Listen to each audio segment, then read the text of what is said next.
Obunu gini kama chozunu Imana chukwa kosi womo Onyele miu Nyelu yumi What am I looking for? See my God, he don't bless me, yo. He give me you. Obuni kife la chasha so. Obuni kife me chasha me. My baby, you know, say you go love for me. Hey, yeah. I do go. I could go. When I call your name, Shakara for me. Oh, Roma, I will be your Romeo. You go be my Julie.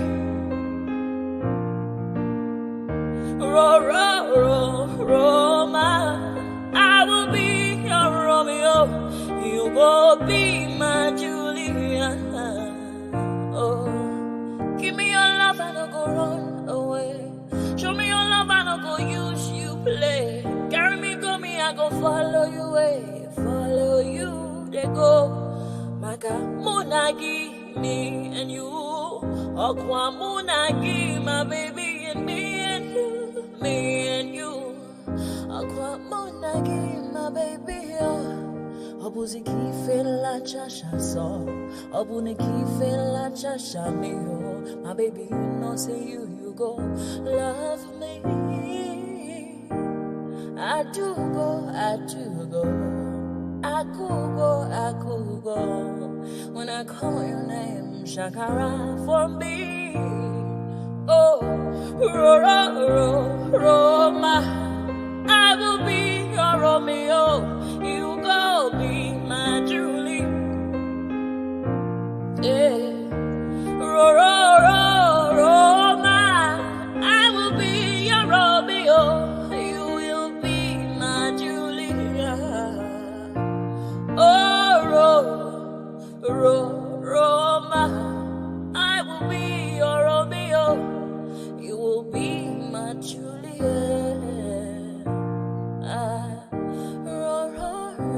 Roma, I will be your Romeo. You will be my Julia. Obuzi kife la chasha so. Obuzi kife mi chasha me. My baby, you know, say you go love me. Every look on, don't turn, every look on. Yorubas are screaming, Hausas are crying, Igbo brothers are saying, don't blame them. Igbos are being discriminated. Even food don't turn to gold in Nigeria. Kidnapping, lucrative business in Nigeria. Imagine saying your grandchildren where they kidnap. By now, your soldiers for don't scatter Nigeria. How come a man won't get money for ransom when they kidnap him, his wife and his children? After everything, now they go kill them. See, as Naira, they fall against dollar. Emilokon, don't turn to Ebilokon. And you say make we sacrifice for Nigeria. 7 billion to renovate your residence. 15 billion for your traveling allowance. That's not for you and your only vice president. 40 billion for Asurok maintenance. 5 billion for food and refreshment. 100 of millions for dogs and animals. Meanwhile, hunger they kill Nigerians. What did Nigerians do to warrant this treatment? Even Gary, they no fear afford for the family. Tinubu government blame Buhari.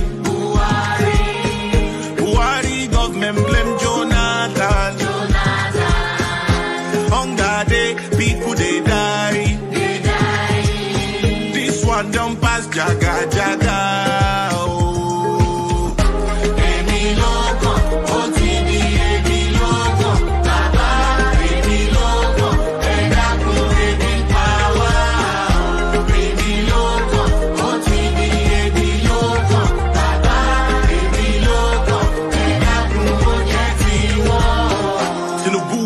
APC party leader during Mr. Buhari Jaga government. Why didn't you help Buhari to solve the problem? Debt under Buhari, 77 trillion. No proof of any positive transformation. Unborn children, I ain't go pay for this evil. You know, say Buhari was incompetent, but you still bring him to destroy Nigeria. Paddy government, now you are the president. Since Buhari don't destroy Nigeria, I hope say you go bring him to judgment. Emefiele printed 23 trillion within 8 years under Buhari government. $6 million for election observers. They say somebody forged Buhari's signature. Now lie, Buhari signed that document, period. Where our refineries, where we promise to fix. I've been a Dangote refineries we would depend on. How much?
Ladies and gentlemen, sometimes you just have to act like you are drunk, like you are crazy.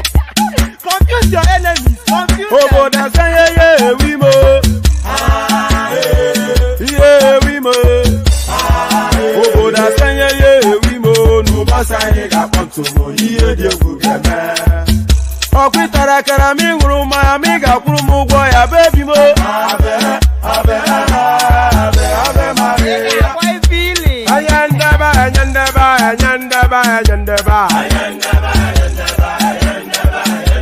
Ayandaba.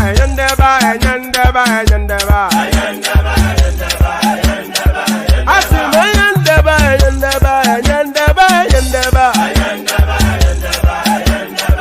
Wandema yendeba yendeba yendeba yendeba. Susu baby subramia. Suku sunu baby subramia. Suku sunu baby subramia. Suku sunu baby subramia. Ase kwa nefo jabani si akuna nyego bamkambasi ozo. Since I was born, but now I am getting youth. Akuna mota akuna koga book. Ẹ̀jẹ̀ mi ni ẹ kí n gbọ́, àkọ́bí ewé ayò, ewé tún lè jẹ, ìtún ló ní ọ̀tún ẹ̀ ṣe, ìfà ló ní kan fà ẹ̀ mọ́ra, àìbínú gbogbo àtàrẹ, gbogbo méjì ọkà bàbà, gbogbo mẹ́ta ọkà wáṣẹ́, orí ló túmọ̀ ẹ̀dùn, gbogbo ọ̀nà ní túmọ̀ ẹsẹ̀. Akọni ìmọ̀ tú ìmọ̀ ọjọ́, ìmọ̀ èmi ni wọn kì í dálẹ̀. Wọ́n bá lọ mẹ́lẹ́mọ́, wọ́n á fi jóye ẹlẹ́mọ́. Akọni wọ́n bá lọ gbé fèrè, wọ́n á fi jóye ẹlòkò. Bọ́ọ̀wọ̀ wọn bá tẹ̀lé, wọ́n á fi jóye aláre. Àwọn mẹ́tẹ̀ẹ̀ta parapọ̀. Wọ́n wá jọ ń pẹ́ mọ́, ẹ̀ẹ́mọ́ olóko jẹ. Wọ́n pa Akíntọ́lá, Akíntọ́lá ọmọ Ògún. Wọ́n pa Ìyọ̀dà, ọmọ Àtàràbọ̀bà. Àkọ́bí wọ́n pa Jíṣà Tàdàdẹ, ọmọ ọba Ìjẹ̀bú Mèrè. Aṣíwájú odò gbólùkẹrẹ, Ajagun lólòdì ọ̀run. Tó bá ṣe pé tìyẹ, tó bá ṣe pé tìyẹ, lọ́ bá ń darí jọ wí. Àpérò mi kún gbọ́wọ́, ọ̀bọ ti ṣìgìdì máa gbé, àgétì ló máa ń gbé, àyàn ti ìlàyàn ewúrẹ́. Ọlọ́run dákun má padà lẹ́yìn ẹ̀, kó má gbàgbé ọ̀rọ̀ tẹ́. Aṣíwájú Ọlọ́run dákun má padà lẹ́yìn ẹ̀. Àkọ́bí Ọlọ́run dákun wá padà lẹ́yìn ẹ̀. Ọkọ̀ onírẹ̀lẹ̀ Ọlọ́run dákun wá padà lẹ́yìn ẹ̀. Òdòlé sọ bẹ́ẹ̀, gómìnà sọ bẹ́ẹ̀, dẹ́pútì sọ bẹ́ẹ̀. We've been in this association for years, 50-something years. We dey exist. We never see any challenge. Barely 1 week now, we come here say, then one come. Tinubu daughter one come inaugurate person. For in Lagos State, nobody dey go there. So for Edo State, she know me. Me know her, we dey go there that time. We dey go there do meeting for there. But few months now, we don hear say he wan go put another person. We no go gree. Make him own in Lagos State. Me no go come here. I no go Lagos State now go impose person there. So na me, na I get Edo State Market Women Association. If he say he wants me, make he come tell me. Bring market women, I go say, oh yeah, make una follow. But this one we want to do so, we not go take her. We not go take her from her. Because politics they come, they go. We remain inside market. Because person don't go meet for National Day, Tinubu, make it go put person for Lagos State. You know, possible. So that's why you not see work because now about Bini, now he get us for here. Now he get market. Now he be our grandfather. Now governor, any governor when he come, now he be our small papa. Even Oshomole be our papa before. Lucky Benezio be our papa. Yegu be our papa.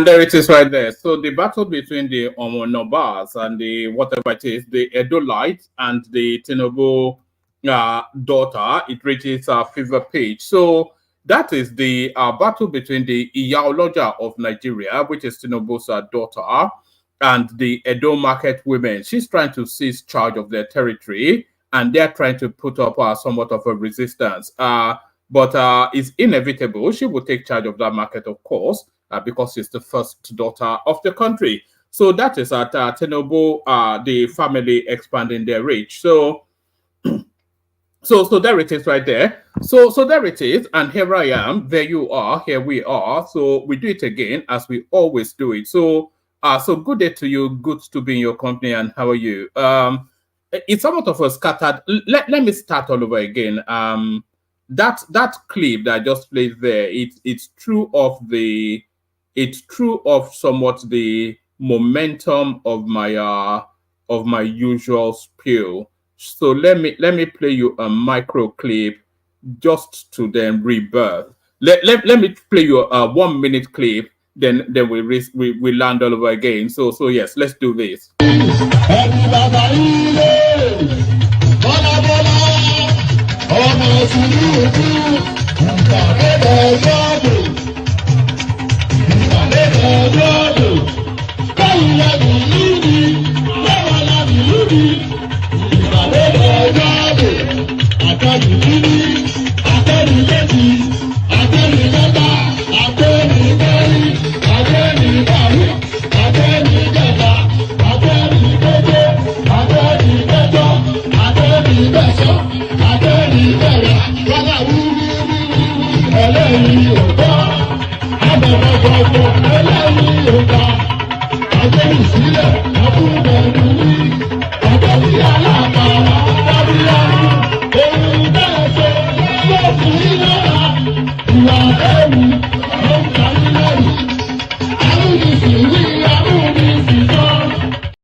And there it is. So that's an old stalwart from the yes, that's an old go-to. I wonder if that in fact, I don't even wonder that clip is somewhat passé now.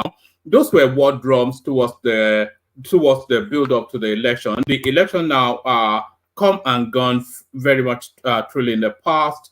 Tinubu now 2 years now in governance, so maybe that's a little bit passé. So that's a little bit passé, but hopefully the sessions are not at all passé. So the usual protocol, exactly just as directed by Najaman here. Click on the like button just as soon as you're coming in. Subscribe if you haven't done that already. If you want to come and join us on the screen, the hyperlink that says StreamYard, that's your invitation. We have 1 person in. We need 9 more. So, oh no, we need 8 more actually, because I'm in here as well. So do all that. Click on like, click on subscribe, click on the hyperlink that says StreamYard, and then of course the much discussed $sign. Click on that as well and super chat towards the stream. So as I'm speaking, I'm trying to reach for the hyperlink that says StreamYard, so that immediate to hand. So yes, click on like, click on subscribe. Click on that hyperlink that says StreamYard if you want to come and join us on the screen.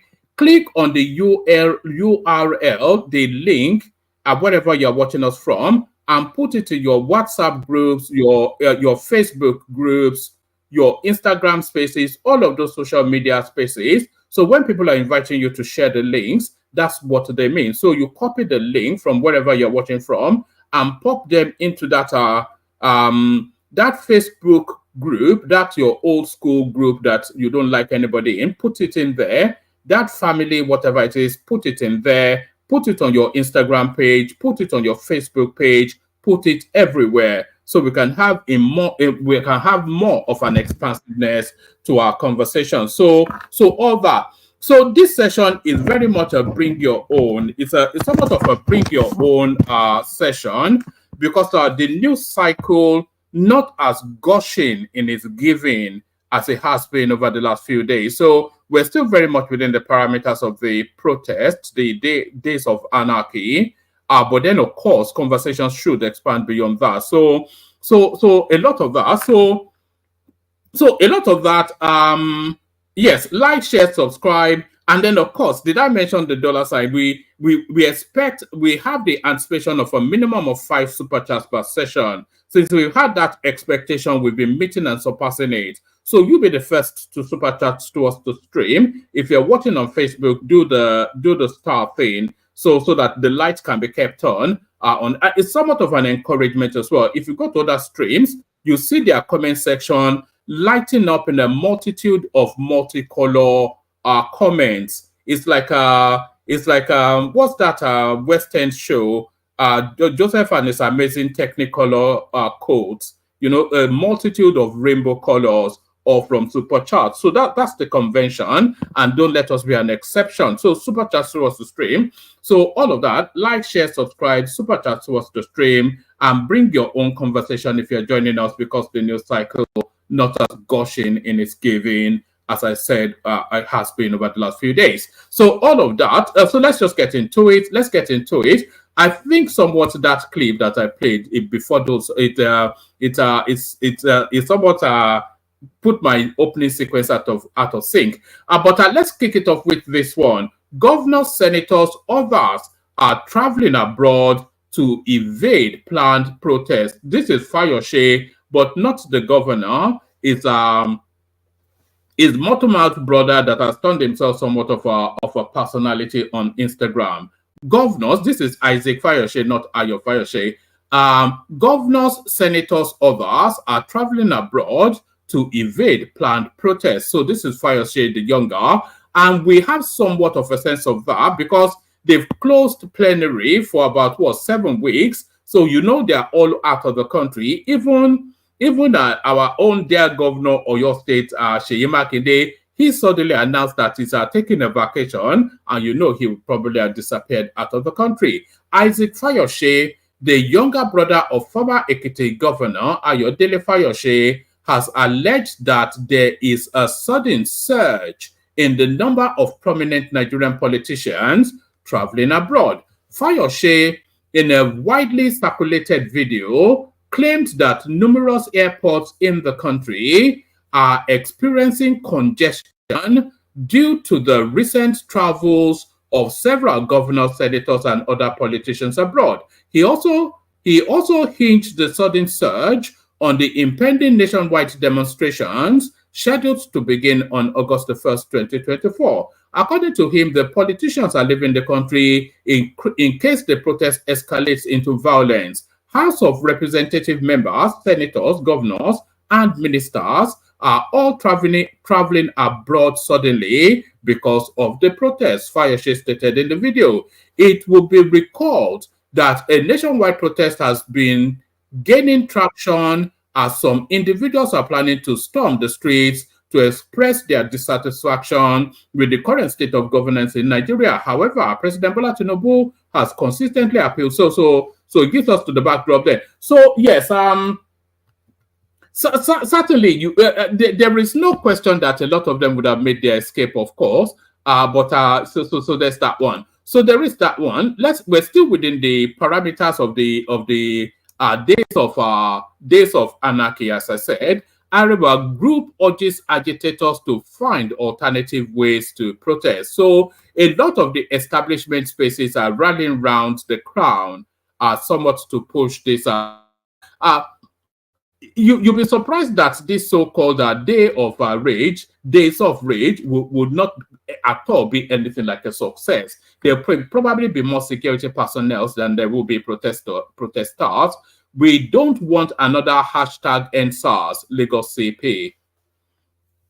The Commissioner of Police for Lagos State, Mr. Adegoke Fayoade, has warned any group planning a violent protest to have a rethink. He, however, advised residents of the state against attacking protesters. And by the way, there is a very good chance that there will be some form of a backlash against these protesters. The Lagos is cycling around itself. I'm just looking for a clip. There's a clip of the Obas in Lagos that are actually. Let me see if I can find it. Actually, a lot of it in Yoruba language, but let me see. Let me see if I can find it. Yes, do I have it? a lot of the Obas in Lagos are circling round their crown. Yes, I think I may have it.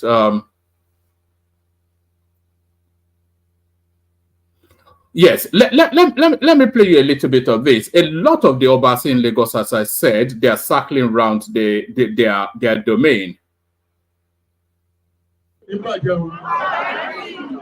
Ìlú Èkó ò ní bàjẹ́ o. Èkó ò ní bàjẹ́ o. Ẹ jọ̀ọ́, ẹ jẹ́ ká dúró. Ọjọ́ ọmọdé bá gbọ́gbọ́n kúkú, bẹ́ẹ̀ náà gbọ́gbọ́n sísè. Gbogbo àwọn tó náà fẹ́ wá ṣe protest yìí, ẹ bá wò wọ́n, ẹ lè rọ́mọ bíbí Èkó nù. All right, just to be translating as it's going along, it's saying that if you look at all of the people claiming that they're wanting to come and do this protest, you would not find a Lagos indigene amongst them. That's one of the senior Obas within the Lagos tools. You know, there are several. It's not just the Oba of Lagos that's the king of Lagos. No, there are other satellite tools, and all of them are coming out now to speak to this space. And what he is saying in Yoruba language is that if you look at all of these people agitating to protest, you will not find a Lagosian amongst them. So that's a dog whistle right there.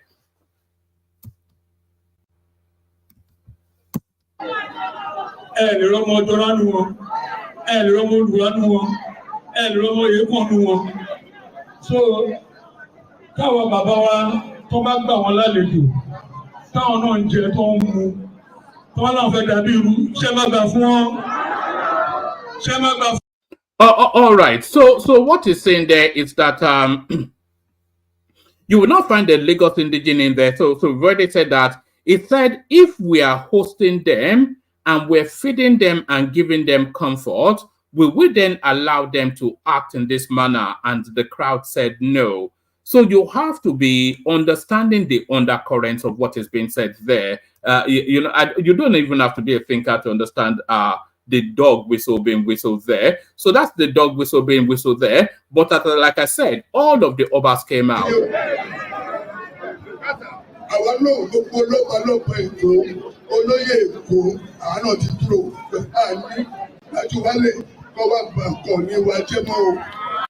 Yes, so that's another Oba saying that all of us Obas and chieftains of Lagos, we will not stand by and let these people wreck our domain. So that's another Oba, but there's still more.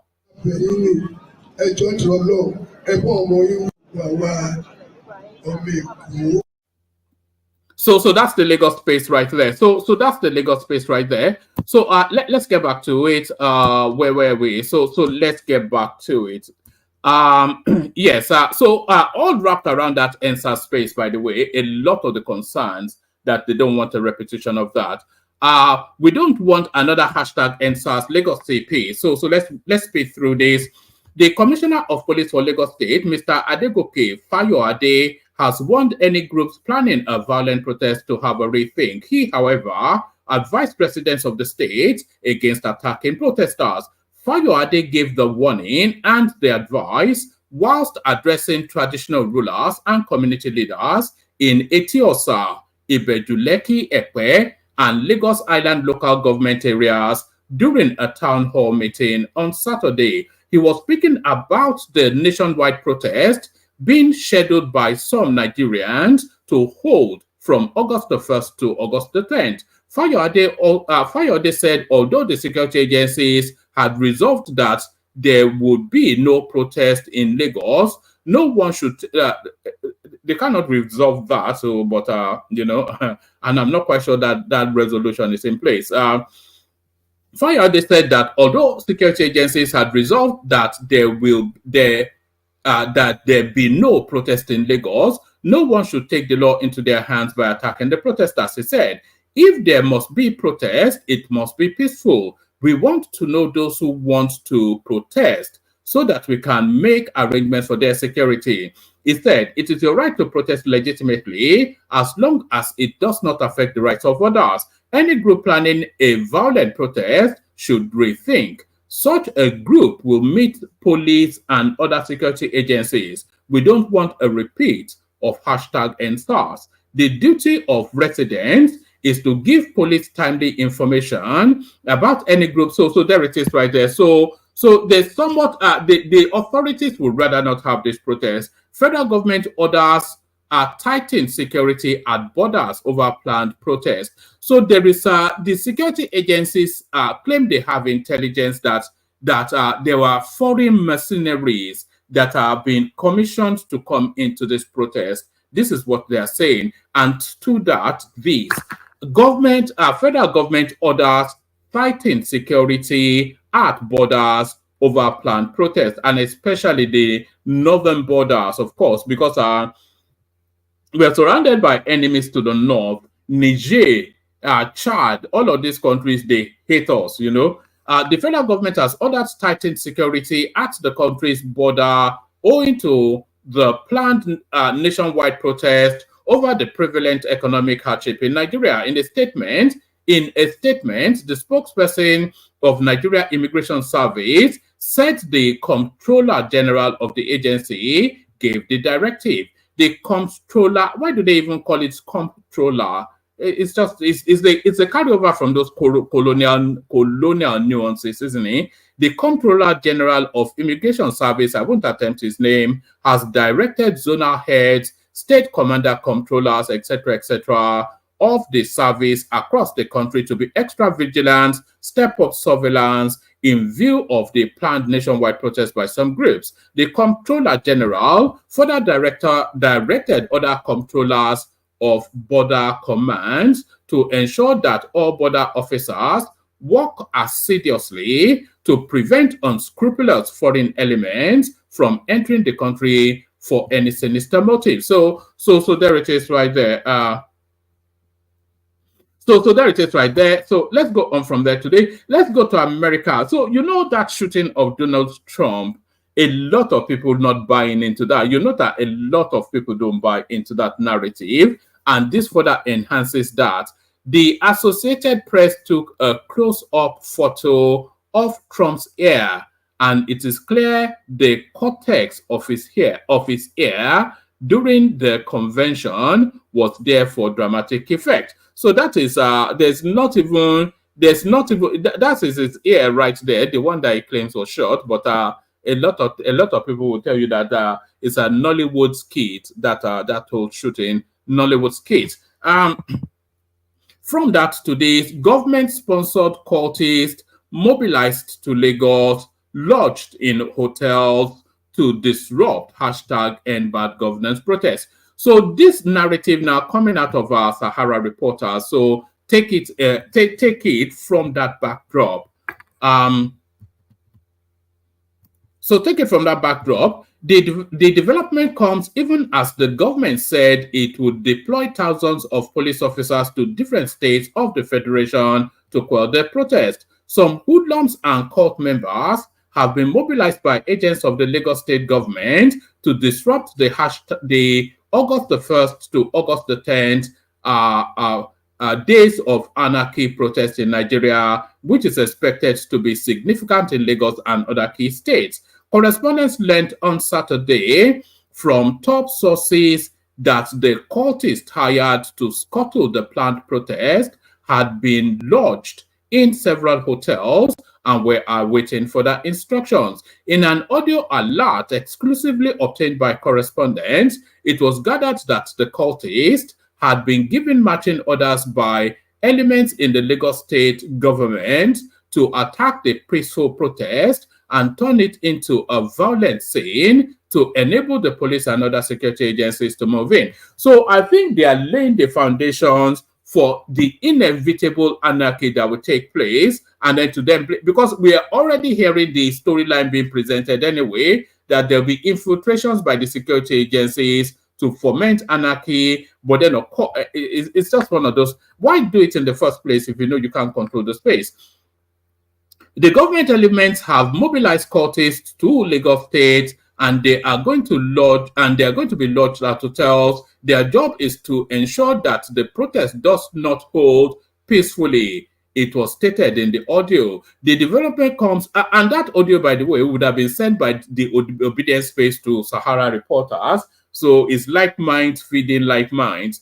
The development comes even as the government has said it would deploy thousands of police officers to different states of the federation to quell the protest. So they are not deploying to quell the protest because the government universally acknowledges the right to that protest. Is just to maintain law. Are they saying they should have a protest without a deployment of our security agents? Is that what it is? I mean, what's the argument even here?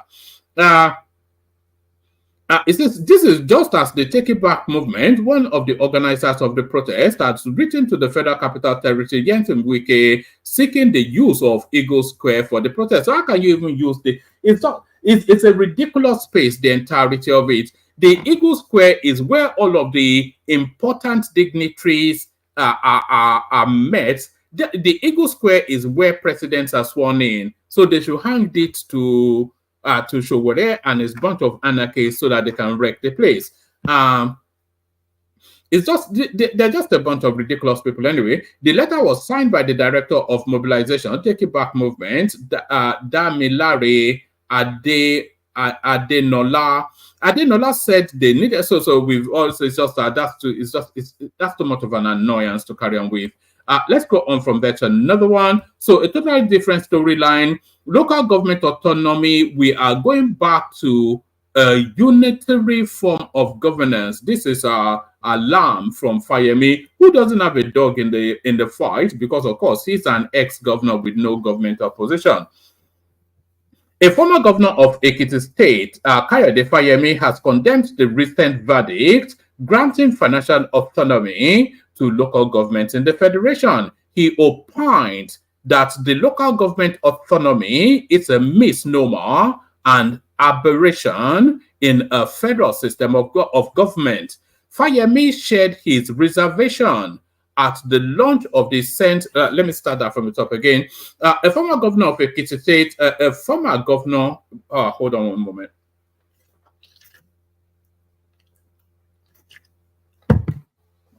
Pardon me. A former governor of Ekiti State, Kayode Fayemi, has condemned the recent verdict granting financial autonomy to local governments in the federation.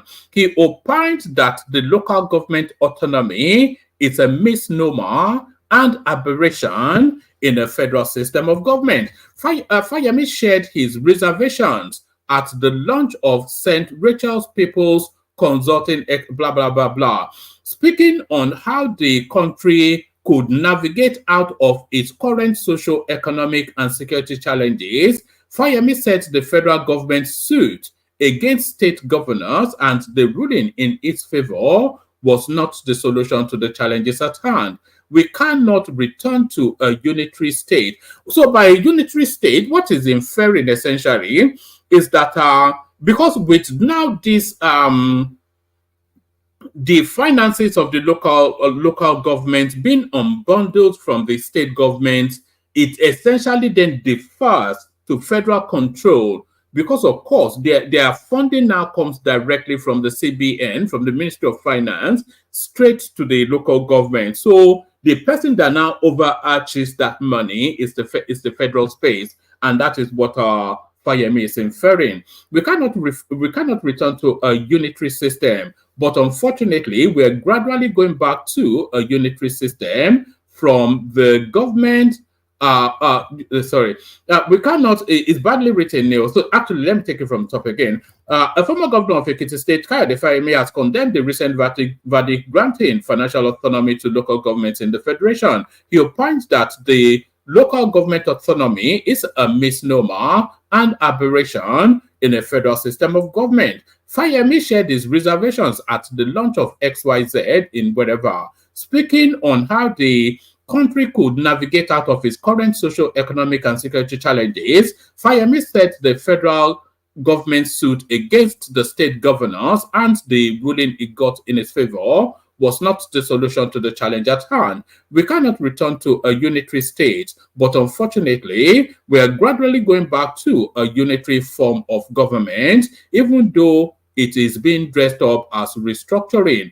The president, Bola Tinubu, is a federalist. He is a leader of my party. We share quite a lot in common. but I do not know any federal entity anywhere in the world where the federal government becomes the driver of what happens in the local government. It doesn't even drive anything in the local government. It's simply saying they should get their own money. That's just that's a Fayemi's argument right there. Let's go on from Fayemi's arguments back to, I'll only give you headlines for the rest of it. Protest. Britain warns citizens against traveling to Nigeria. So there it is right there. That comes as no surprise.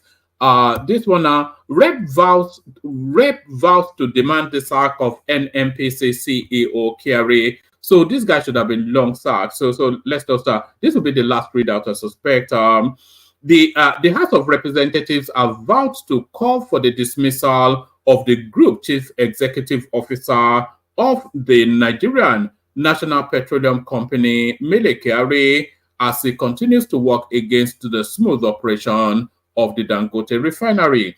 The deputy spokesman,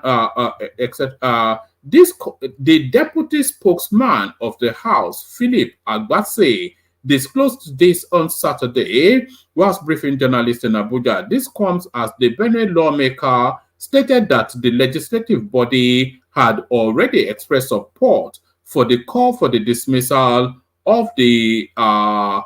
Farouk Ahmed.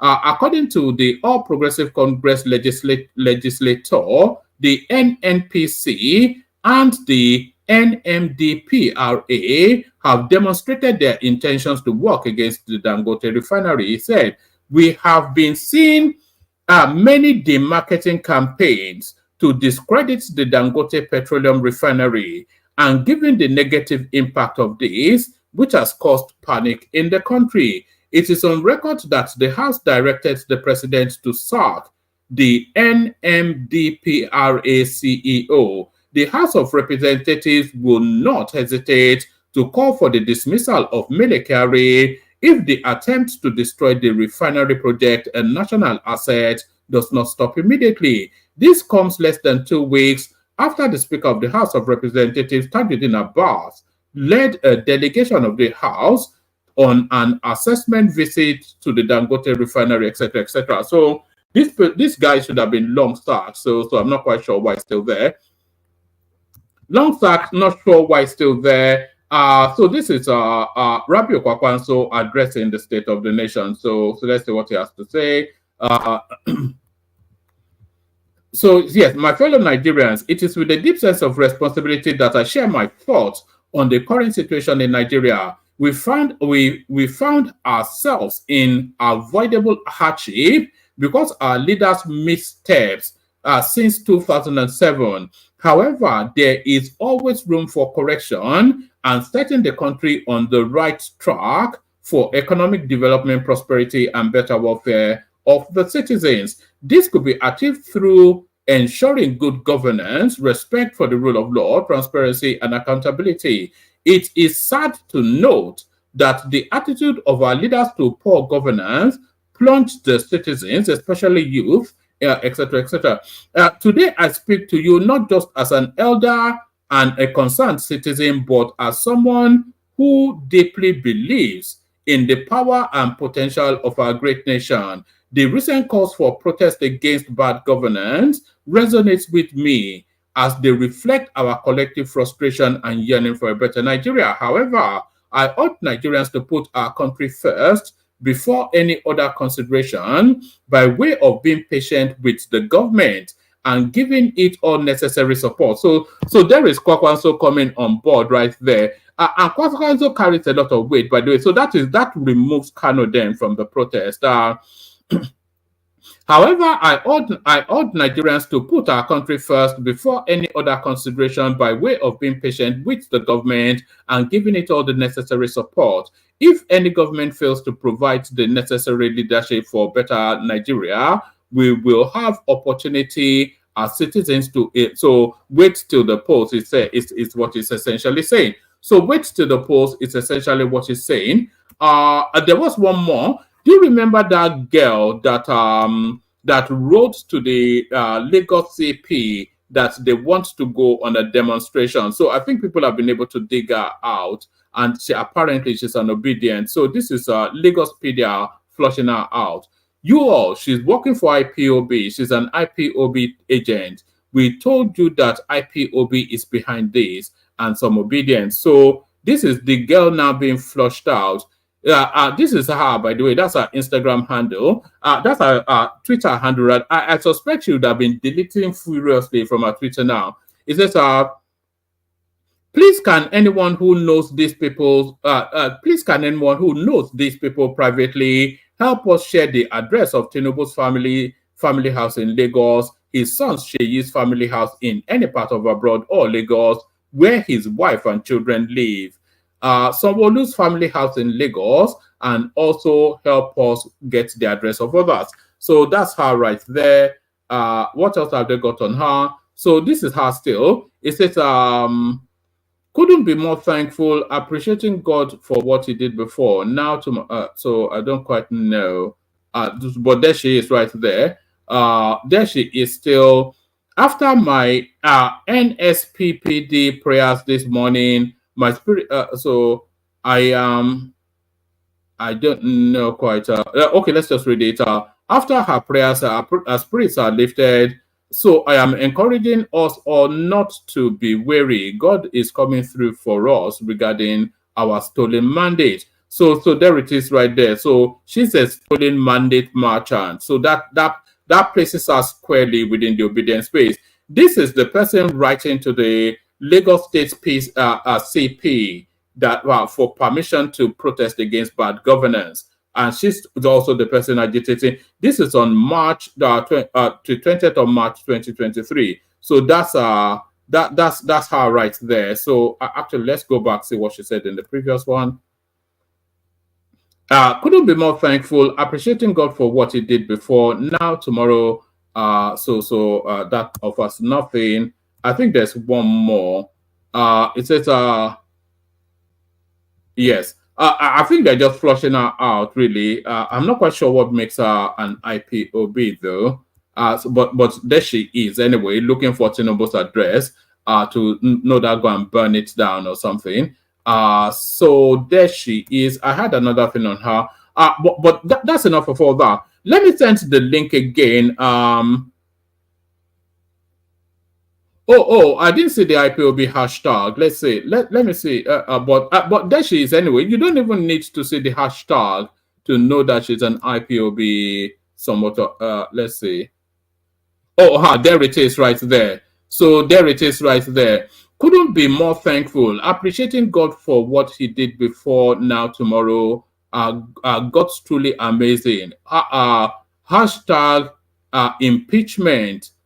Gist lover Anambra, Biafra Nutella, hashtag IPOB. So there she is right there. The person asking for permission to demonstrate in Lagos is an IPOB adherent.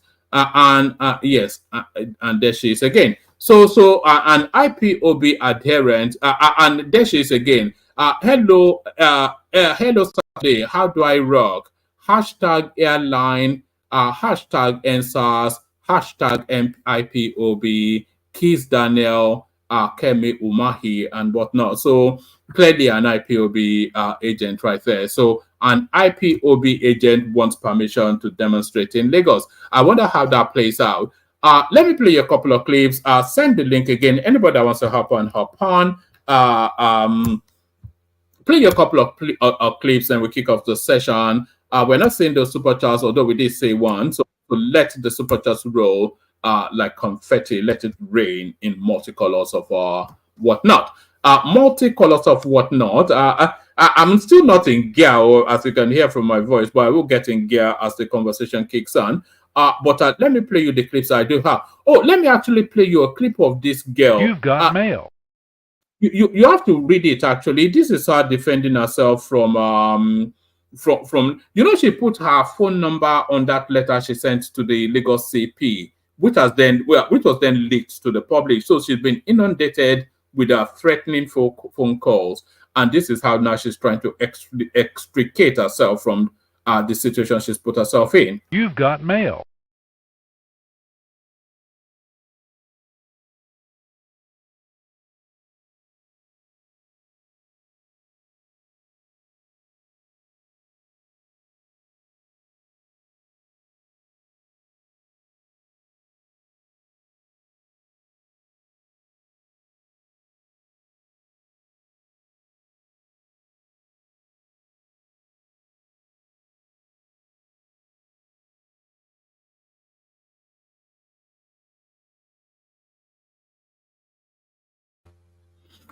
All right. It wasn't actually read out, but I let it play so that anybody that wants to read what she was saying, you can just scroll through and read it. So this is Ben Ayade trying to caution the Calabar people on that protest. I'll really play you about a minute of this. Because you know that we have only one state. Our pride is Calabar. Our pride is Calabar. When we destroy Calabar, after all of this, nobody will come. The pain, the agony, the hunger will be too much. If we check all countries that starts this way, they end up with a revolution. It never ends. It turns to full-blown war. Every one of us will go down. I pray that God should touch everybody's soul here. You are here as my people. You know how many times I've cried for this state. God knows. Cross River State is one of the states with the lowest income. Please, we're all young people. You all know, I always tell you that I was born into a very poor family. So I know what you go through. That is why I started trying to. So you have to recognize what Ben Ayade is doing right there. So he has it's an ex-governor. I don't think he has any position within the current administration. But what he's doing is just admonishing these people that, look, don't burn down what we've built so far. Because if you burn it down, it'll take almost decades, if not never, for it to be rebuilt. So don't just burn it down in a wild state of rage or whatever. So that it's just admonishing that, look, you can have your jollies with destruction, but the rebuilding of it is not something that we can guarantee. So that's him admonishing then. But it looks as though all hell has failed for Peter Obi, and it's now taken to voodoo because it doesn't have any other way out. So I have that as a backdrop. It looks as though all else might have failed for Peter Obi, and it's now taken to voodoo because he cannot find a way out.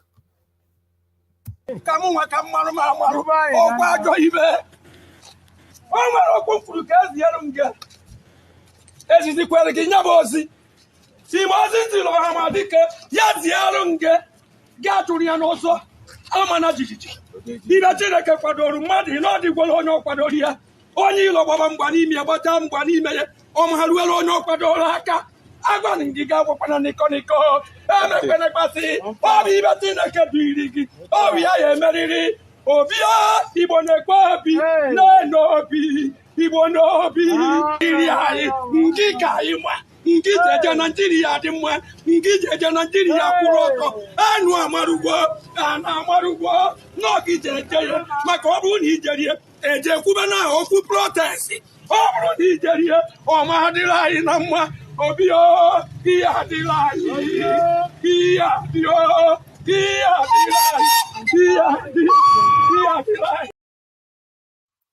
So that is Peter Obi consulting the local Babalawo because all else has failed. So now there seems to be something in the air, both for Nigeria, but really coming out of the southeast. So just as early as a couple of days ago, we lost Emmanuel Iwanyama. We lost him as though death has not taken enough from the southeast. Another senior name passes on. Ifeanyi Ubah, he passed on in London just I think earlier on today. So may soul rest in peace. It was actually meant to pass away in Anambra State, but they managed to get him out of the country to London, and he thought the rescue was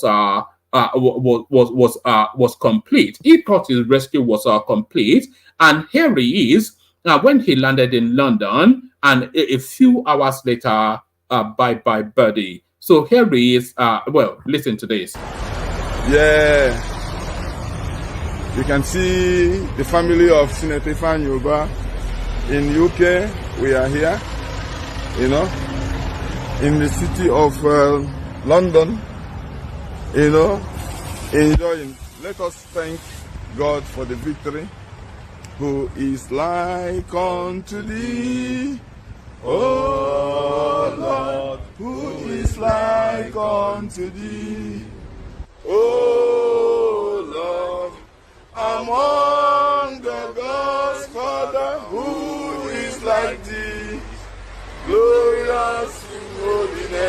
am fearful in praises, always doing wonders. Hallelujah. Who is like unto thee, O Lord? Who is like unto thee? So a few hours after that, no more. So may his soul rest in peace. But what struck me, his children, he had a lot of children. That struck me. But they say you should never count other people's children. But they don't look especially posh. That is what struck me the most. For all of the monies that is accused of looting, his children don't look especially posh. But I'll play it again. It's only a minute. Now pay attention to just the general feel and texture of his children. They just look like another average low income, lower middle income British kids. They don't look anything like posh. They don't look anything like DJ Copy or $10 daughter or anything. Well, yeah, you can see the family of Senator Yoba in UK. We are here. So you can see them in cheap clothes, no the hair undone. Even the girl doesn't look, especially she doesn't look bam or anything like that. I wonder if they say she's not looking wow. Yeah, you can see the family of Senator Yoba. And they look like they're in some ghetto in East London as well. Yeah. You can see the family of Senator Yoba in UK. We are here. All right. Nevertheless, may his soul rest in perfect peace. So may his soul rest in perfect peace. So, like I said, it's a bring your own lunch sort of a session. But we'll always land in a good spot, as you know we always do. The Kegites and then the panel. Only water, where they see ma. Water, only water, where they see ma.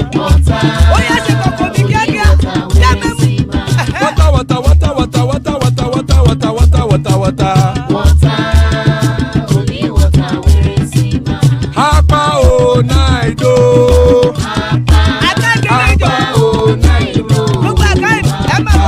Hapa you don't come o.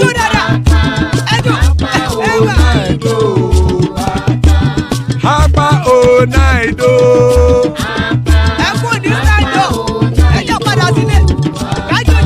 Oro keke elemu ye o. Ibe shodi ya kekere elemu re o.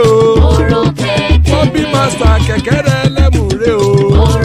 Chief Latif kekere elemu re o. Eruku lele elemu de.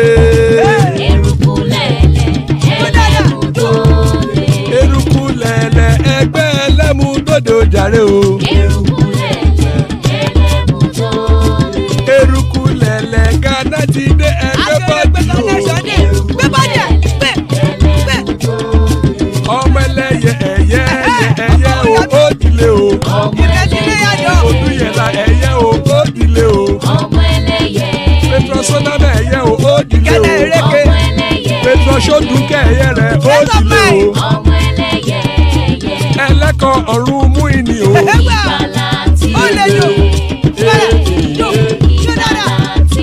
Àkùkọ ọ̀run mẹ́kọ̀.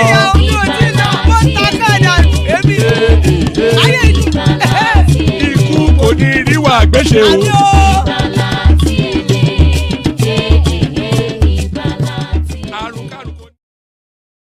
All right, I'll play you one more clip towards that protest pace. It's only about 2 minutes, and then I'll bring the panel on. Still plenty of room. Anybody that was hop on.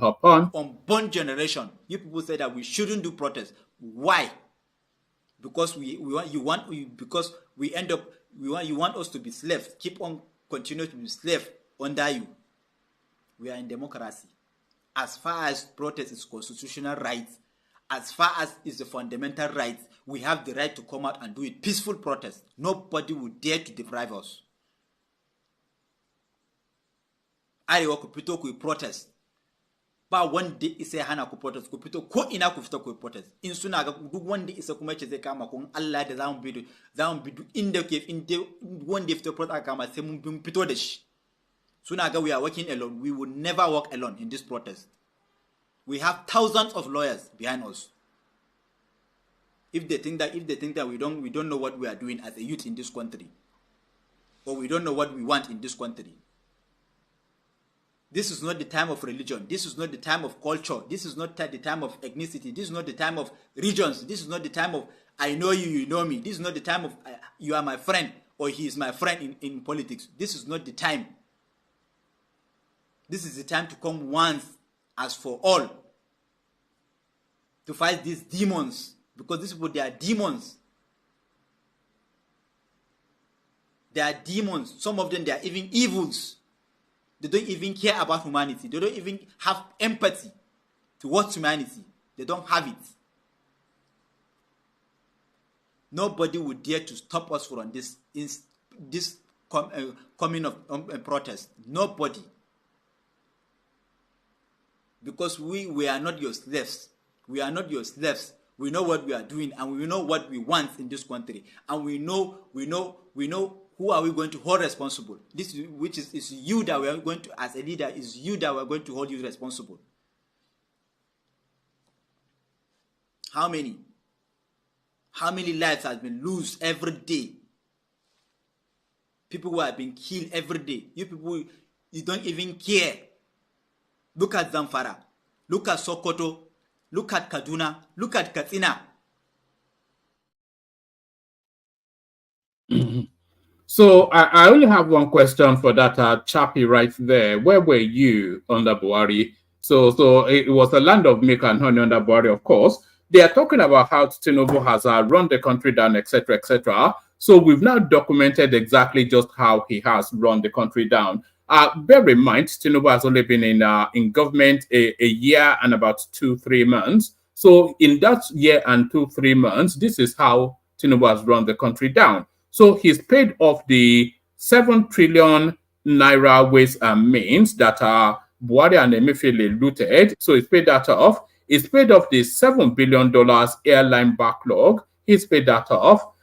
Foreign reserves up by $1 billion consistently. It's coming up to $40 billion now, which will be a record for recent times. So that is how Tinubu is running the country. Debt service to revenue ratio is now, it used to be 96 point something percent under Buhari, is now in the low 70%. So that's how he's destroying the country. Non-oil revenue up by 30%. We should really shoot him for that. Containerized export are up by 44%. So that's the trade balance right there, which is now in the positive for Nigeria. So we should tie Tinubu to the stakes and flog him for doing that. Number 7, all this is done in 1 year, where our 2023 budget was 21 trillion. Miracle no dey tire Jesus. So that, of course, from our Tinubu adherents. So that's that. So let's bring on the people that assembled so far. Kick the session off. Guaranteed to be an epic session, of course, whenever Gas Them Up is there. There's Gas right there, your favorite voice and mine. Baba calls to put the statistics to the going sun. Isaac Black joins us to put the steadiness to the proceedings. One for the ladies, Prince Daddy right there, and Darati to speak to the Tinubu Tinubu faithful right there. So that's the assembled so far. Anybody that wants to hop on. Good to have you, gentlemen. Let's kick it up with Gas, a voice we've not heard for a good while. Gas them up. What's up? Can you guys hear me? Perfectly. Okay. Although we seem to be bouncing back off a device. Okay, can you hear me now? Is it better? Let me say something. We're still bouncing back. Can you hear it? I can't hear anything, but I can hear you though. Yeah, you can hear me, but I can hear myself as well from your.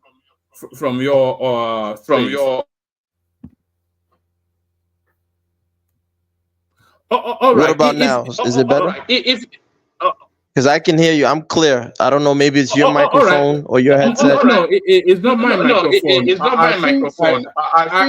Hold on. Let me make you. Hold on. Let me.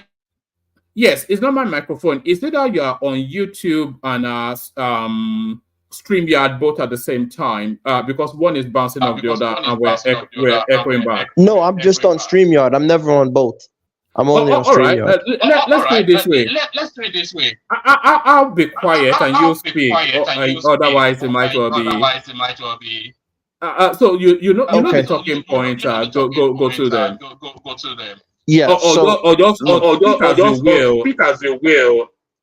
No, I'll just go one at a time. So the governors, senators are traveling abroad to evade planned protest. I mean, listen, look, this is funny. It was like the other guy in Cross Rivers begging people, please, I beg you, in the name of God, don't protest, please. I'm trying. It's like, listen, dude, just shut up and run a good government. You know what I'm saying? Like, these guys, stop getting scared. I thought all of you were allies. You're all big men, and I get power, and I get this. You can't do. I'll do. Why are you guys scared of a bunch of people protesting? What the hell are you so scared of? Like, God damn, where's your balls? Like, where's the testicular fortitude? All these so-called tough men, tough guys, allies. Why is it that when people want to protest, then they start quaking, then their testicles shrink? Come on, man. They should stop being cowards.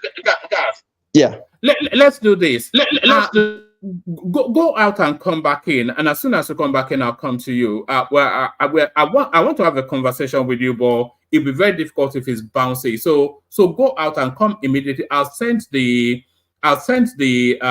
link immediately to the comment section, so it's quick to hand. So go out and come back in. Maybe that resolves it. Gas. Can you hear me, guys? Unmute and acknowledge.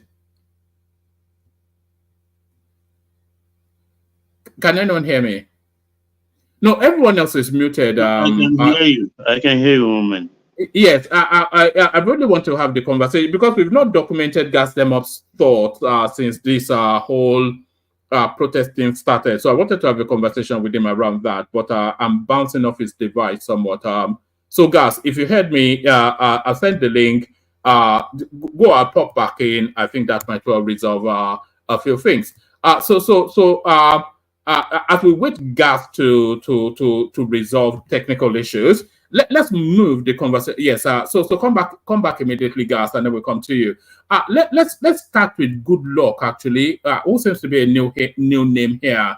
Good Luck, are you there? Good Luck, unmute. Good evening. Oh, good evening to you. Good evening, everybody. Good evening to you. How are you? I'm good. Where are you joining us from? From Nigeria. Oh, that's brilliant. I mean, speak to us. What's going on in Nigeria? So there seem to be this protest coming up, which a lot of people seem to be agitated about. So what's the texture where you are? What's the feeling? What are people saying? And what are your thoughts? I don't really know, Sha. I don't really know because I'm just facing my business. I don't really know. You can't face your business. So when they want to burn the country down around you, yeah. In my place, I don't really know. They are not doing like saying something like Please that. kindly raise your voice a little bit so we can hear you clearly. Because my people is sleepy. That is why I'm. Okay. Oh no, that's fine. Where are you? You're not in. Are you in any of the major? Are you in any of the major cities? Yes, I live in Edo State. Oh, in Edo State. Okay, that's brilliant. That's an obedient territory, isn't it? I don't really know. My place, they are not saying obedient. So, who are you for in September? Are you Olumide Akpata or Igodalo, or what's your politics? Not for anyone. I'm not for anyone. So are you looking at the politics at all? What is your feeling towards the government situation at the moment in relation to how they are running the country? So how are you seeing the government situation at the moment?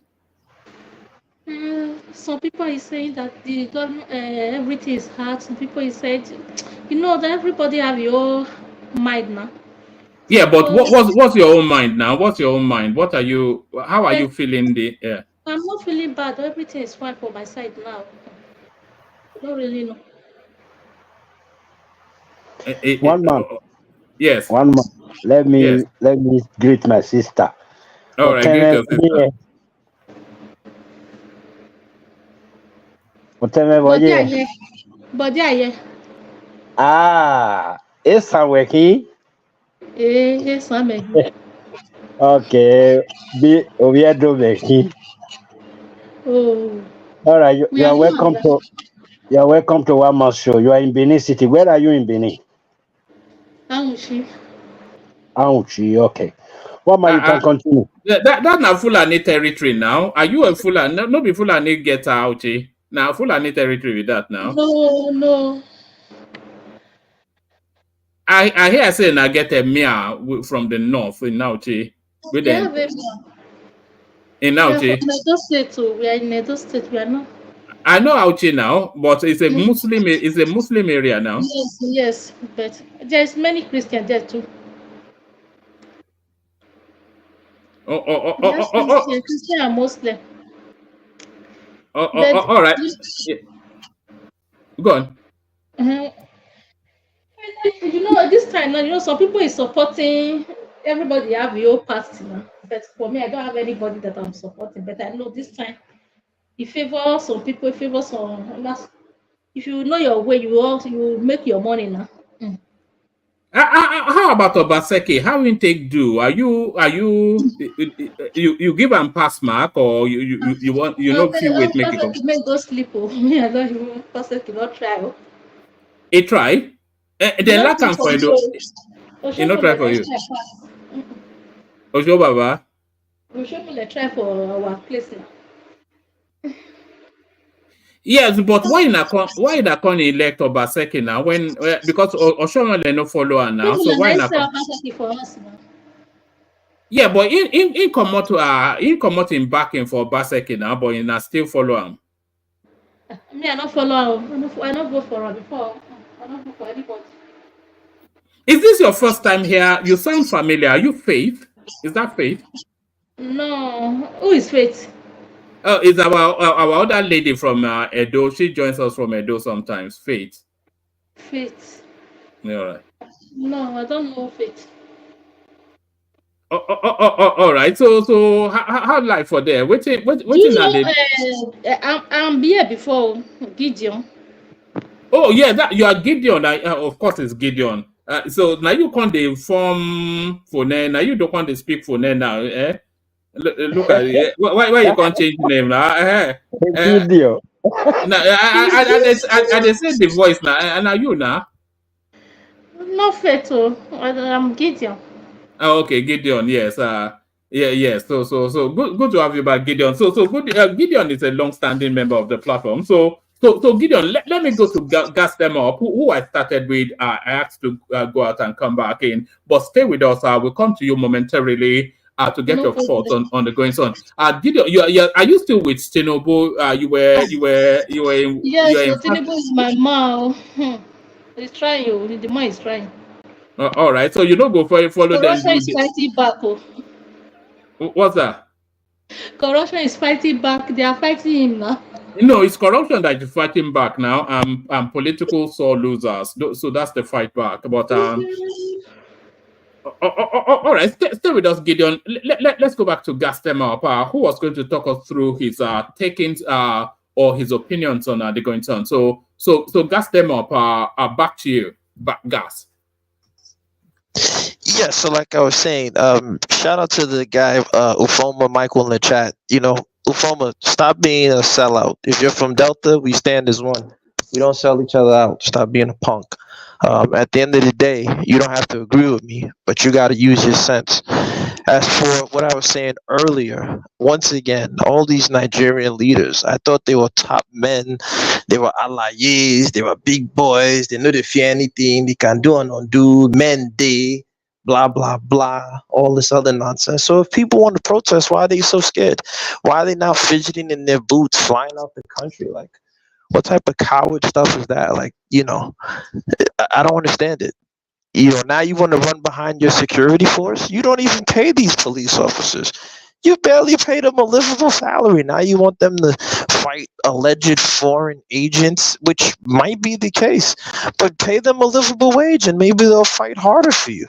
I just listen, man. These Nigerian people, Nigerian leaders, just a country of silliness and backwardness. But what's the next topic on the thing? I just want to run down all the topics because I don't want to take too long. I know other people want to jump. All right. So local government autonomy. We're going. Yes. Okay, go ahead. Are you in favor of first of the Lagos of the local government autonomy? Are you in favor of? I'm in favor of Nigeria working. If it's going to take local governments, I think that's a great thing.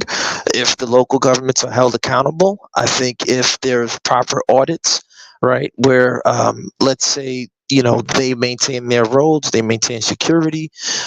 Women can walk the streets at night in their local areas. They don't have to be scared. Men can walk the streets at night. People can be safe. I think that's a great thing. But if it's something where you're just going to fight for local government autonomy so I can have another local overlord oppressing me, then this is silly, So I'm not for or against it. I just want Nigeria to work. And I think, as I said before, the problem of Nigeria is Nigerians, because Nigerians don't have an imagination. We don't imagine a better country. Whenever we tell ourselves, I come on your platform a lot and I say, hey, listen, we can do things like high-speed rail. We can do things like opening our ports. We can do things like, using MMT in terms of how our central banks are, functioning. We can look at things like tying our naira to certain commodities on the global markets to make our naira a much stronger currency. Did you not say? Hold on. Did you not say to tie to cassava or something like that? No, one man. That's just what you usually do. I've never said anything about cassava ever on your platform, but I get it. This is you do this. This is what you do. No. So somebody has suggested that before that the naira should be tethered to cassava. It wasn't gas. That's not what I said. I said it should be tied to its hard minerals, things that we have lithium.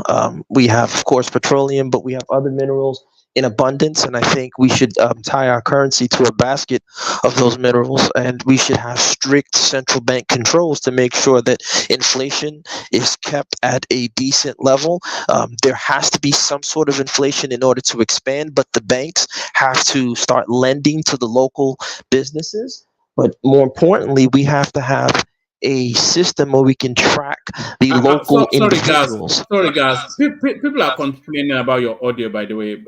There seems to be a whizzing sound as an underbelly. Hold on. Sorry about that. I think I was pushing too close. Can you guys hear me now? So I hope you guys can hear me. I'll move it away. That's a lot clearer. Okay. So yeah, once again with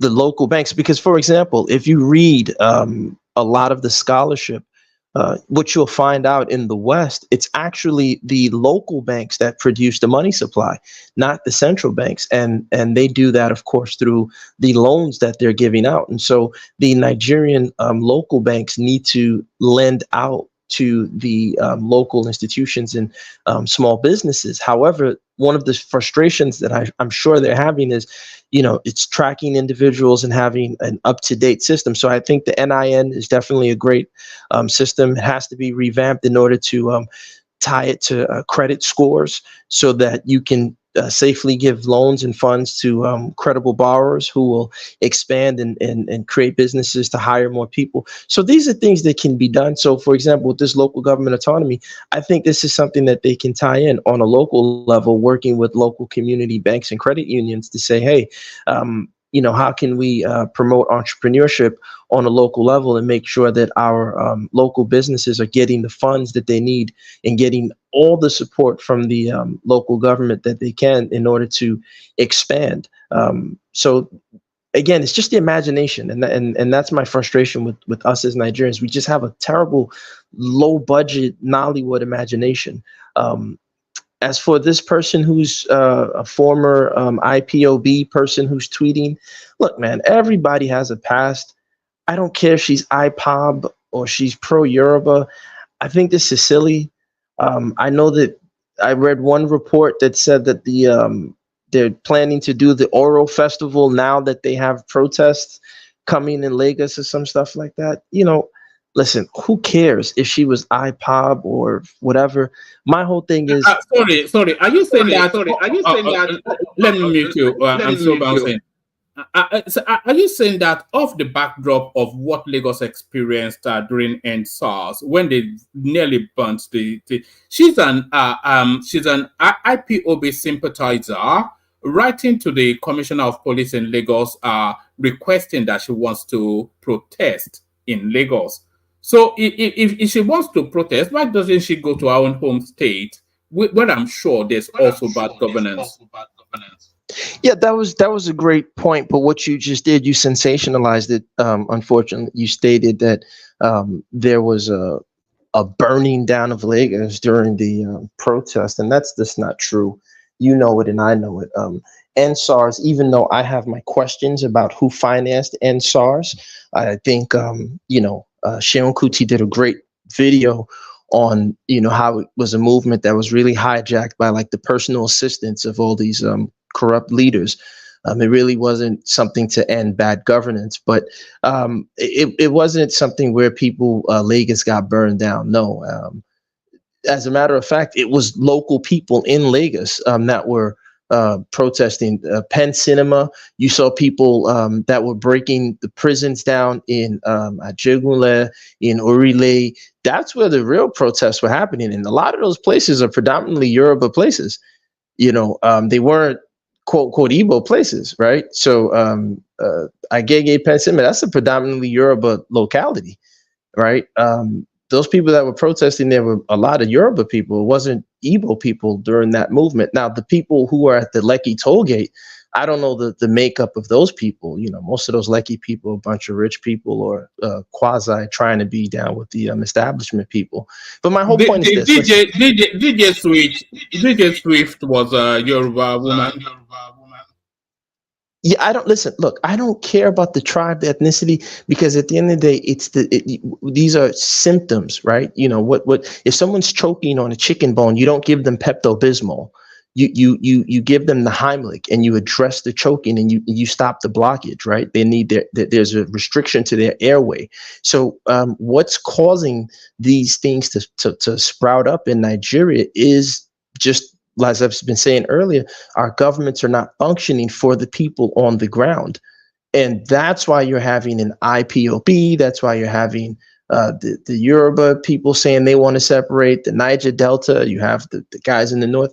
So these are problems that need to be addressed. And you can't just ethnicize it and say, well, okay, go back to your state. Okay, great. Even if they went back to their state, you're still going to have Yoruba agitators that are going to do the same thing. Like, it's just silly and stupid. But, I don't know. I hope Nigerians can stop falling for the banana in the tailpipe, as they say in America. It says reps vow to demand sack of Kyari. Who knows if they sack the NNPC guy? I think more than sacking him. Sorry, there's a bigger story that underpins that. I'm not sure if you've been following the battle between Dangote and the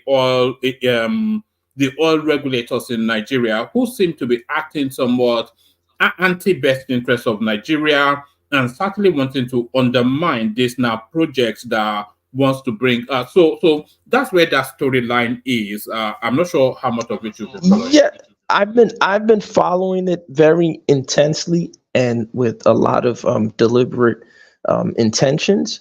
The point is that I'll speak colloquially. We all know Nigeria works through bribes. It seems that Dangote doesn't want to pay the local mafias their kickbacks. I think he was, if I'm not mistaken, he paid 100 million allegedly for the land in Lagos. Did the what do they call them? Omanila, did they get their cut? How much did they get? Right? We all know this is how Nigeria works, right? You don't see anybody bothering Adenuga and Globacom. You don't see anybody bothering Bua and his refinery that he's building in Akwa Ibom over there, 256,000. 100,000 capacity refinery. You know why? Because he most likely, played the politics. This is Nigeria. Let's not kid ourselves. And, maybe he felt, yo, I'm Dangote, bro. I don't need to pay. I already gave you money for the election. And it's like, nah, bro, that's not how it's going to work. You still got to pay the piper. So he'll figure it out. They'll sit down. They'll have their meetings. They'll shake their hands. I think I don't care about sacking Chiari. I really, if these reps were serious, they would do a true audit of the, NNPCL, whatever you want to call it now. When we have a guy like the former head of the EFCC or whatever he was, or a central bank guy who's saying that, that's one of the most corrupt organizations and that they're hiding dollars, and then they're telling us that no, it's a lie, that's not true, and all this other stuff. So there needs to be a real deep audit and deep dive into their books, as opposed to making it, again, ethnicizing it to say, okay, if you remove him just so Dangote can get his way. Yeah, but the corruption is still there at that institution. One man, I think you should tread carefully with this story, because remember Alex Jones had a big lawsuit when he went after the Sandy Hook people, and he also said certain things. So I would be very careful with promoting of these stories. How is this story being how is it being navigated in America? All I'm saying is as I said, I'm not going to touch it with a 10-foot pole. A president of the United States, according to what we saw, was shot. I'm not going to touch it any more than that. Like I said, Alex Jones played around with Sandy Hook, and he paid the price. So I would be very careful about pushing with that story, that this or this, because narratives nowadays are, they will come down, hard and heavy, pause, as we say in New York. But so if the relevant authorities, it seems that the United States Congress called the head of the Secret Service in for an investigation, and I think that speaks enough as to the validity and the seriousness of whatever happened on that day with former President Trump. That's all I'll say about that. But I would tell anybody, just be very careful with that. What's the next story? I think you pretty much covered all we have so far. But stay steady. I want to move it around fairly quickly and then come back to you. I wanted to go male, female, but Gideon has dropped. So Gideon, come back. So we'll do it this way. We go to Shola, then we go to Baba, and then from Baba we go to Charles, and then we go to and then we go to Prince. So Shola, you join us. Are you back home or are you still in Canada? I'm not in Canada. I went to Nigeria. I'm back to London. Oh, were you ever in Canada, or am I mistaking you with someone else? No, I've never been to Canada. No, she's always been joining from London. You forgot? Oh, all right, brilliant. It was once I joined from Nigeria when I went to Nigeria in March. All right. So bring us up to speed with where you are in the politics. So there's only really one story: the protest, days of anarchy. Are you for it or against it? Do you have any concerns? What's your take on it? Okay, for the protest, because there's people's right to protest, I am not against it. However, with the history of what happens during the EndSARS, I am not in support that everyone should come and protest in Lagos. When you're talking of a bad government, for example, if the governor of your state is not performing well, and you now brought your own protest to Lagos, how will the governor of your state feel the impact of the protest if you don't protest in the state where it's not being developed? Lagos is doing well. They're doing excellently well, developing the state, and it's for everyone to see. And the way things are going, it's as if people have planned to come and destroy Lagos, just as they did during EndSARS. Because they are. So what are you making of that obedient girl that has now been outed as an IPOB, writing to the police CP in Lagos that she wants to protest? What are you making of that? Well, as I've said, I'm not against anyone protesting, but because of their including IPOB and obedience protesting that's in what I'm saying. Lagos. Because of the history, they should take their protest to their individual states. Because their intentions already been, pronounced during NSAS. They are the one that took NSAS to another end. And they already have the venom in them, and the venom is still very active. So whatever they do in Lagos again, their intention can never be right. If you remember during NSAS, many government properties were destroyed. But where I don't want to tribalize it, but at the same time, it's just the fact. All where the Igbos doing their where they have all their luxurious blood buses and everything, their stores, they never go there. But they went to the Yoruba side and destroyed so many things. Government properties, pupil stores, destroying all the bus lane for what? I wonder why they did not destroy Alaba Market during NSAS. They did not destroy Alaba Market. All where they normally bought their luxurious buses to their country, to their states, they never went there. So it's very obvious that their main target is Yoruba, is Lagos State. Lagos have indigenes. Indigenes are not ready to protest because Lagos State. Hold on. So only Yoruba people live in Adeniro Okusanya. I'm not. Don't get me wrong. I'm not saying only Yoruba lives in Adeniro Okusanya, but what are the percentage? What is the percentage of other people's property that was destroyed in Adeniro Okusanya? They have their target because during all their secret. You didn't answer my question. You just glossed over it. Is it only Yoruba people living on Adeniro Okusanya? And I've answered you. I said it's not only Yoruba that live in Adeniro Okusanya. But what is the percentage? What is the percentage of other people's property that were destroyed in Adeniro Okusanya? What is the percentage of other people's stores that were destroyed in Adeniro Okusanya? So please, let's be realistic with what the store has you're happened. talking about in Adeniro Okusanya, those stores on Adeniro Okusanya, you know that there are Igbo people that have own stores in Adeniro Okusanya. But how many of their stores were destroyed? How many of their stores are destroyed? Is that what you're asking me? So do you want to please look? What I'm saying is that Lagos is Yoruba land now. Is it not? No one is asking you. No one is asking you not. No one is asking any. Where you want to propagate this division. You do it insidiously. I don't know how you people even think. Why would you say? Why would you say? Please, like one thing is that you have right to your opinion, to how you view things. I have right to my own opinion and how I view things. So you cannot. Let me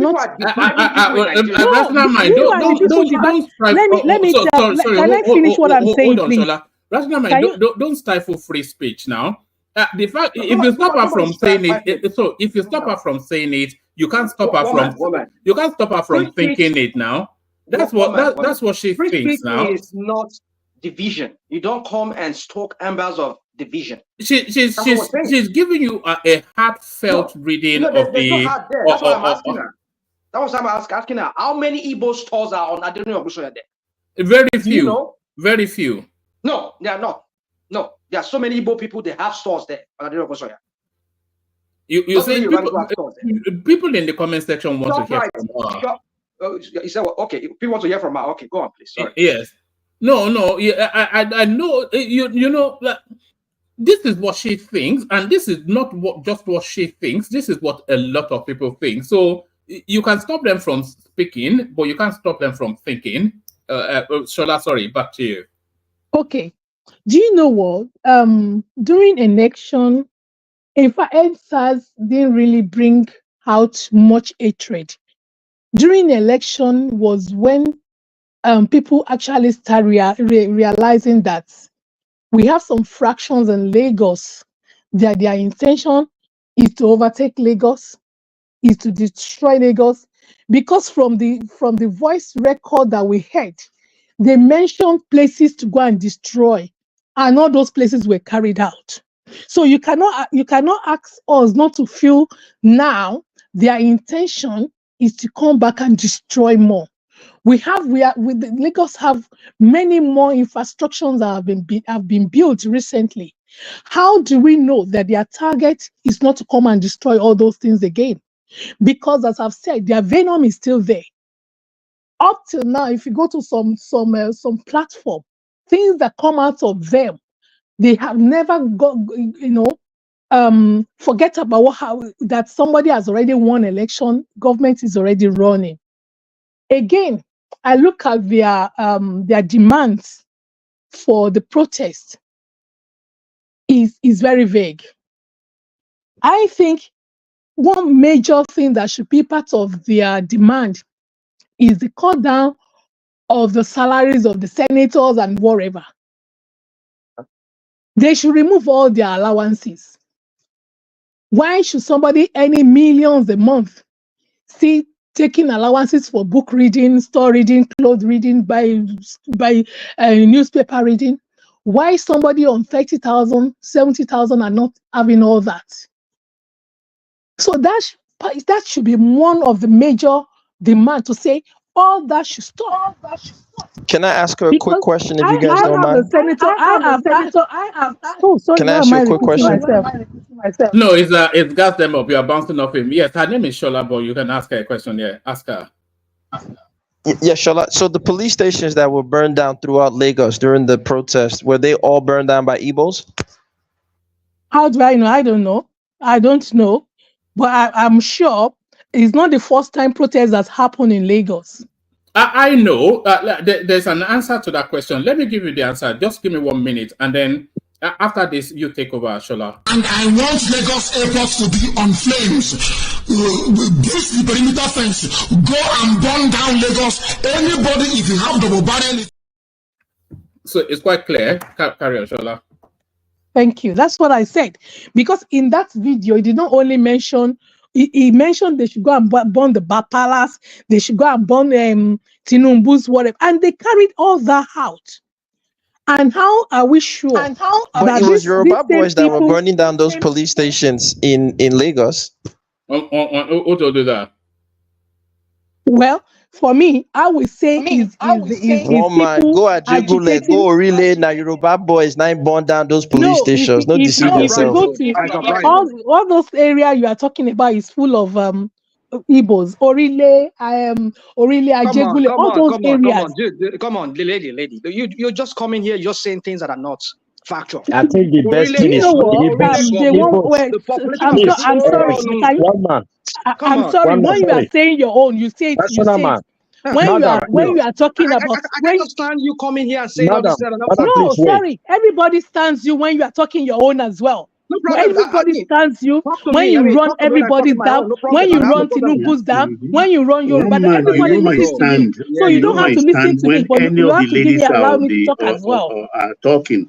I don't want them heckled. This lady thing. I mean, no. We have to. Seldomly we get the ladies to come on board. The other time Chioma was around, you almost allow me to learn and talk. We are allowing her to talk. I'm only interjecting her. If you don't, no, you can interject. When you are speaking, exactly. You say your own boldly. You insult people you want to insult. You talk about Tinubu. You talk about. Nobody interject you. They allow you freedom of speech. I allow people. I have my own freedom of speech, and you cannot deny me of that. You do. All right. All right. Shola, let me apologize for Rational Mind. It's still in training. We're still trying to. We're that book on how to be a gentleman. I sent it to him, but he's still not ready yet. But I'm back to you, Shola. It's still in training. Yeah, I do listen to you when you say. I never call you because you have right to say whatever you want to say. It doesn't mean I agree with you, and you don't have to agree with what I'm saying. But this is my own opinion, and this is my own view. You don't have to agree with me. But what I'm saying is that. Everybody who wants to. I'm not against protesting. Shola, what I'm hearing from you, and correct me if I'm wrong, is that your reading of this protest is essentially an anti-Tinubu and almost an anti-Yoruba protest. Is that how you're saying it? I wouldn't say anti-Yoruba protest because it's not, as I've said, it's not only the Biafra or the Igbo. There will be some Yoruba as well protesting. But the focusing on Lagos, I am a Lagosian, and I know what they destroy in Lagos. Many of them are still not being built back. Hundreds of buses were destroyed. That will take Lagos back to do other things. And many other things has been done in Lagos. We don't want any hooligans or other people that have values, that don't have values for things to come and destroy Lagos. Well, that's what I'm saying is that if your own governor is not doing well, let me use Ogun State for example. If you are complaining that Ogun State is not performing well, and instead of you protesting in Ogun State, you now want to come and protest in Lagos, how will Ogun State governor feel the impact of the protests? Take your protest to your governors that are not performing. They removed the subsidy from the petrol. They increases the governor's allowances. A lot of money were given to them. Some are using their money to build their state. What are the others doing? Why are their people not feeling the impact of that enormous, humongous money being given to them? And now, instead of you staying in that state to protest, to let your governor know that, how can Lagos be building Lagos? How come, is it Governor Oti recently? I can't remember the state where he's building his state. What happened to the other states? Why are they not building their states? So if you are not now protesting in those states that are not developing their state, their community, and you now want to bring your protest to Lagos, that means you have ulterior intention. That means your intention is not for good government, for good governance. Your intention is purposely to come and destroy Lagos. And I'm just hoping that Lagos will not open their eyes this time around for them to come and destroy Lagos. Because we are still hearing some other secret information that they have their plan. We don't know their plan. But is Lagos going to sit back this time around and allow some people to come and destroy their Lagos? And the protest, make your demand Do you very say this clear. when Lagos is being Make your infiltrated demand by very Awusa clear. and Fulani Okada drivers? Do you say this when at night they are bringing in millions of Awusa and Fulani Okada drivers and other people in trucks? Do you say this about this infiltration about the Awusa and Fulani? Yeah, that's what I'm saying. Lagos has Lagos has allowed their doors to be open to many, many, many people flowing into Lagos, and that's why they are struggling with it now. And I think now they have to be managing their border, because if we want to be sincere, out of every state in Nigeria, Lagos is the only one that accommodates more or less everyone from every state. Shola, do you think Lagos should embark on a mass deportation now? And anybody that is not able to speak Yoruba, anybody that is not able to speak because you cannot deport people starting with from their country. Rose Vivo, yeah. No, I wouldn't use the word deportation, because they are citizens of Nigeria, and being a citizen of Nigeria means you can live anywhere. But that doesn't mean that wherever you go and live, you should now try to destroy it and trying to be claiming it because you have built your property there. Yeah, because Lagos is accommodative. People there accommodate you. If your state is very accommodative, other people will flow in there. But because Lagos is people there are friendly, they have allowed every Jik and Harry to come to the state. Now some of them are even claiming the state. That's not where we're going. Where I'm going is that Lagos just have to open their eyes this time around. What happened during NSAS, they should never allow it to happen. They just have to put their feet down.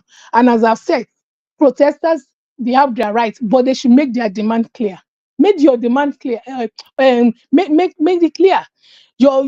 As I've said, they should just write they should just write a letter and send it to Aso Rock, isn't it? All this. One man. Let me ask this lady a question. Shola, my name is Shola. Miss Shola or Mrs. Shola.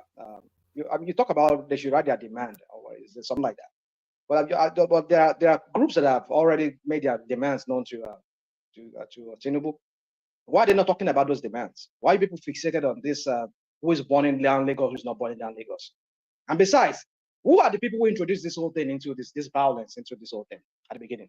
Is it Biafra now? Why are you asking me who are the people? Did you not see the action during the election? Hold on. You see, it shows that you don't even know what you're talking about. Really? You don't know what you're talking about. Really, Now, if you look, this is something that is very obvious to everybody. if you look at the list, When Obi won Lagos State, when Obi won Lagos State, did you see one of the Biafra took the flag to Alausa to say we have conquered Lagos? Did you see that? Or you want to tell me you did not see it? Where is the image for that? Where is I can really? get You did not it see for it? you. Oh, Everybody you saw it. really? You did not see that? Everybody saw it. You did not see that when he said we have conquered Lagos. Lagos is ours now. Did you not see that? Can I let me? Oh, please. Shola, I will call the music. Let me just. No, I will call the music, but sometimes you think you are the only one that have the autonomy to say whatever you want to say, and nobody interrupts you. I'm trying. You No, do that all the time. That's why people don't want to join because of you. Rashtaman, she knows you. She knows you very well. Everybody knows him. But hold on. Anyway, I think I just need to go now, please. No, don't go, Shola. Don't go. Certainly not because of rational mind. But take a moment. Let me take the conversation. I still have a few questions for you. We're doing 5 minutes opening monologue. We go to Baba, and then from Baba we come to Zita. From Zita to Prince, and then we do it that way. Woman, just a second. Is Shola still there? Shola is still here. Shola, I've not met you before. My name is Zita. When you come to one man platform, do not let those men bully you. You hear me? Say whatever you want to say, as long as you are not breaking the rules of the platform. Don't let anybody make you leave that platform, this platform, in a hurry. Do you hear me? Thank you. All right. So I think that was was that a dig in direction of Nosta according to Baba? You're up next. Just opening phrases. Yes, I'll dispense with protocol. So because I want to utilize my 5 minutes very well, but I still want to indulge you to talk about this heckling. I mean, we need women voices on the panel. I mean, Zita is a warrior in her own right, but before she arrived at that station, I know what happened to her on this platform. And it has been the tradition. I mean, Chiamaka the other day, it was Chioma before Chiamaka, and now Shola. So if the women disappear, it will all just remain men. I mean, how can we run a country that way? We need female voices. Whether we like what they're saying or not, I think it's most appropriate we encourage them. Even in governance today, they are debating it in NAS, whether they have to give a kind of a quota to women for them to come into NAS.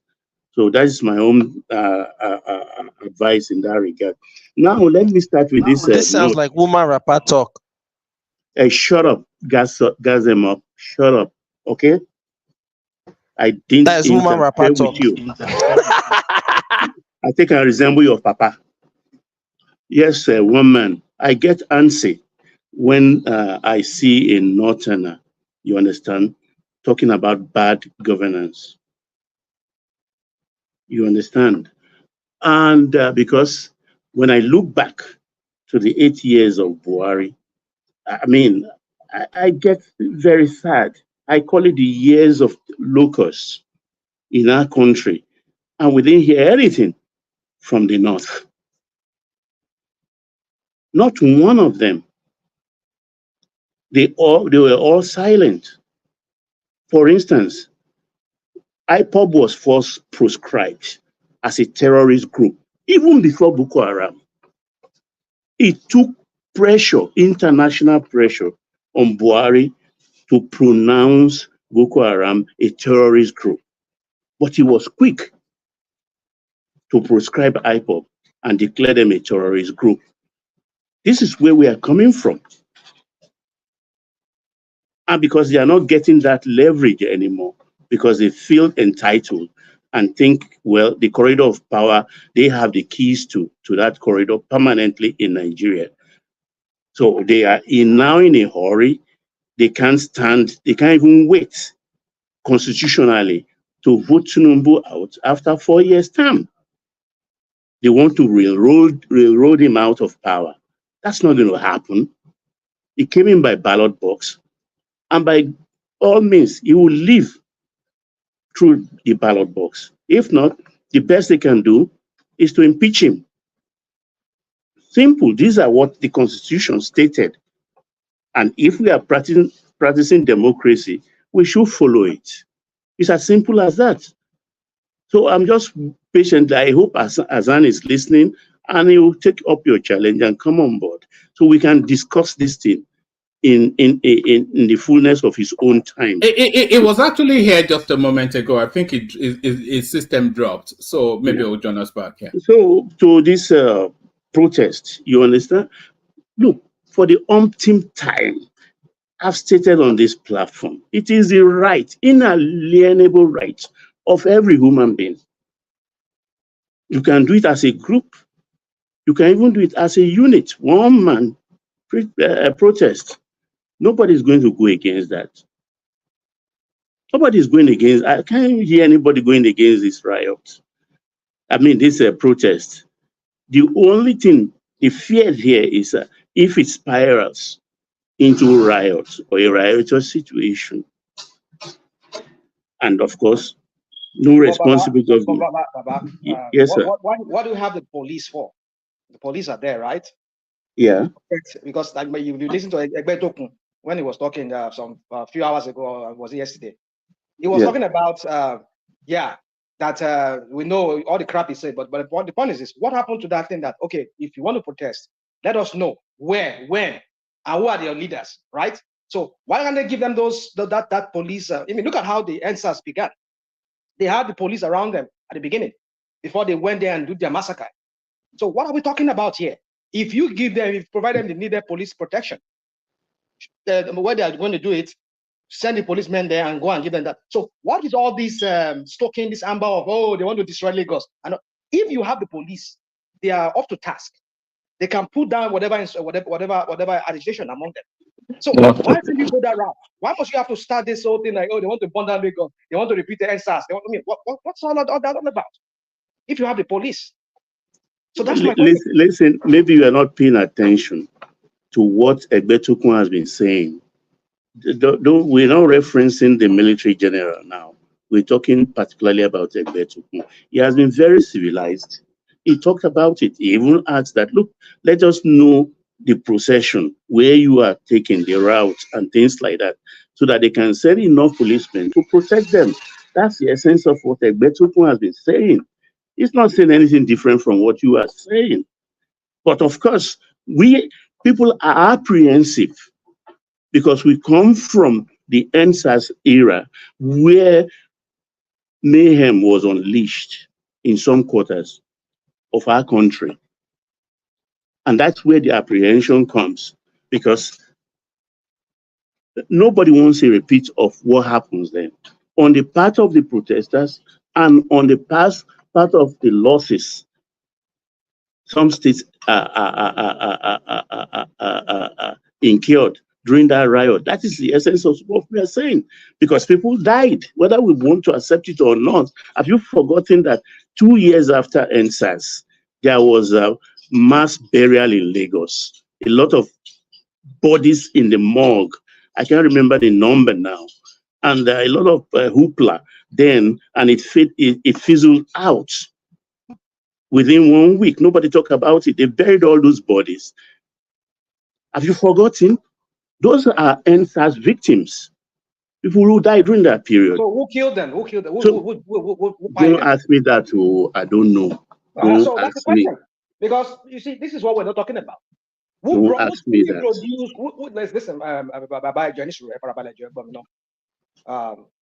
Who introduced? We saw there are images of DSS or federal government agents, security agents looking like in an SUV, bringing in, taking up, these thugs on the streets and driving them around.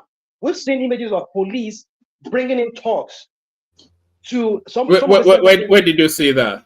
Yeah, there are videos. Woman, if I right now I'm eating right now. If I find it, I will send them to you. There are several. Anybody who knows them, send them to a woman, please. There are videos of state police, state security agency taking these hoodlums to those centers. There are even that of the what's it called? The some of this VRs that were brought in. Hold on, you can't do that. We could get copyright. I think Pansat is at a game. Is that a hold on? Pansat is at an Arsenal game. Yeah, in LA. Arsenal is playing Manchester Yes. United. Are you being beaten? No, Oh, they beat us there he last is. time they came to my state. I think it's It gone. doesn't matter. All right. All right. So that's Pansat living the life of a Cobonia. Yeah. Baba, Back to you, Baba, Baba. please. Baba, please. Let me just Baba. land this one. Yeah, Isaac, carry on. Let me hear you. Whenever rational mind finish whatever you want to say, just give me maybe 30 seconds to address him. Okay, rational mind, carry on. Rational mind, you have to let people flow. You know people politic differently, so they see the world differently from you. So you have to let them see the world. Can someone else talk? That's one man. Can I talk, please? No. We don't. Gani, we're not turning it into a shouting something. Sorry, carry on. Okay. I understand what you are saying. You understand? Look, men, we learn from history. We learn from what happens to us. And of course, we find solutions therefrom. So it is the apprehension. I'm not against the protest. I mean, I've been saying that till I'm blue in the face. Nobody's against the protest. But particularly, I'm talking about what happened particularly in Lagos State. Look, as of today, Lagos State is owing external debt $1.2 billion. Lagos State is owing. Domestic debt of Lagos State is 929 billion naira. That's a whole lot of money. And where did they put all those money? Mostly on infrastructure. And if they happen through happenstance, peradventure, history repeats itself again, and these things are destroyed. Of course, they want to replace it. And of course, Lagos State will go into more debt. The Assembly House in Rivers State that was bombed the other time, they are going to rebuild it better and costlier. Whose shortage is that? Of course, the citizens, the indigenes of Rivers State will suffer for that. Same thing, ditto for Lagos, if it's allowed to happen again. And that is where my fear comes in. Because everybody have pitched their tent. They pitched their tent. And I see mayhem coming. Is it good for our country? No. Do they shelve the protest? I don't think so. If they can make it peaceful. But then we are not a protest without leadership. It's rudderless. Rudderless. RUDDERLESS, as in the rudder of a ship.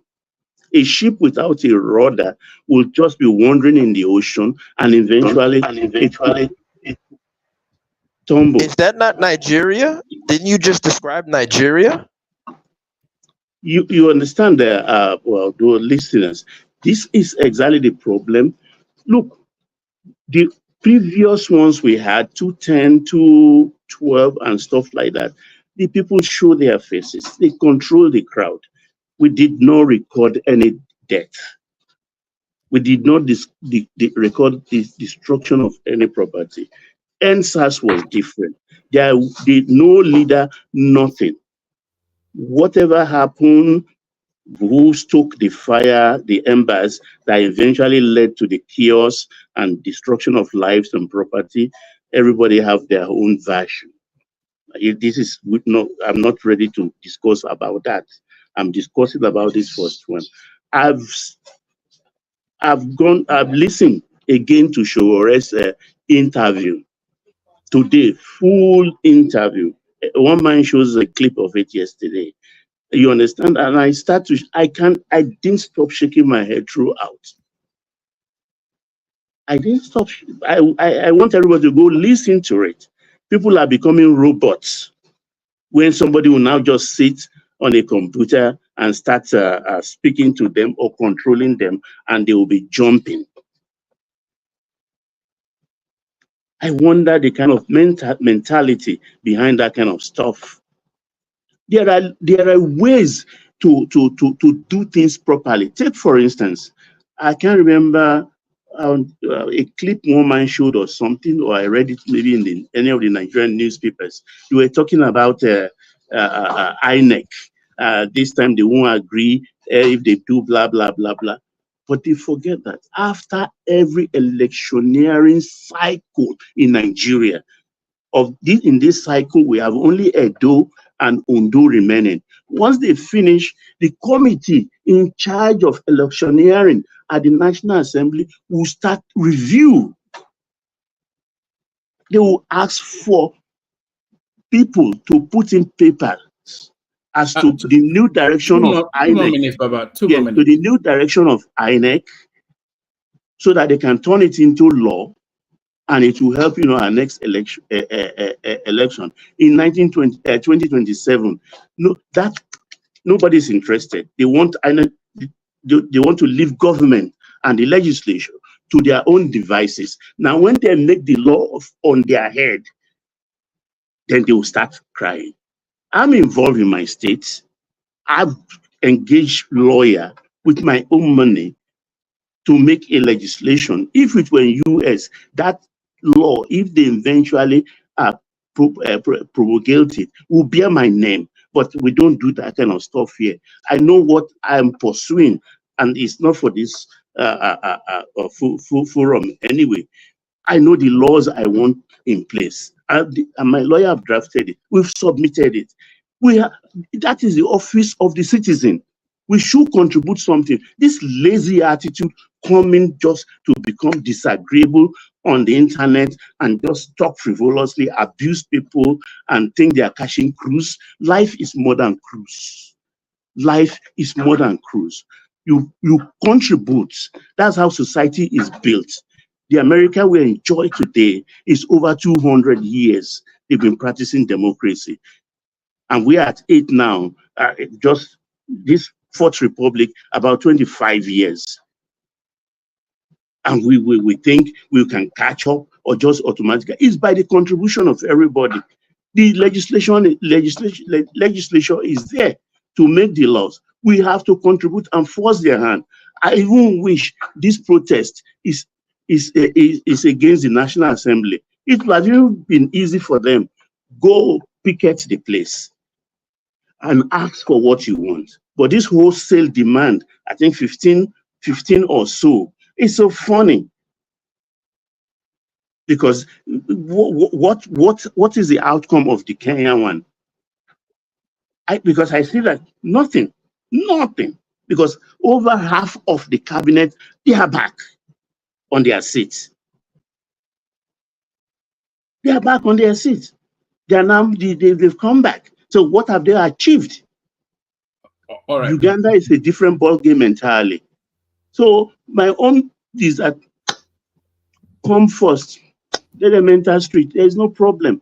But please, no destruction of any government property. That's all. That is all, woman. Thank you. Oh, all right, brilliant, excellent. So that's Baba. We'll still loop around to all of the voices. We're just documenting everybody so that everybody gets to speak without waiting for too long. So up next are probably one of the biggest voices on the platform who took a bit of a break. Now back with us, the majestic Zita, of course. Zita, the conversations wrapping around, of course, are the topic of the days of rage or days of anarchy, which is an unfortunate appellation for a protest. So that already signals to the central space what to expect. So we're talking about that. We're talking about Dangote versus corruption, but who is corruption if not Dangote? So Dangote versus the NNPC space, that's in conversation. The passing of Ifeanyi Ubah, who thought he had rescue when he arrived in the United Kingdom, only to pass away to the Lord. So we're talking about that as well. So we're talking about that and whatever else interests you. So good to it looks as though Kwakwanso has already now come out to back the government as well. So we're seeing the alignment of the old guard are trying to push against what's coming. So to all of that, Zita. One man, now we don't know. Kedu. I'm at the moment. I want to start with the protest. And I would like us to do it like interactive between the two of us. Who wants to protest? Right. The arrowhead of the protest is really Showore, and they take it back space. The people tagging onto it to amplify it at the obedient space. But the theme of the protest is hardship in the country, which then sweeps up the experience of the vast swathe of the population. Okay, so on that day, Showore will come out, right? And Lai is in New Jersey eating burger with his children. If he's going to come out, I don't have a problem with that, because all those people talking about stopping, how dare them stop protest and blah, blah, blah. I don't even know why that should be a discussion if they don't have ulterior motive. After the 2023 general election, I noticed that there were several protests in Nigeria, of which Atiku and his conglomerates, they had a protest. Atiku was in that protest. It was peaceful. Dino Melaye was there as well. They were all wearing black. I recall it. Yes. Even Saraki was there. Thank you. I thank God everybody remembered.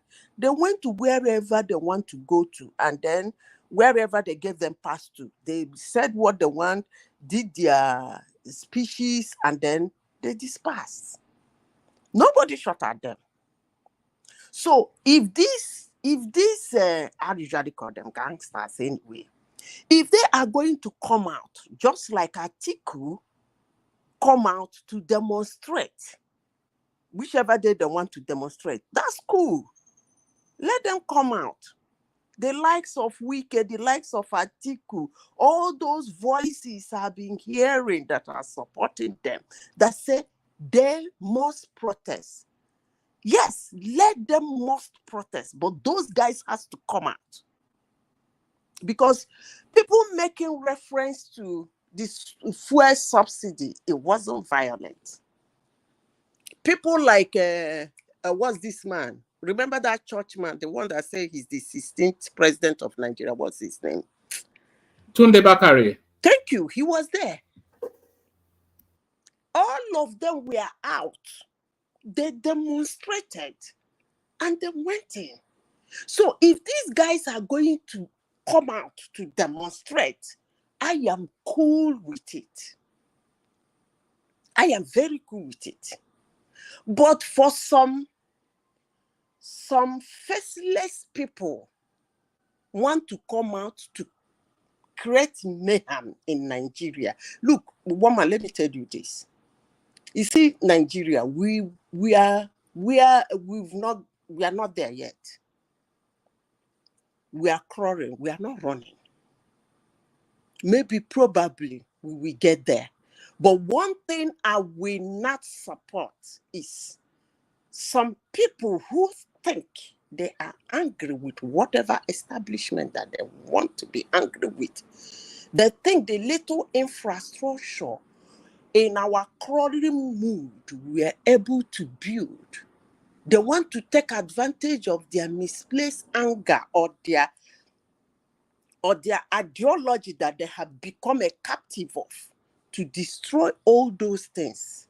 That is a no-no. And let me say this, using your platform. If they do not give them pass to demonstrate, if anybody come out on whichever day they say they want to demonstrate, whatever they see, they take.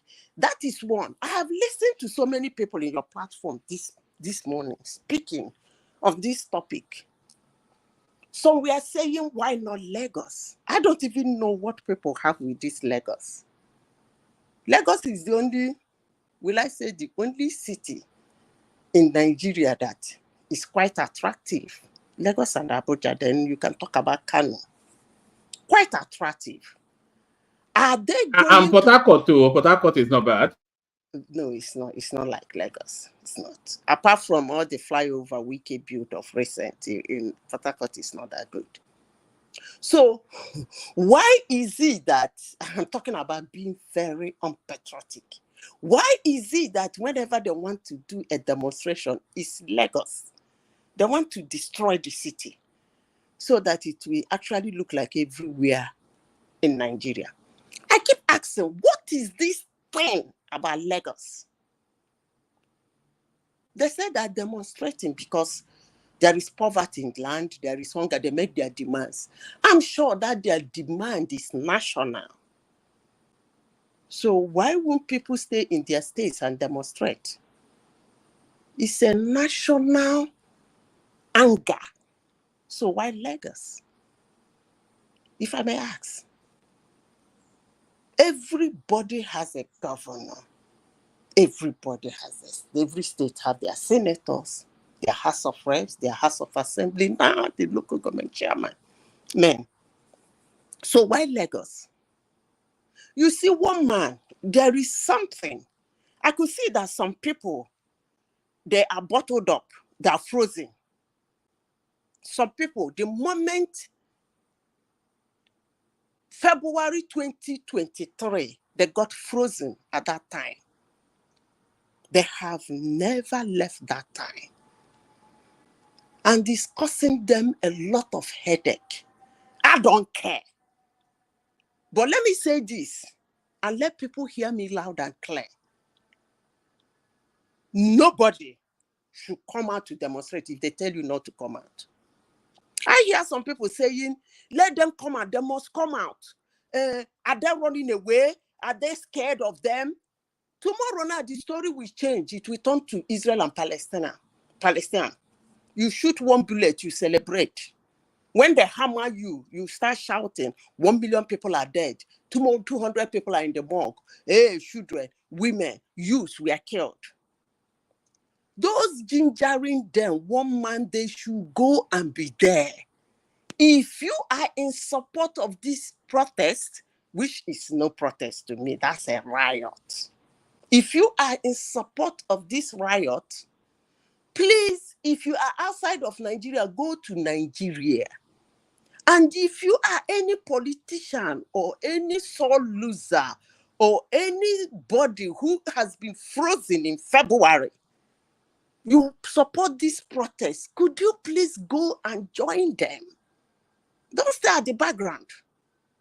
Go there. Atiku was angry that he lost an election. He came out and protested. Nobody beat him up. And maybe, probably because he was there, it was peaceful. They were carrying leaves. They were carrying branches. They did their whoa, and they went in.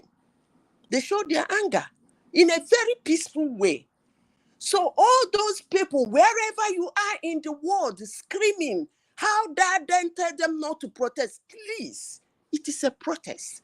And if you have interest in Nigeria, you have to go down there and join them. You should not incite those people you say that are poor and hungry. You incite them to go and die. Are you helping them? You say they are poor, they are hungry, and you have pity for them. And all you could do for them is to tell them to go to the street and be killed. So if you are supporting it, it's better you go and join them. Because But why should they be killed? Why should they be killed? That doesn't make sense.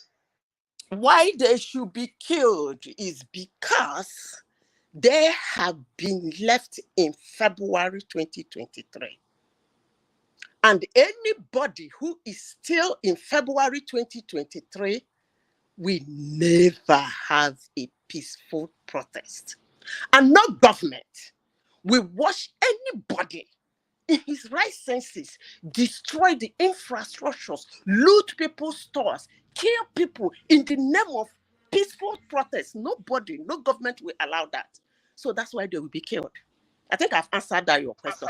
1 month to the next. But they didn't do that when they were protesting Mike Brown, when they were protesting the guy who got the knee on his neck. They were breaking and destroying things. They occupied Wall Street. American government didn't kill. People who were killed because The people lost American their lives. government, the American government did not kill protesters. You're lying. You're a liar. The American government did not kill protesters. Don't call people liars. You can disagree, but no name calling. Yeah, you can disagree, but no name calling. No, by the way, one man, who is that person? It's gas them up. One of our bigger voices here. Yeah. Listen to me. Let me tell you something. I, for one, I cannot have a discussion with people who are frozen back in time, because that's what they say. Secondly, I cannot have a healthy conversation with someone who has been ideologically captured. Do you know why? The person will be aggressively anti-common sense and truth. So for you calling me a liar, when we know that people lost their life, their property in 2020 riot in the United States, you called me a liar for something that is obvious. In Charlotte, for instance, in 2017. I said the government did not kill people. Hold on, let me finish. All right. I did. I don't want us to be stuck on this American something. Respond to that, Zita, and then I'll move it to another topic. Let me say this. Next time I come to this platform to speak, please don't interject me. But Wama, you said 5 minutes now. Hold on. When I'm done, we've not had Zita for a while, so let's enjoy a little bit. Let me take you. When I'm done, I finish my own time. You can rubbish what I have said. I wouldn't mind, but please don't interject me next time, so I don't lose my thoughts. All right. If I do this interjection with you, we're not gonna get anywhere because you are all right. captured. Let me take you to another. I don't do interjection with such people, please. Let me take you to another talking point. And gas them up is not ideologically captured. It's somewhat of I think it likes to troll the conversations more. But let me take you to it's a non-aligned sort of troll. That's probably the best way to describe him. Let me take you to the Dangote space and the goings on there. Dangote versus corruption in the NNPC. So when did that Dangote suddenly become the champion of the people? One man. When I want to talk about businessmen, I always like to make the meaning of business very clear. The meaning of business is just one sentence. And at the end of the sentence, it says to make profit, period. So I don't understand this. A businessman is wanging his way, waving his way to make profit. And he make profit out of you, you get angry. Dangote is not the owner of NNPC. Whatever negotiation he went in there to do, somebody approved it. He did not steal those negotiations. He did not do it of his own. And he is a businessman. A businessman must end with profit, period. So are you guys working towards destroying that magnificent business built in Nigeria? I don't even understand this Dangote here, Dangote there, and Dangote here. I don't get it. Honestly, sincerely speaking, this man is a businessman for all I cry loud. He's doing business. And business ends with profit, period. So however, whenever he gets his business and make his profit. He had a negotiation with somebody. Those papers are not fraudulent. Somebody signed it. So what is all this noise all over about this man? Are you people trying to destroy him, destroy his business, or allow that giant there to turn to a Jakuta tail Oluwa Glass, or as usual, the Nigerian refinery. I am not getting this, but one man, I don't want to discuss that. But one thing I have to tell Tinubu administration is that when Obasanjo came, a lot of people did a lot of shit. A lot of people have Nigerian money in their hands. Obasanjo did not go destroying their profit or their businesses. Obasanjo created his own billionaire. Tinubu should create his own billionaires. I rest my case. Next topic. All right, let me take to one final topic. A brief commentary on this. Just as we're still trying to come to terms with the passing of Emmanuel Nwayawu, we now hear of the passing of Ufayin Uba at the relatively young age of 52. He went to the UK and thought he had found the solutions to his problem, sadly to pass away. So what are you then making of this, of the passing of this promising young politician? What killed him? Excesses. I don't know. I don't know. Death was what killed him. Well, I don't want to talk about it. If may his soul rest in peace. If I don't know what killed him, may his soul rest in peace. I think it been carrying an ailment from Nigeria, and which was quite serious. And they actually thought it was going to pass in Anambra, but they managed to get him to the UK. And he thought rescue was at hand, but it then passed away.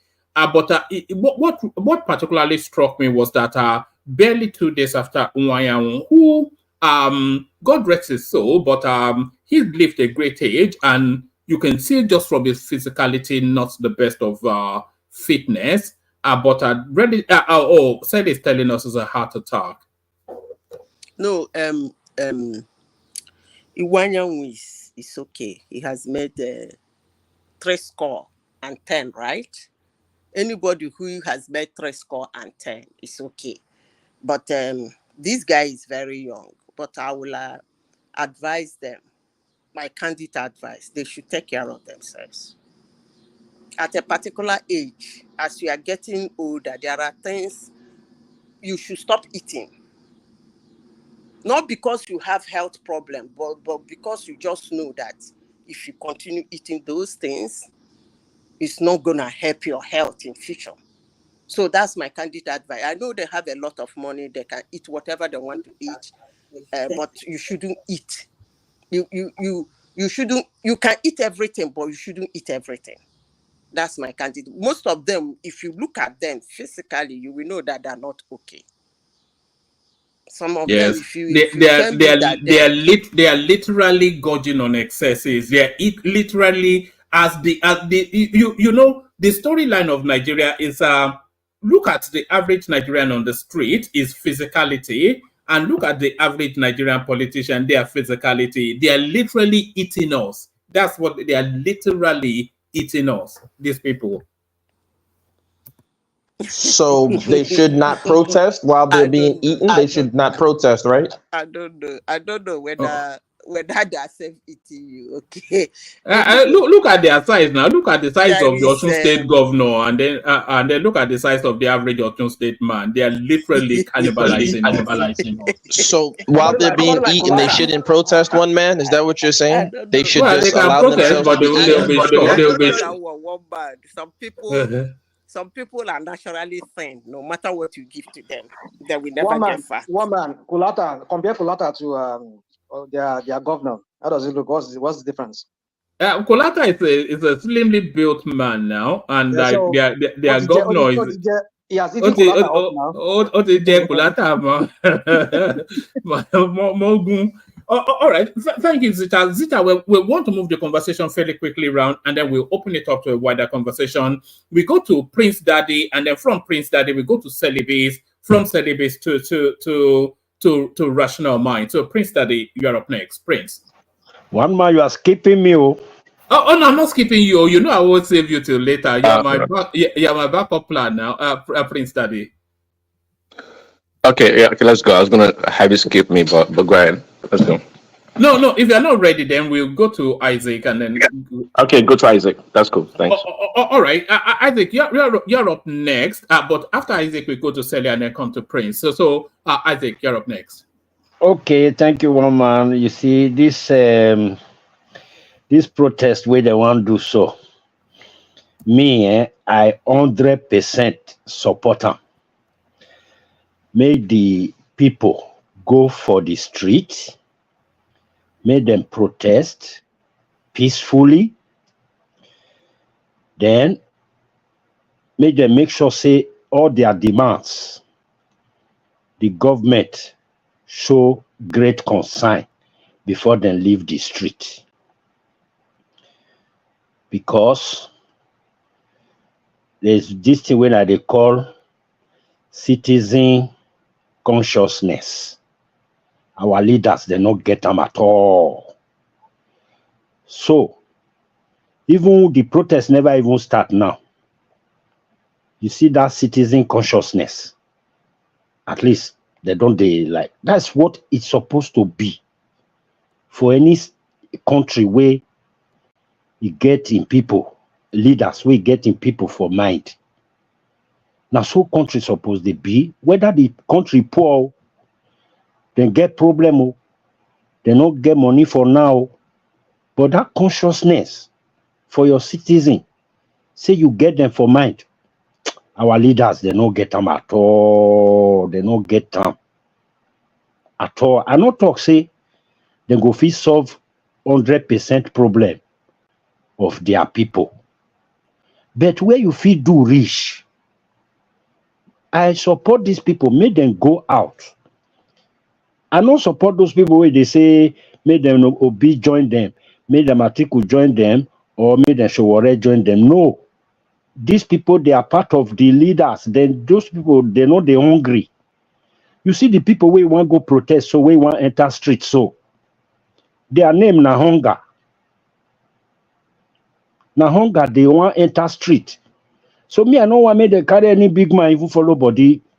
Now the people will get that hunger inside their belly. Make all of them come out, make them go cry. Make them go cry to their government, say, we they hungry. We they hungry. Anything we wanna feel do. Una they like somebody come here just now, he talk about all this newspaper reading allowance, wardrobe allowance, shoe allowance, 160 million jeep to they buy for upper class people and the ones with the lower bench. 160 million vehicle. All those things make the people go cry. Tell government say come, all these things make una stop them. At least anything will come out from there and some other things we una fit gather. Muna take and face the economy. Muna take and face agriculture. Muna take and if na import, una want import the food though. So far may we see the food. Make we not hungry. So that is why I support the protest. But the protest where I not go support too. Say make them do. Maybe this one where we they discuss things. Say Igbo people, me I know they fear. I go measure your name. Igbo people say they must go Lagos. All those one are nonsense. No. Igbo people, you not get right to go Lagos, go destroy Lagos. Because anything where they make Igbo people, they gather themselves, say they want go Lagos, go protest. Not be real genuine protest. Everybody know that one. So who want pretend, make it they pretend. Say they be like all of us, the Nigerians, you are free to protest anywhere. No. Once Igbo people don't they organize, they said that they focus on Lagos. Now that not the music, they want go sing. So may we forget all those things. As our sister, Can I interject? as our sister Zita talk say make a. I think Rational Mind wants to interject. I don't think Okay. he especially likes the ethnic tone. You are free. All right. Yeah, Isaac. I just want to ask you a question. Now, when you hear say people say they want to go Lagos, go born Lagos now. Where you hear them? For social media. And you believe them? Okay. All right. Why I not go believe? It's okay. Go on. Not before social media. Now, the one way happen for NSAS NSAS time. Not before social media now, una di Kanu announce and say, may they go burn down Lagos, may they go burn down some specific places without our auntie, they try explain to us that time. Now for social media, now you talk and But you know Kanu now. You know Kanu. At least you know him. You see him face when you talk about it, or you know him voice. But those one way the way that they play us now, where you say you hear, you know them. You know who them be. I know Samuel Ekpa. Okay, all right. Samuel Ekpa not dey prison. He still there outside. You understand? So that answers what happened that time. I dey hear una they do. Me, I follow those videos. I follow everything. May I tell you exactly what it happened? And that kind of thing fit still repeat itself if care is not taken. That's why they support. Sorry, Isaac. Baba, check your phone. Yeah. So that's why they talk and yes, say. I'm addressing it. I'm searching already. So that's why they talk and say, make everybody protest for their state. Yoruba people, wanna protest for una state, wanna protest for Lagos. Igbo people, wanna protest for una states. Edo people, na Edo me be. Wanna no go Lagos. I not talk say the people wey dey Lagos, so because some Edo people dey Lagos that they do hairdressing there, then they sell whatever. Join the Yoruba people there peacefully. Make una, if you like, join them. If you like, not join them. But the concentration must be your own state. You need to protest well for this hunger stuff. And then to go back quickly to that answers what happened that time, make that kind of thing not can happen. Wait till happen. These people, they give them security, they give them police, they put army standby in case maybe they want something want overpower police. And they watch every day when the musicians go come, they even they come they cook, they chop for there 2 days, 3 days, then they there. Police there with them. Nothing happen. Until for social media, we can't they see some people wear kaftan, some jeep can't they drop them. Rational man, what do you talk not true? We can't see some people wear uniform, drive jeep come. Some boys we no wear uniform, they wear kaftan. I believe I know where they from come because na Buhari time we did that time. Some of them carry cutlass, some of them carry wood. Now so the Congo they hit people where they protest against Buhari. Congo they want fight for, but they not be for inside Lekki there. Those ones can they happen for outside the people where they outside for Abuja self. Some clip come from there where they go drop them. Then you just see that they don't come out. People will gather on their own peacefully. They make this thing. They go enter their midst. Igba. So I believe say now waiting they can't see. Now talking about those people who wear uniform, maybe they feel be DSS. Rational might talk and say now police can they drop them or now DSS can they drop them. But for me, may I tell you now, that one not be DSS. Any DSS will do that thing. If he be DSS, oh, say they employ him as DSS, oh, but for me, I know call that kind of person DSS. Now, evil person. It just be like police will be say GUN where they give them. Make it take they protect citizen. You go come give them. You know many of them they like that. They'll come they hire them out to armed robbers. Make armed robbers go they use them operate. They'll come return her to them. Come pay them. That one not fit call a police, Nigerian police. That one not be Nigerian police. So you make mistake when you go they say those people are DSS or they be police. They are not police. They are not Nigerian police, and their own then they do. The person where I feel call say na Nigerian police. I hear one story of one police where be say there be one brother with how many million of some crime where somebody do. Two more minutes, I think. 2 more minutes. Yeah, he reject the money. Now, so they can't show the man for social media, say, this one a good police. It be like say they can't even give a promotion. That one might be Nigerian police. Not be those ones where they cause havoc for our country. Those ones, me, I don't regard them as Nigeria police or Nigeria army or Nigeria whatever. So my brothers and sisters, make we dey balance things. If we dey talk, if we dey discuss, if we dey talk to our people, we will try to dey balance them. If you dey vex, not let the vex too much. Balance them. Talk the one way be truth. Talk the one way be solution. Finally, my own be say I support the protest 100%. Make the hungry people, make they enter street until government talk say yes, we recognize una. This hunger we go handle am before they go back. Then I don't support the protest. If now all this, let's go to Lagos, let's go to this, let's go to that, and go and destroy. I don't support that one. Thank you very much, Mama.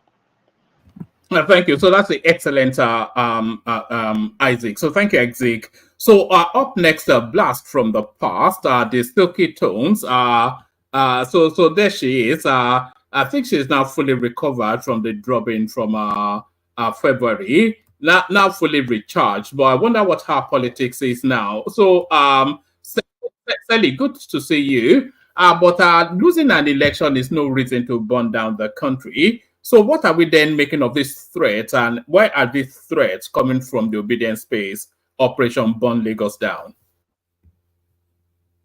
On mute. Sally? Oh, so first of all, let me just say hello to everyone, because I haven't been around for quite a while.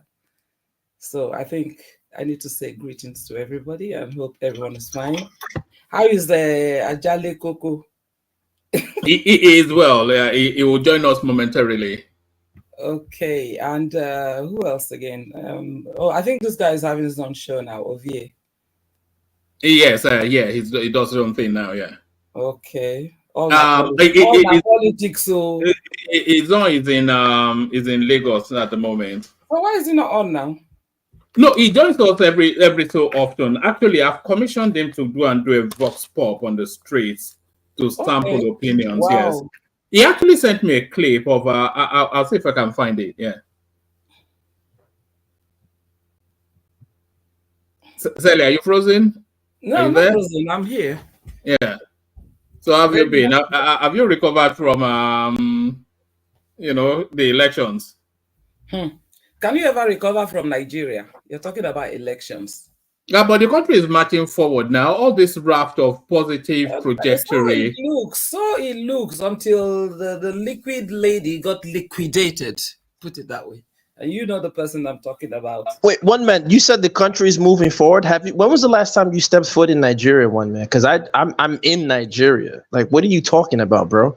Like, do you go to the market? Everybody that goes there has positive reports. Yeah, they're lying to you, bro. Tell them to go to the markets and buy stuff. Not these people who hide in estates in Lekki and hide in estates in Abuja. Let them go on the streets. Let them go to Igondo. Let them go to Lagos Island and see the average person, not people who come with pounds and dollars and change their money. Like, come on, man. Why are you Nigerians such freaking liars, man? God damn.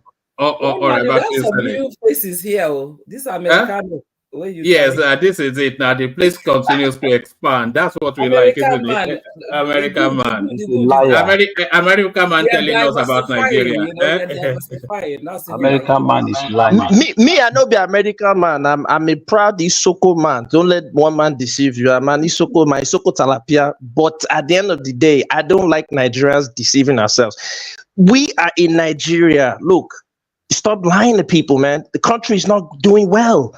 People can't afford food. All right. Yes. But Sally is one of the. She's not been on the platform for a while, but she's one of the fan favorites. So I'm sure they'll delight to hear our voice. So Sally, yeah. The pioneer. Now start time now. Now come run. We start this show with heavy fight and everything. Remember those days? It was you feel brutalized after every session. You feel like you've been with Mike Tyson. No, yeah, it used to be so, yeah. Especially when Baba Ajale and Coco, my friend. So what are you making of this?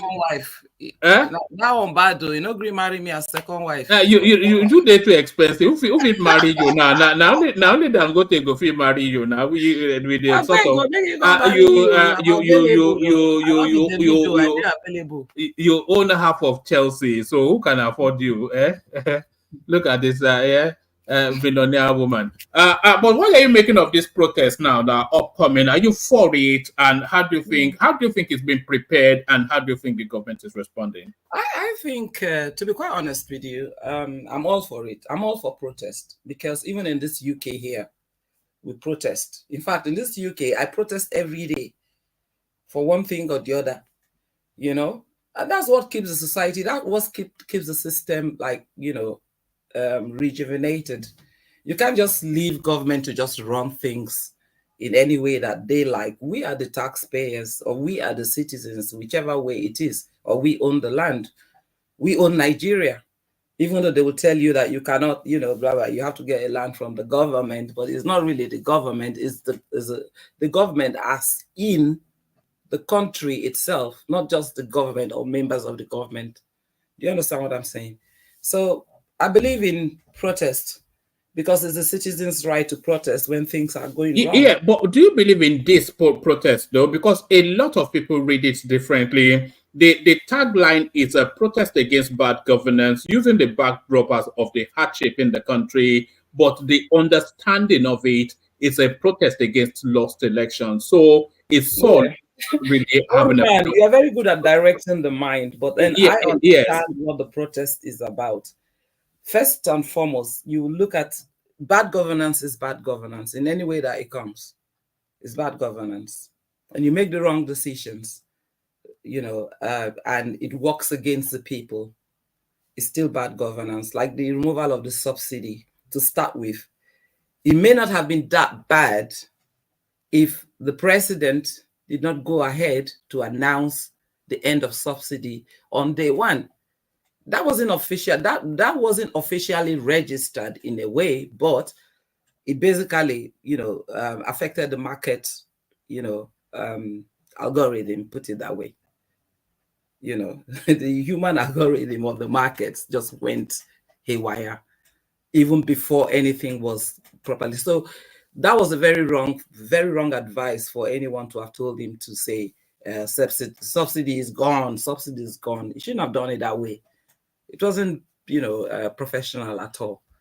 He should have waited until when he's done everything and then he's done all his own calculations with all the books handed to him, put things in place, knowing full well, and of course, having knowledge of how it's going to affect the people, especially the less able. He should have thought about that first before, you know, calling it out. But he could just call it out like that out of excitement, perhaps, because he was now the president. And I think that was very immature of him.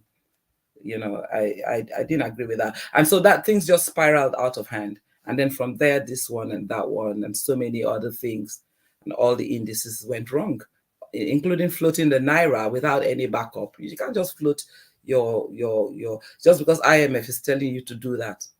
Since when did IMF love Nigeria to be the one to advise? Where you get to that narrative that IMF told him? Because I've been hearing you guys say IMF that. has been going on. They've been going on about so many things. They give us all the wrong recipes and then things fall apart. So that's one thing. Everybody knows IMF now. So if we don't know IMF by now, I don't know where we want to be treading to. You know, so really, that one man, she came during Buhari's regime, Christine Lagarde. She's the president of IMF. She told Buhari to implement it. He didn't do it. Tinubu said, "I will do it." When did Tinubu say all these things that you people just say? When did Tinubu say I will do it? When he got elected, that's the first thing he said. The subsidy thing removal, I've removed it. He said it first day he got in. Subsidy tin law. Was that how he said it? Anyway, yeah. One man. The protest is okay. I mean, I think it's about time that Nigeria should really give it. I'm not saying anyone should be removed, but I'm saying people should come out and make their statement that things yes, but the undercurrent of it is a regime change protest. That's how people see it. Well, of course, there's still some bitterness about how the whole elections were run, but I've not heard anyone talking about, taking Tinubu out. You can say it's the undercurrent, but where that is not in the open. All they have stated is... Sally. Sorry, can I finish my statement, sir? Okay.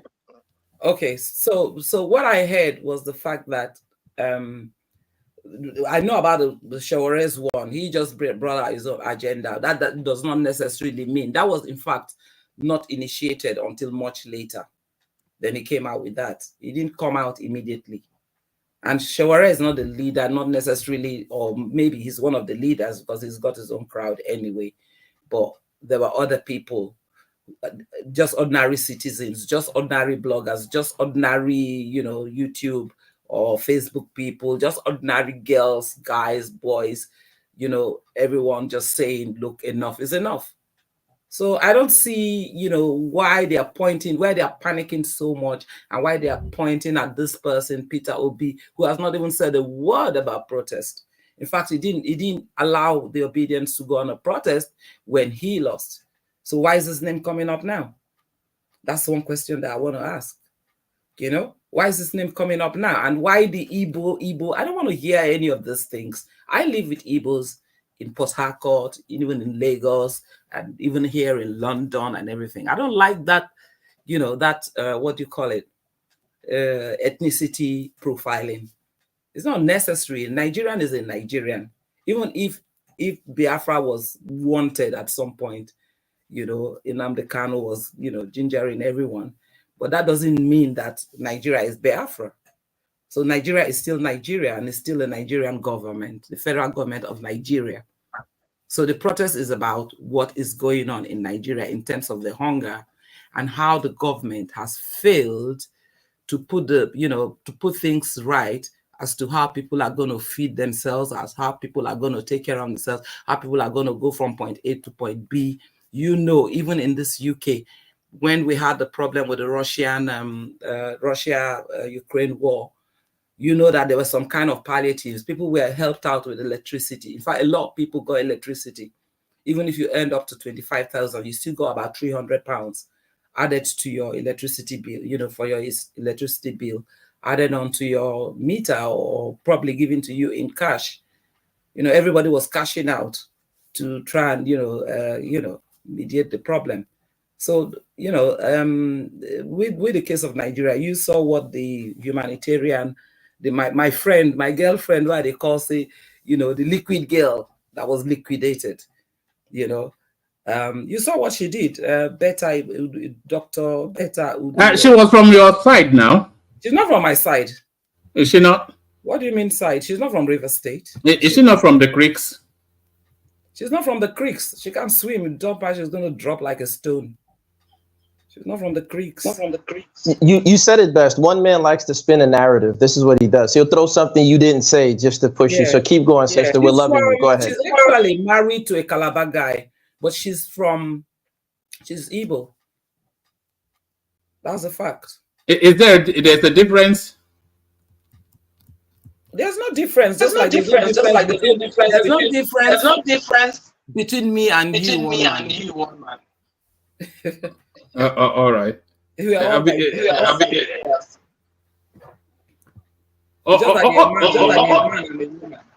I bouncing off? It's gas, isn't it? All right. Take us to Dangote. Give us a little flavor on Dangote, and then we go to Rational Mind.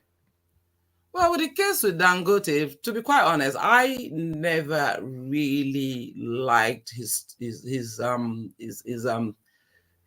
whatever, what will I call it, his vibes, because to start with, I particularly was angry that he took over the NAFCON plant, the NAFCON, which is for fertilizers and all that in Port Harcourt. And I actually went there because my second son was actually going to school there, new secondary school that Mechi built. And he was there in that school. So I used to drop him off at Eleme at school. And then I'll just go to, because I love this Hausa food, Fura, no, not Fura, the other one, Tuo Shinkafa. you know. So I would go there to try and, you know, quickly, you know, grow up some tool and all that. And you need to see what they have. All the cows now just took over the whole of NAFCON. This was a place that was built with so much money and everything, and you need to have seen it. It was like German built and everything. You know, at the time when my sister was commissioner, we had the opportunity to visit the place because she was commissioner for agriculture. So we went there, and the place was like, wow, it was a heaven.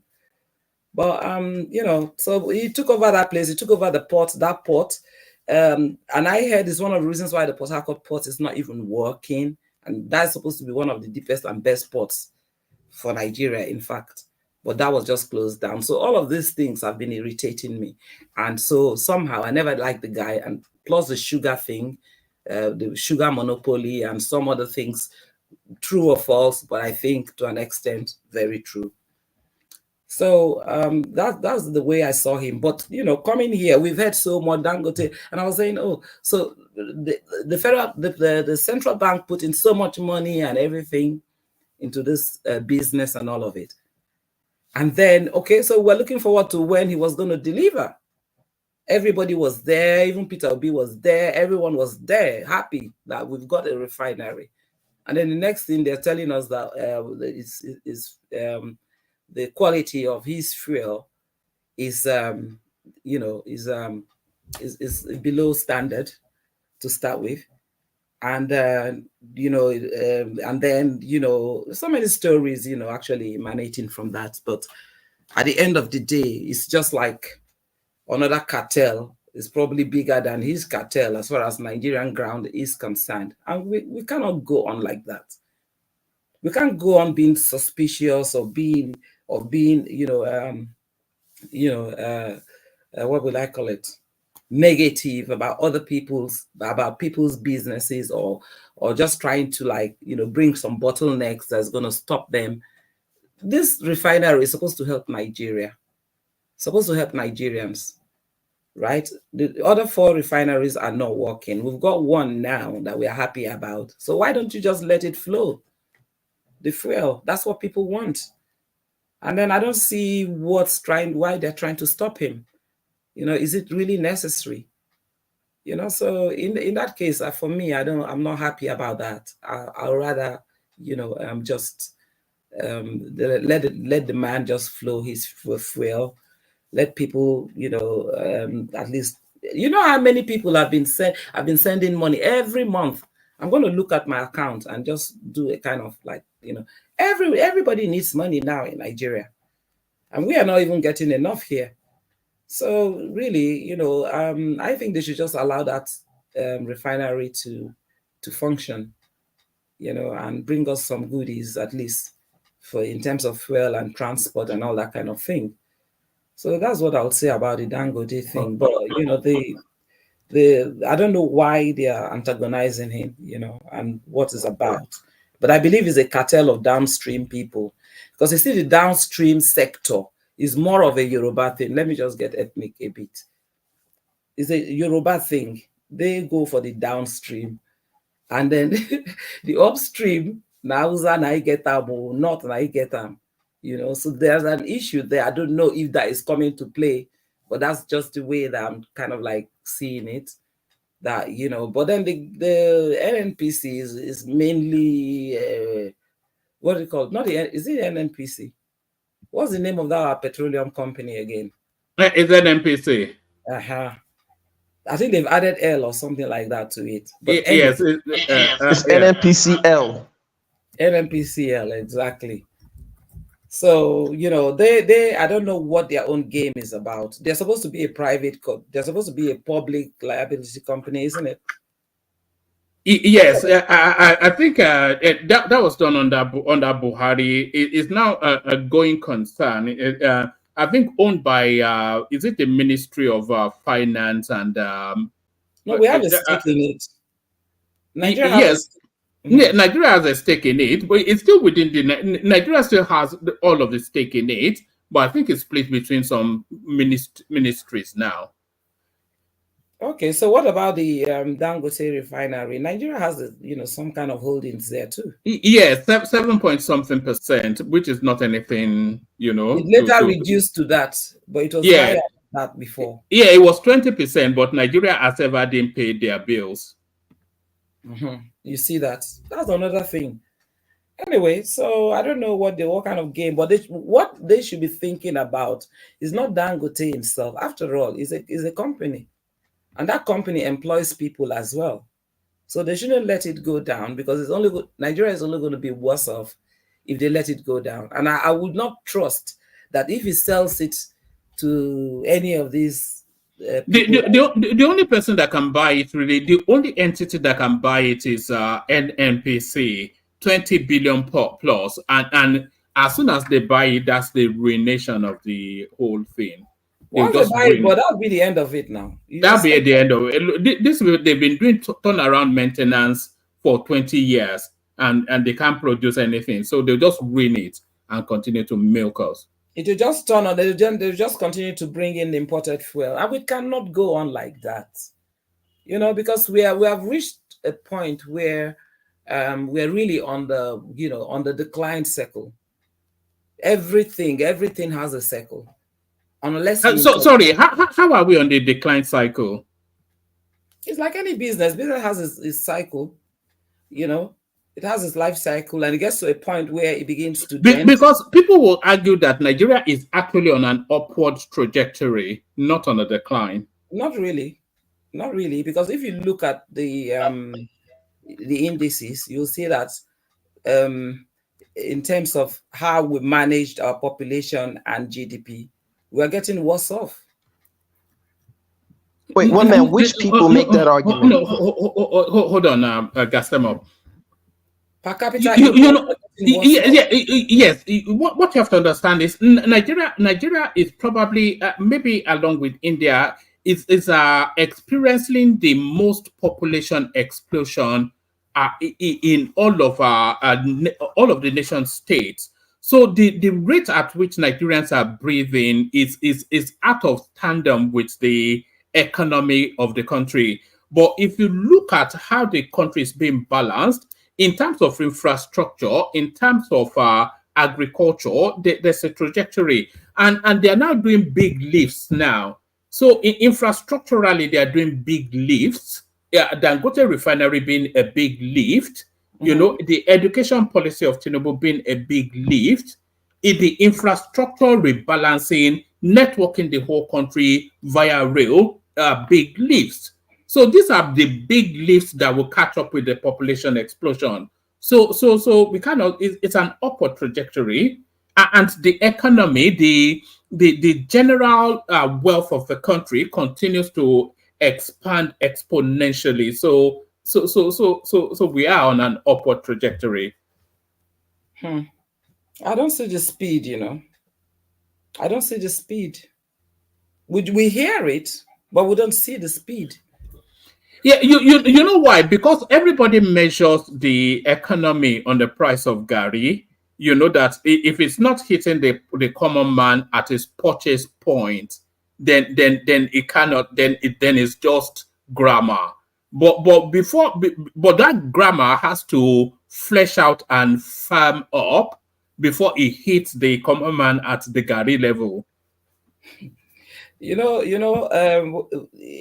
every Nigerian home, as far as I used to know, Gary was always available. It was the least food that you be banned from taking. Do you know that the average Nigerian person carries a smartphone now? Everybody has a television. Not everybody. Well, virtually, more so than in terms of the general household wealth of the average Nigerian, they are the richest at whatever economic point than they have ever been. I don't think so. At whatever economic point, they are wealthier, better off now than they have ever been. Really? Yes. No, I don't think so. Because I know people who were so much better off at a level of someone like my parents.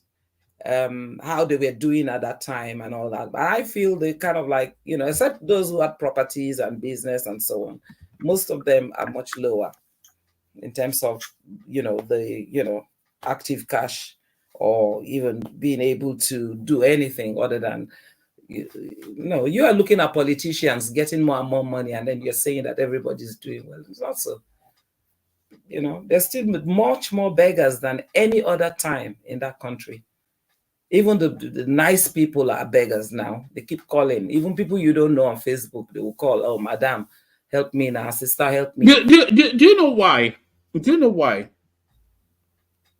Why? It's not for, they are not calling you for survival needs. They are calling you for keeping up with the Joneses needs. No, but they're asking for like five. They ask for £5, £10, £20, something like that. They don't even go like send me 100 or send me 200, nothing like that. Yeah, but they ask for it multiply. So from you and from a series of others. These people are not asking for money to eat. These people are beer parlors and pepper soup joints. Yeah. Honestly. Who told you that? Who told you that? Who told you that? If you have people at home, they will tell you. Nobody is suffering in Nigeria. Who is dying of hunger in Nigeria? I'm telling you, people who are even well off, they are dying of hunger now because everything is expensive. And income has not increased. That's an obedient narrative. No, anyway. If the income, what obedient? Please, I beg of you. Which obedience? One man, you sound like an elitist, and it's scary. The fact that you think like that, dude, like that's scary. I'm not worried. Okay, I can be obedient, but I'm not. Usually, obedience are younger people. I'm well over the age to be an obedient. I can be a member of Labour Party, perhaps, or I might be a supporter of Peter Obi, but I'm not obedient. Obedient to who? Obedient to the Lord and Master. And I have nothing against the obedience. I have nothing against the youngsters. I have youngsters myself. So really, I wish them all very well. Wherever they want to tilt, One man, quickly. Eze is the person who timed that Chioma. I just want you to know, Eze is the person who did that to Chioma. No, that's fine. Chioma has been on timed out. I'm going to come out of the studio and then re-enter to make some adjustments. But stay with us, Sally. Up next is Prince Daddy. So Prince Daddy, the floor is yours. I'll bail out, come back in. Okay. All right, thanks, woman. With the men and women of law enforcement and their families, and we. Can you guys hear me? Yeah. All right. Okay. Hello, everyone. Like, share, and subscribe, and love the show. Welcome to the One Man Show. Whilst we're waiting for One Man to come back into the studio, I think if Gassam Up is still there. I wasn't sure your response to the Trump shooting. Did you have a comment about it, or what was the take? I told one man that he should stop playing games and he needs to be careful because Alex Jones did the same thing with Sandy Hook and it didn't go too well for him. So I told one man to be very careful about that. So are you on the side that it was all? I have no. Listen. I have no dog in that fight. From what we saw, former President Trump was shot, and that's all I know. I have no dog in that fight. One man is the person who made those comments and posted that, but you guys should tell him. Yeah, well, at least you can acknowledge that it was shot. I mean, it wasn't like a fake stage. Don't bring it to me. Don't bring it to me. I didn't post that. One man is, so you need to bring whatever you got to say. Bring it to one man, not gas them up. Yeah, that's cool. I guess on the issue of the protest, I think Shola was saying as clearly earlier before one man tried to, or not one man, rational mind tried to jump down a trough. And she was echoing what many of us have already said on this platform, that all the protesters should go to their states, or each state's governor should be their main target of the protest. this convene at Lagos mass protest is not going to work. Just like somebody said earlier, if you have a problem in your state, wouldn't it be ideal and commonsensical that you go to that state and protest in that state so so you can get attention of the governors, at least the leaders in that state, that the people here are active and they're conscious about the environment and they want changes, right? Not to go to Lagos and repeat the NSARS. See, we all know if the protest in Nigeria has always been like, okay, let's protest, kumbaya, everybody hold hands and protest for like 1 or 2 hours and everybody goes back home. I don't think the government will be in any panic. In fact, we encourage that protest and go home. But we know that's not the end of it. It's always about mayhem and destruction at the end of the day. That's what it is. I'm not sure why we're trying to pretend. It doesn't matter if the protests even have happen in Enugu or Lagos. It's always violent and it's always lead to the destruction of property. And the most painful thing about it, of course, is when personal properties of hardworking Nigerians are destroyed. See, many of these people, they're like the two prostitutes in the Bible. If they can have it, they destroy everything. They don't even mind destroying their own neighbors' properties. I know this is the mentality of these people. So you can't trust them and just have them go out there and protest because they're discontent. Okay, what It's fine people, to if I express may ask? Sorry, what people? your. When you say people, what people do you mean? If I may ask. I'm talking about anyone in the Nigerian space planning to protest other people. Well, obviously, I didn't suggest any inclination of a tribe or being tribalist. I don't do that. So maybe I can sense from your question, perhaps No, you're because I leaning heard that way. one of the ladies, Shola, saying that Igbo people want to destroy this, want to destroy that. But then Lagos is like there's so many people. I was born in Lagos. I lived in Lagos. My first job was in Lagos. Before I came to England, I was in Lagos. So what? So if I wanted to protest, I'll have to go back to Port Harcourt because I'm from Rivers. Is that what you're saying? No, no. See, that's the beauty about people like yourself. It appears you're not originally from, maybe your parents are not from Lagos originally, but I was born in Lagos too. Went to school in Lagos and everything else. And you and I, if we were in Lagos, I don't think we see much of a difference between ourselves, and that's just the way I kind of roll growing up. So, but now I'm not really sure the composition of Lagos. Why there's so much division in that place? You would think right now with social media, things be like all more meshed together, but that doesn't seem to be the case. If you were in Lagos, I don't think you will want to protest and destroy other people's property. I don't think so. But the I would mentality of even these people, destroy any property, even in England, as annoyed as I am. I will not destroy exactly. nothing in England. In fact, I wouldn't even drop a piece of paper on the pavement. I would rather start to look for a bin. So, I mean, So it's just that's it. That's the beauty of it. So you and I share the same mentality when it comes to that. We share the same ideology somewhat. I'm not about destroying people's property, be that a government or personal property. But this people, this with this animalistic thinking, I'm not sure where it's coming from.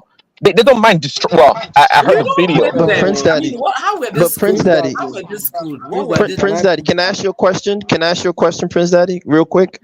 My Got some of question that. to you is, I agree that people should not destroy property, right? But when you don't give people a stake or ownership in their environment, they're not going to have any incentive to give a damn about what they perceive to be elite property. We all hear the stories about how Lekki Ekpe is land to this person, this big man, this airport is owned by this big person. So you can't ask them, when you don't give them a stake or ownership in the land that they're in, to not care that, oh, I'm going to burn it down. I'm not agreeing that they should, but as opposed to people coming on the platforms to admonish the government to do a better job, we're admonishing the victims of the government. This doesn't make sense.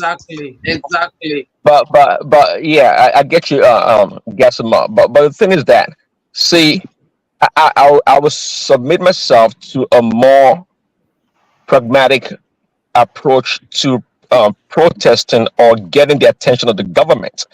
See, this kind of protest, we've seen it in the past. It doesn't really work. I mean, we saw what happened in Kenya. I think that's what they're trying to emulate or copy. And we saw what happened there. I mean, what is happening right now? See, I believe the largesse and the greediness and the selfishness of these government officials. I know it's real. Trust me, I know it's real. But what is the better way to go about it? We don't need a joker like Show, right? To give us a fame of a day of anarchy to protest. I mean, what is that going to serve? Until we get see, until the all tribes need to unite. I'm telling you, we all, for example, I said, look, if people get together and protest the government for Dangote, for example, in the interest of the people, that'd be a good example. But our protest has always been about selfishness, and there's no doubt about it that this damn protest they're talking about, there's a political pinning to it. That some people are greatly discontented by the past election, and they want to vent their anger right now with this protest. And that's not the sole reason. And there are other genuine reasons why people want to protest: hunger in the land and this other stuff. I understand that, but to me, keep going after the federal government is hasn't been the best so far. Well, sorry, let me Prince just Daddy, ask can I you one please talk? question.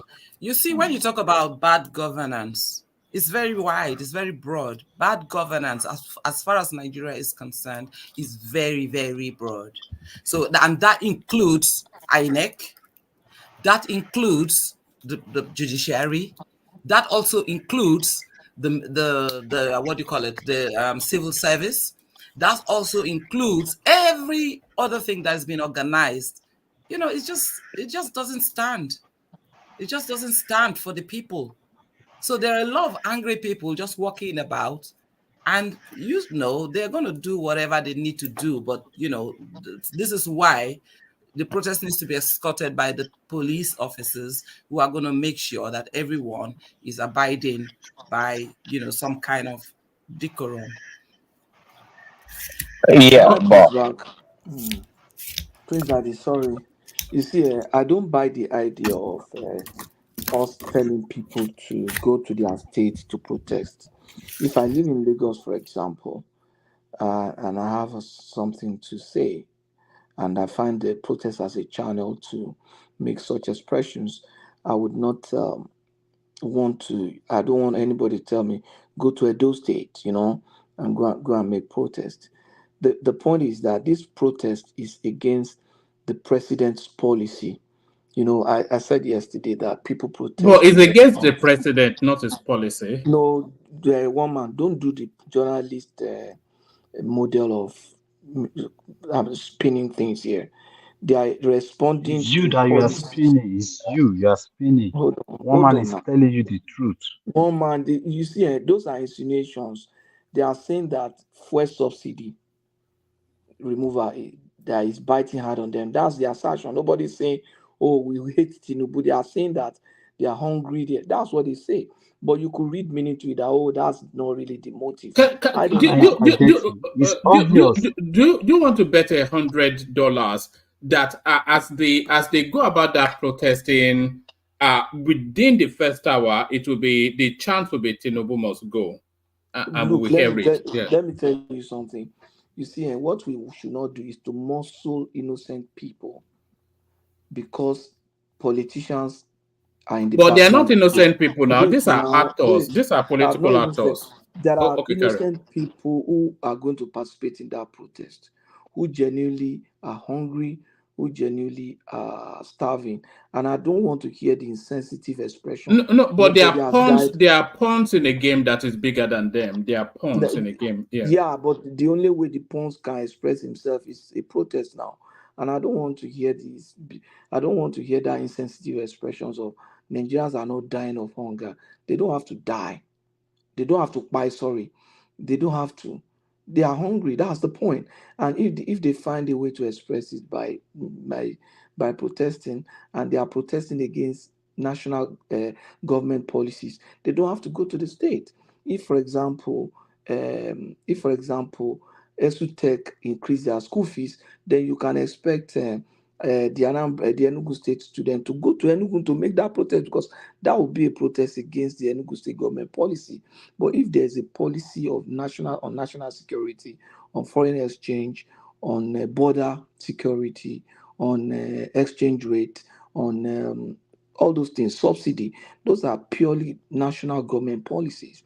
And they have to and do then that. protest against that should take place in Abuja. You can't wait now.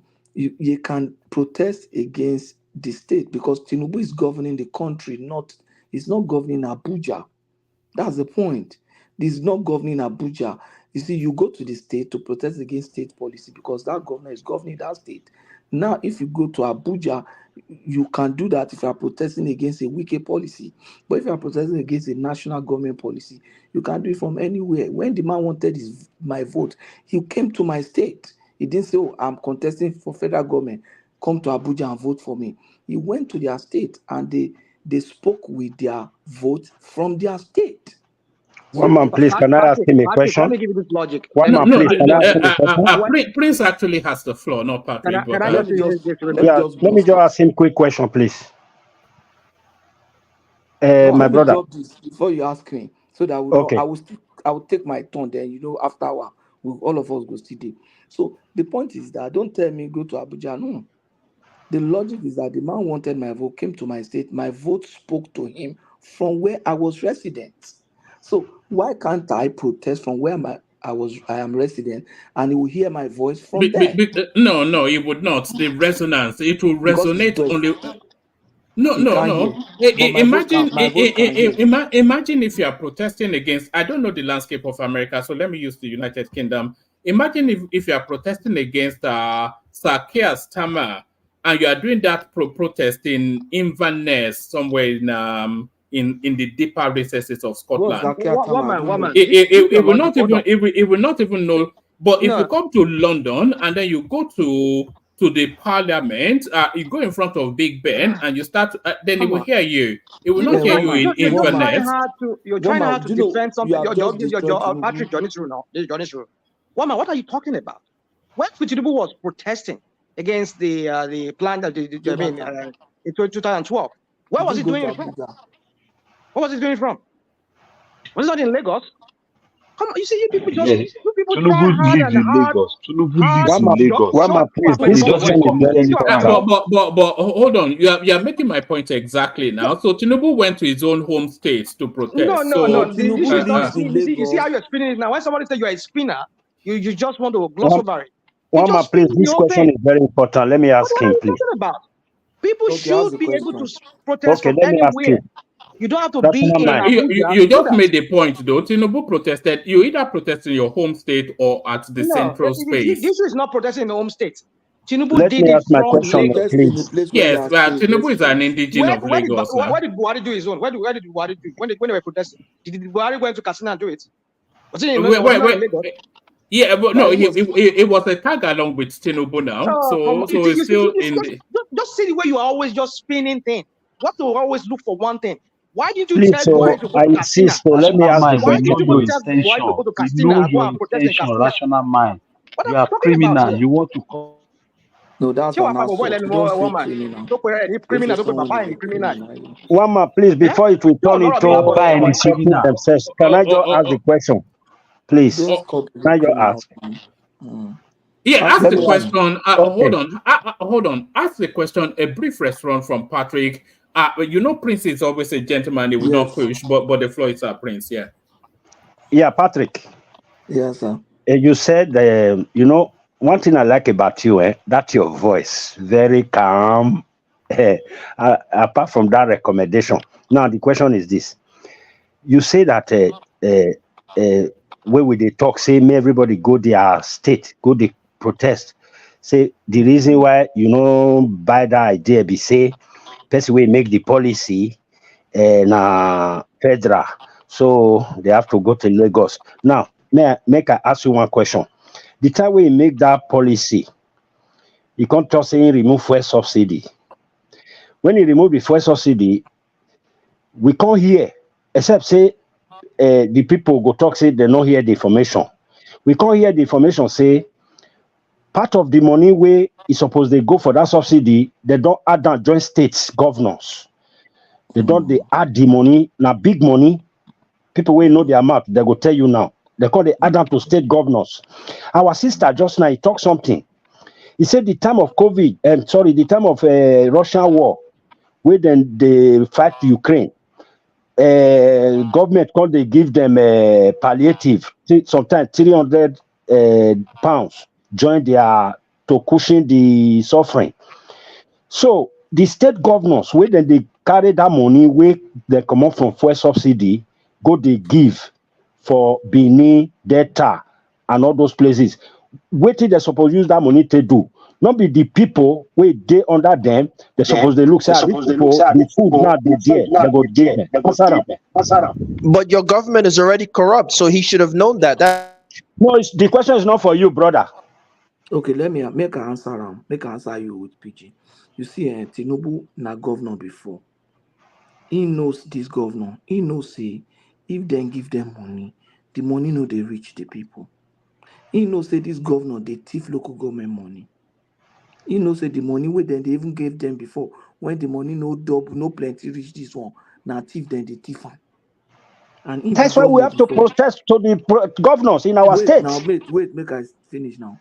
He be governor before, and I sure say himself, he follow thief small when he be governor. So he supposed to know say that money now thief in the give am to. So instead making give them to those thief, making use them directly to improve the lot of those people. Now waiting with the tell and be that.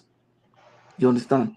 You see, waiting happen be say now experience we get before, we don't hold for ground before. Say okay, when people protest and they destroy things, now make them feel this way. I understand nobody want me to destroy anything, but people must yarn, people must stand ground, talk well. If you don't do that thing, it be like say you they beat somebody, you can't see me no cry. That one no Sorry, good. Now why what I ask you that question? Be say sorry. May I make the instant? Why I ask you that question? Be say sorry, one man. All Sorry, right, one we man. have to get back to Prince so that we can maintain Yeah, this one man. flow. Sorry, let me just end it with this. Why I ask you that question? Be say the same thing they happen for here. Something go happen for federal. Federal go make some kind policy where be say they no say hardship go come. They go disburse money, go Valencia, go Barcelona, go everywhere. Then Valencia people, Valencia president or whatever, he go they share the money, give Valencia people. And if you not share them, we know they go Madrid, go protest. Now for Valencia here, now we will go hold them for Ayutamento. You understand? So now so they suppose they do for Nigeria. Okay, We don't need thank to you. go Lagos. This All right. protest, all go follow join. Both state and federal. Make them stand ground where protest for assembly, protest everywhere. Make all follow join. Yeah, that's the best. Don't suffer Thank you. too much. So make we hear them. We will talk after our sharp. All right, back to Prince. Yeah, I'd say the most effective way to protest really would be each state protesting against their governors. I think if you have a nationwide protest in each state, I think we can make more impact and get the attention of these people. And just like I think it was Patrick was saying earlier. Yeah, these governors are getting a boatload of money. Yesterday, woman, you read an article where some of the northern states from the COVID relief fund, I believe, got millions and millions of naira or dollars. It's a lot of money. See, but it's easier to. I think it's typical of the African space. It's easier not to concentrate on the real problem and try to defenestrate into other parts of the issue that doesn't help. We know clearly. See, even when the federal government gives permission or provides things for palliatives, right? It goes to the governors, and the the power, the resources or whatever to distribute this palliative to the people, but they never do very well. They do it in such a shameful way, but we don't complain. We still look straight to the federal government. I'm not anti-establishment, and I'm not an anarchist, but I believe in holding people responsible for what they're supposed to do. And Tinubu, yeah, there's hardship in the land, and we know some of these policies they're not bearing the right kind of fruits right now. But nonetheless, he's doing his best, and I think the onus really falls on the governors. But you people don't see that. That's why I said Shure is just I don't want to call him names, but it's not something. It's not a smart guy, and I keep saying he's a professor in Columbia University, a prestigious university in America, and this guy doesn't have a clue. And when he ran his election, you can tell that he doesn't have a clue how Nigeria works. Now, it should have been the one pushing this ideology about protesting against governors in each state, because these governors have more opportunity to meet with the Tinubu, the president, and present your proposals. Okay, and amongst all the 36 proposals, they can find a common theme whereby, like, say, okay, well, see, all the state from north to east or whatever, there's a theme right here, and maybe we need to concentrate more on agriculture. Maybe we need to do more of this and that. You guys don't want to do that. You want to make videos for social media. That's what they want to do. These jokers, you know. Me talking like this may sound like I don't care. I don't feel the impact of the poverty in the land. That's not the case. I want real impact. I want the people, to live well to the best of their ability. But we have to attack the right places. And again, say pretty soon what Tinubu's done. Pretty soon people will be protesting against a local government chairman. I think that's what's going to be happening soon. Okay, it's all about the subsidiarity of governance. We got to bring it down to the bottom. No, that the local government governance that we're talking about right here is pertinent. Now, the governors, if you go after the governor, then the local government will be the next thing. Let's go after the governors. I'm for the people. I can never be for the government, but I'm not against the government. Be it the government of Tinubu, Atiku, or B, it wouldn't matter. I'm not going to say, yeah, well, Obi is the president. Go destroy the country. Go destroy Nambra. It's not going to happen. I never thought that. Just like the sisters talked earlier, it's making peaceful way. But again, I've done about destroying properties. But the best way to do it, okay, is to go after these governors, put fire on their feet, and make sure they respond. They ignore you people. Every time we talk about this guy, this guy from Ogun State, that poses around in photos and videos, don't do anything because nobody goes to him. We don't know about that. I mean, anyways, next topic, one man, if I have any minutes left. Yes, let me take you still within the same parameters, but a lot of people had the anticipation that Tinubu will make a national broadcast just on the eve of that days of anarchy, but apparently not. Tinubu would not make any nationwide broadcast. This is from the presidency. Is this a misstep? It's because the country is held by this situation, and this is the time to show leadership. So is that leadership if it's not able to address the nation? Yeah, I mean, I think, well, it appears to be an opportunity, a good opportunity for him to address the nation. Yeah, because it's not something that's extemporaneous. It's been planned, and they have a date for it. So, if it thinks based on his intelligence that it's going to be a serious thing, that may that can envelope into something much greater, maybe it should give an address the nation. But if he doesn't see it fit, well, I don't know what he thinks or what information he has really. Yeah, so it could be missed opportunity. I mean, and I know they do listen to social media, they listen to people, and you can see they've kind of has a few reversal in their policies because of what people are saying out there. So I think this protest also it's loud enough for him for his attention to be commanded. But again, if he doesn't see it fit, I don't know what to say. Maybe a missed opportunity. All right. Do you want to give us a little flavor on Trump's Nollywood stunt before we go on to Rational Mind? Where is the scar? Where is the hole? Where is this guy, man? There's another thing that I wanted to show you. But yeah, carry on. Let me see if I can find the other one that I wanted to show you. But carry on. Do you want to give us a flavor on that? Yeah, well, I think you said it before. It's not a Hollywood stunt. It's not. It was real.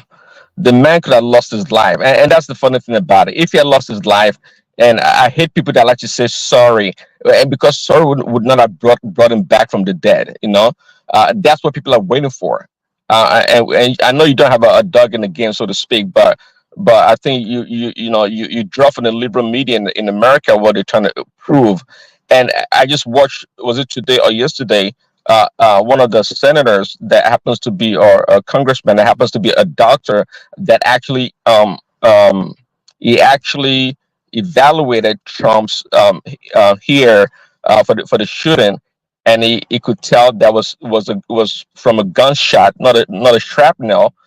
But I don't like the fact that people trying to make joke of it, or just to diminish a real serious situation. But the question, The guy. but the question is, Prince Daddy. The question is, was there any bruise, any wound on the ear, or any part of his face where we saw those blood? We saw the blood on his face. Is there any? Yes, did you see blood running from his face We due saw, to the? but the shoe. It means something must have been pierced from his body, from his upper part of his body, either from his face or ear or whatever. So where is his scar? Where is that wound? That's Well, the question. it's there. See, this is the thing about people like maybe one man and Russian mind. See, that's the media is it's we got to give to the media, man, because they're masterful at it. They're very good at it. See, But then when we it, are asking you when question. it, when it, when the truth is looking at you, Don't you go on this yourself, long thing. My you be, question is, where is it? Where is it? Did he show you? right. Because I didn't see him with the bandage anymore. He doesn't have anything bandage on his ear. The man got So where? treated. He has the best doctors around him. I mean, it got treated. Come And, on. and by the way, you show me this photo right here. I'm not sure. I mean, is this to tell me that this is a recent photo after his shooting? This is trash. I don't know what you're showing me, one man. We have plenty of Trump's clips. I mean, for you to even believe what you're looking at, it's not. This is a recent photo by the Associated Press. I associate the association of fake press. I got it. I really get it. Yeah, association of fake press. Listen, Do you think this thing to pardon the metaphor, but do you think this thing could backfire on Trump if it's established that it was a stunt? one man, see the reason why. Okay, let me try to calm down a little bit. The reason why you would talk the way you are talking, or asking such a question in error, is because you don't understand the American system. The system, in a sense, that who is in charge of Secret Service? The FBI is the Secret Service. They are no friend to Donald Trump. The head of Secret Service, the head of the Secret Service is the Homeland Security, what do you call him, secretary, in the person of Alejandro Mayorkas. Mayorkas is anti-Trump to the core. This lady that just resigned, the head of the Secret Service lady, Chittle, she was appointed, rather, well, she was recommended by Joe Biden's wife, to be the head of the Secret Service. There's no way. See, if truly Trump, Do you it have was any a fact to plan. that? Do you have any fact to that it was Well, Jill? Biden, you should know, it's a common knowledge. I'm not going to go into that. Where's the common? Where's the common law then? Where's the It's common? a common knowledge. Russian mind, This is your if MAGA. This is your if MAGA. no if you bury your head into MAGA thing to come here if and you talk bury about. your head in watching CNN and MSNBC, No, you're come gonna on. sound like the way you're sounding. Come on. Stop this CNN whatever crap you always say here. I mean, I source my my news from every platform. I I don't. strongly I CNN is one strongly of the doubt it. But my point is that, look, But it's somebody not. just showed the AP now. If AP is talking good about Trump now, you will praise the AP, Abby. Well, Then they don't say never something they, about they, his, see, his, they, his they secret. never do. They never do. And if they You did, people are just you people. You need to go and get your acts together. I think there's something wrong with all of you. All you yeah. need to go and Okay. sit down and go see a therapist and Praise Daddy. Okay. No big I deal. think Praise Daddy. there's this cult Yeah. following that's wrong with you people. Praise Daddy. Yeah. Glad. Isaac. So what do you say? About Sorry, go on. about the Trump. You know, say me and you we dey always did the same page. But this one, I not did the same page with you. The reason why I want to come and be say, you see that invisible bullet we passed near in ear. You see people arrange for Trump back that day. They come together. And those people high pass the high pass him. There was no casualty behind him. Why? Oh, no. See, you have to pay more attention to details about what happened. The guy that shot it, he shot it from a rooftop and was able to get a good angle straight to Trump's head. Actually, he was trying to blow off his head. But keep in mind that I hope you know that one person died in the person of a Corey Computeri. This is a man, a father, a firefighter. It makes me kind of, it saddens me when people just talk in a flippant way about people's life. And there are two people in critical condition right now from this attack by this gunman. And to my point, I was trying to establish the people and the agencies around Trump shows that if Trump was in cahoot with any of these agencies, they would have rat him out.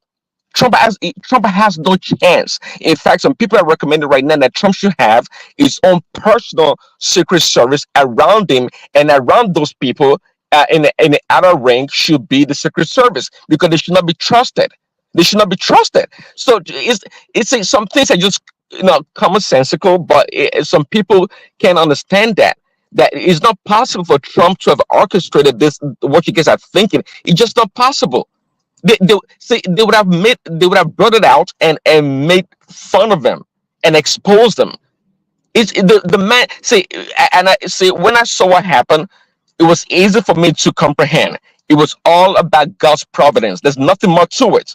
It wasn't because Trump docked or anything. That Trump's head could have been blown. Are you aware that the FBI is on the case right now? Yes, they're Well, and the shameful FBI director, Ray. You see, Ray, I how don't know can why you have to always go on this style of. but he came to the Congress and said it wasn't clear if it was a shrapnel that hit him in his ear, or was a bullet. How could he say that? How could he have said? Because forensics and ballistics, they have ballistic experts, and they could see, they could No, tell. So because everything is pointing that there's more to that thing than what is being shown out there. So there's something fishy about the whole thing. The best way to deceive people like you is just to pour some science at the Gary and you be confused. When the truth is right in front of you, you can't tell. When the truth is right, you see what you're waiting for is the CNN to tell you. It's just that you use Hold on. you're just full of You're waiting for CNN and the media to tell you, but you cannot by yourself, synthesize what happened and draw your own conclusion. It's impossible. Praise Daddy, let me ask you this question. Christian will never ever vote again. So what do you say about that? Who? Christians will never vote again. That's what Trump says. What do you say about that? Why would vote anymore when he gets to office? Why would this? What does that mean? I don't know when he said that. I don't know why would he say that. Aware of that? Well, help us dig out that story. All right, I'll dig it out, but let Prince Daddy land, then I'll come to you whilst I'm digging it out. I've already dug something out for you, so bring Prince Daddy, bring it from. We'll go to Rational Mind. Yeah, I wish I knew what the meaning of what you said. He probably didn't say it, and if he said it, he was probably removed from the real context of the statements, and that's how we live our life. I'm trying to urge people to start thinking for themselves. You don't have to wait, for the media to tell you what you see with your own kuro eyes. You don't have to. It's embarrassing. You don't have to do that. So for you to wait for the media's narrative about situation is really poor, and that's why they're able to deceive us and turn us against each other and for their own benefit. The media, including Fox News and all those, main news outlets, they are the enemy of the people. I hope you know that. They're not our friends. Anyways, thanks for me. I appreciate it. All right, brilliant, excellent. Stay with us, Prince Daddy. The conversation still to roll back to you. So, Rational Mind, let me bring you in with this poster put out by Reno Omokri. It says, according to the last multi-dimensional poverty index released by the National Bureau of Statistics, Ondo and Lagos have the lowest poverty rates in Nigeria. So, why are they amassing to protest poverty and hardship in Lagos and not in Onitsha, Lafia, Abakaliki, Lokoja, and Aba, which have much worse poverty than Lagos? If the protest is about poverty and hardship, let them go to states with acute poverty and protest. A fire cannot be burning down your house, and yet, so etc. etc. So, what are you then making of that poser by Reno Mockery? Yeah, woman, you see, I know when you give me topics like this, it's just to make me be distracted from even wanting to say what I want to say. I have lots of things that I want to say. I want to address certain people on this platform. But it's But just sorry to say, one man, that guy is a dunce. Sorry to say. Is it done? Is it not one of yours? I thought it was from the God Quicks. God forbid I should know somebody like that. It's a dunce. all right. So yeah. So woman, you see, I've said anything Reno. I don't want to dignify that guy. That guy is one of those like the people like Ulata, Prince Daddy, and those Agbado people like that one that is from that comes here and bark like a dog. I'm sorry, woman. I know Prince, you you don't get know. one name where Americans they call him, but we know if he call him for YouTube. So that is, I mean, that always call me and call himself a criminal, call his father a criminal. So we know them very well. Amoy. Very soon we might get back very soon. Don't worry. It's just a matter of Taluma time. Father Tani, whose father are you talking about? Whose father? No. Hold on, Uri guy. No, Ganil. No, let's not turn it into that. But Rationale, back to you. All right. So let me go on. So woman, you see, I've said I don't want to dignify this Reno. It's just one of those Sorry, rational mind. I forgot your voice. Now I remember you now. yeah, that's me. I So called anyway, you said what? I did say Prince, but now I remember your voice, Prince, rational mind. no, he's a pimp daddy. No, he's not a prince. He's a pimp daddy. He's a you don't call him prince. He's not a prince. That guy is not a prince. He's a pimp. I'm just kidding. Anyway, woman. So I don't want to dignify Reno. Reno is not it's just somebody who is just looking for his own payout too. I know so many of them have been getting paid. They've been coming on this platform to and spewing crap. We know they've been absent for many years. I mean, sorry, I say many years, many months. Not you. I'm not talking to you, Celebi. They know themselves. I know you're not the people I'm talking about. They know themselves, both female and male here. When Tinubu was doing his crap, and he was messing up the whole economy of that country and plunging Nigerians into poverty. He just went on sabbatical leave, or whatever leave, and they never come here. And then suddenly, when people now decide they want to protest, now you see them come out and they start talking down to people and trying to like label the whole thing like it's Nigeria. It's going to be the end of Nigeria. Everybody has to collect now. You said? Nigeria, everybody has to collect. Nigeria, you collect your own. Yeah. You mean payouts? Is that what you're saying? That payout that time. Yeah, of course, now people are getting their payout. Very big payout. I'm sure someone said don't collect it for back. I'm sure someone said don't collect it for back. Don't pay me. But my bank manager has not informed me of that. But don't worry. If they show, bring them come the show. Make them collect our own too. Yeah, but we they bring them come now. No, they turn up. We are working on an exciting guest. I thought it would happen for this weekend, but probably in the course of the week we have an exciting guest coming. As long as you don't bring Wiki here. You know my dream guest is actually the name on the screen, but I can't still find the access to reach him though. That's just the thing. You know Reno? Yes. Yeah, come on, what man? It's a big. You call him a big name? What does that mean? Bring this. What's this guy that usually said, "Let it be the last time the Igbo people will ever talk on the Lagos matter." What's that guy's name? That's old man in Aso Rock there, the bigot in chief there. That is Tinubu's bigot in chief of his. What's that guy? That man's name. That works in PN News. Bayo Nonuga. Bring him down here. Let's so that we can grill him. So we can. I'm in touch with him, but he's not responding yet. Okay. We'd like to see him. Let him come here and come and spew his bigotry, his Tinubu bigotry. Anyway, woman. So for me, you see, when you see them, suddenly they now start appearing talking about that people as not being healthy, not being mentally healthy. When they themselves, you ask the question, what planet are they from themselves? You know, and then they come here and speak like as if they have the solution to the problem of Nigeria. But anyway, woman, for me, it's just why I push back the way I push back oftentimes here is just that. You see, Nigerians have become, I think we no longer have education anymore in Nigeria. People People just go with some narrative that Tinubu understands this very well. That's why this guy has about 6, 7 media stations. Media house that he has, both TV, radio, and print. This guy understands. This guy has. He knows what it means to control the minds of people. Just this protest alone. Look at the dogs he has sent out. Some of them come on this platform. They just go everywhere, bark like. When I mean bark, they just come, just want to spin the narrative, make it something that is a fundamental right of everybody to look like it's a bad thing, which they themselves they wrote on this same protest thing to come to power.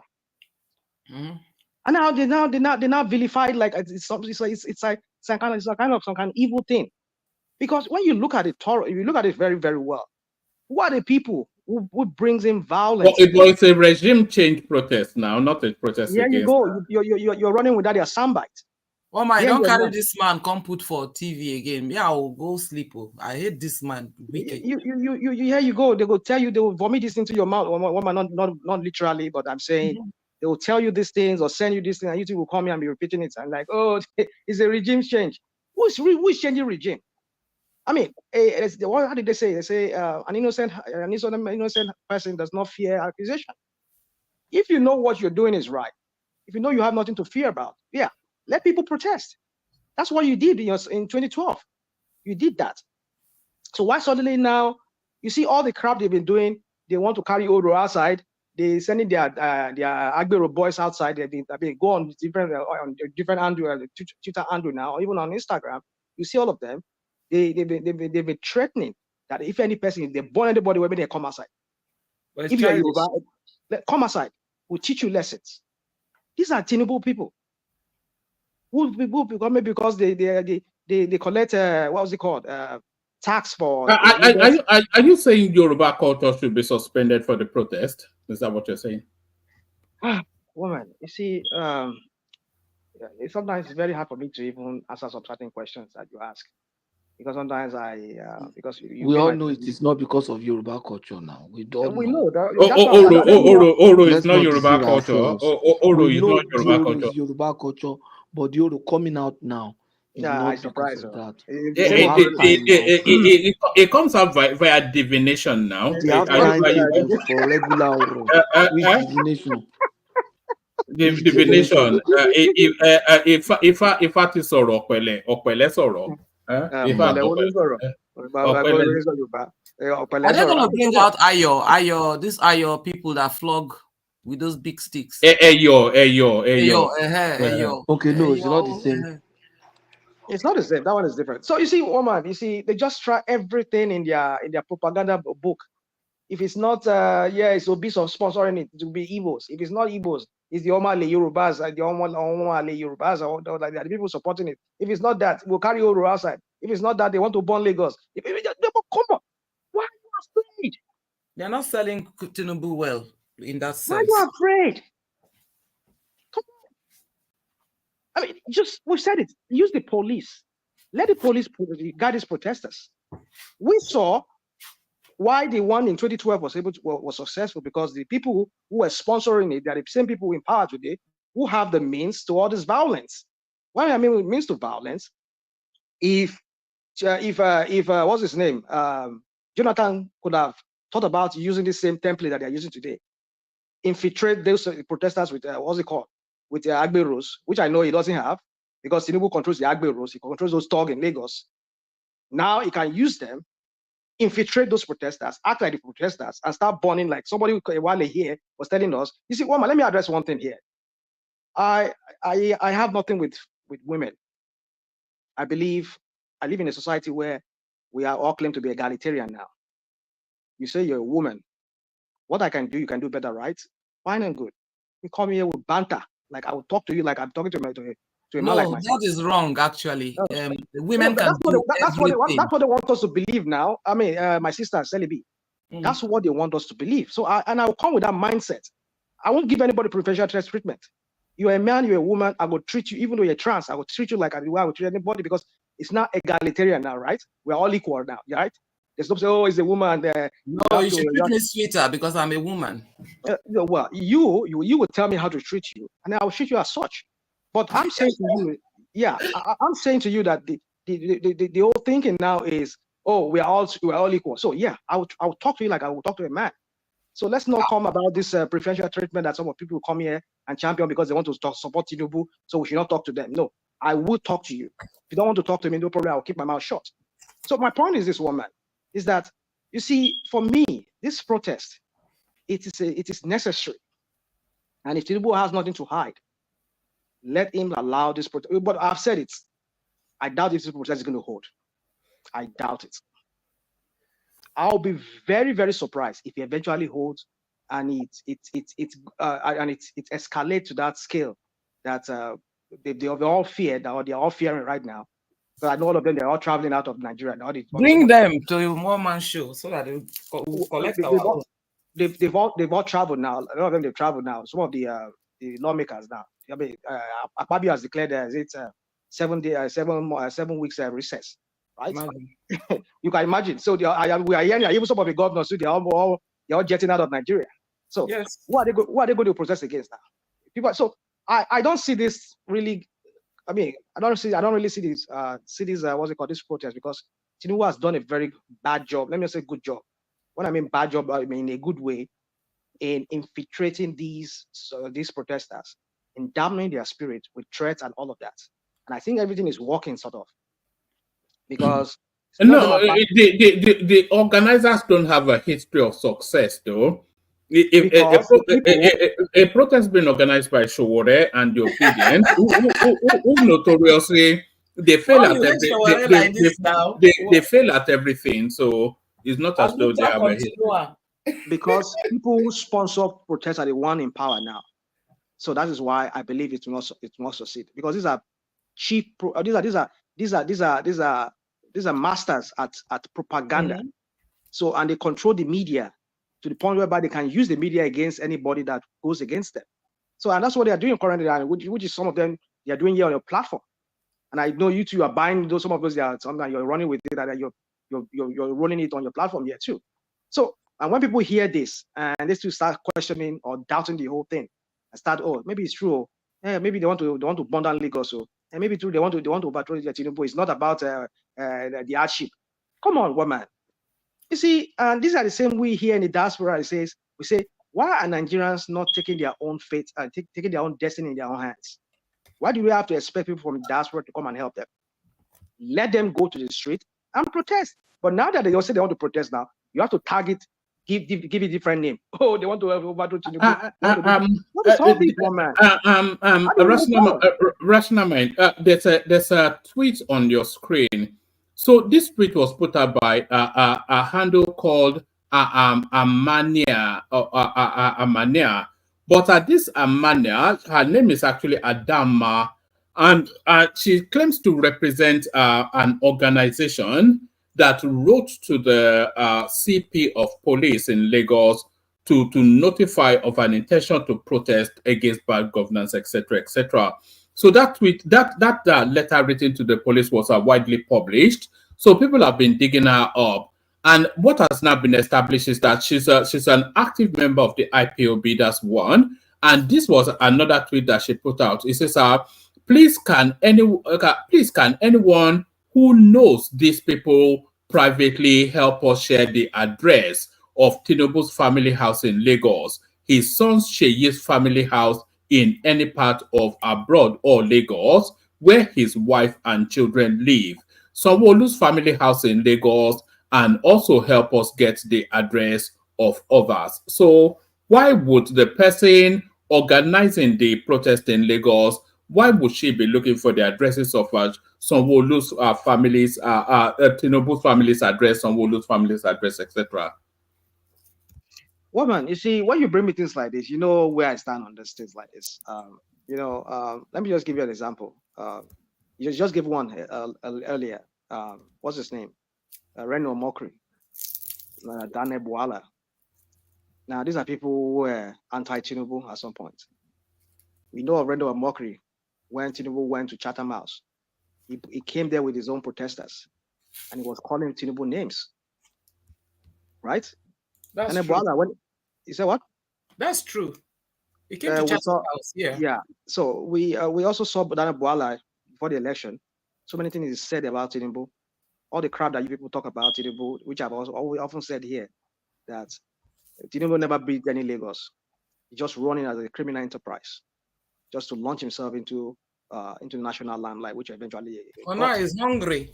So my point is this: is that am I surprised when people like this can be bought in any way or whatever way they because right now I'm seeing that Indume now is even jittery now.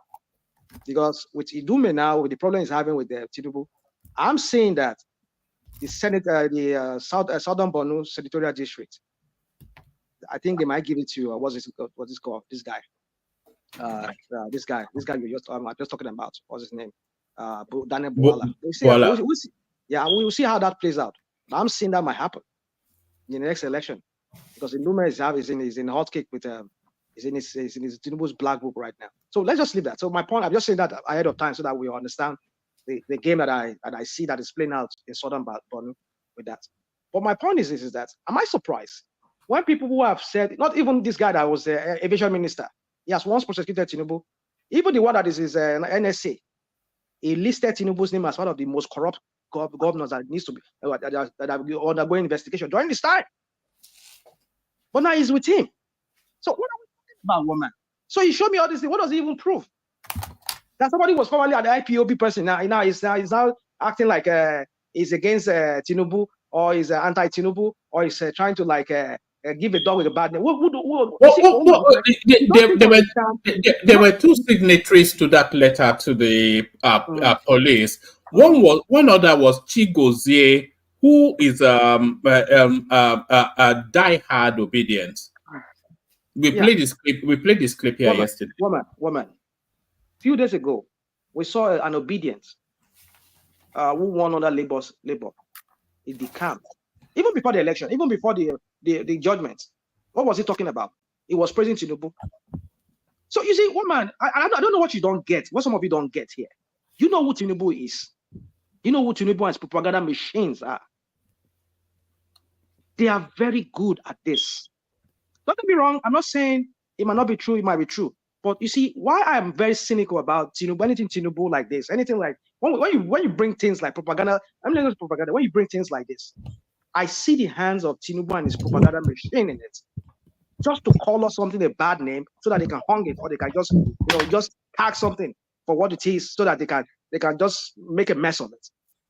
I won't put it past that this same girl you were showing us his Twitter handle has been bought to act like, yes, I am against Tinubu. Now let us ask for what's his name. You see, the thing is this: why do you need Shei's number? Why do you need his home address?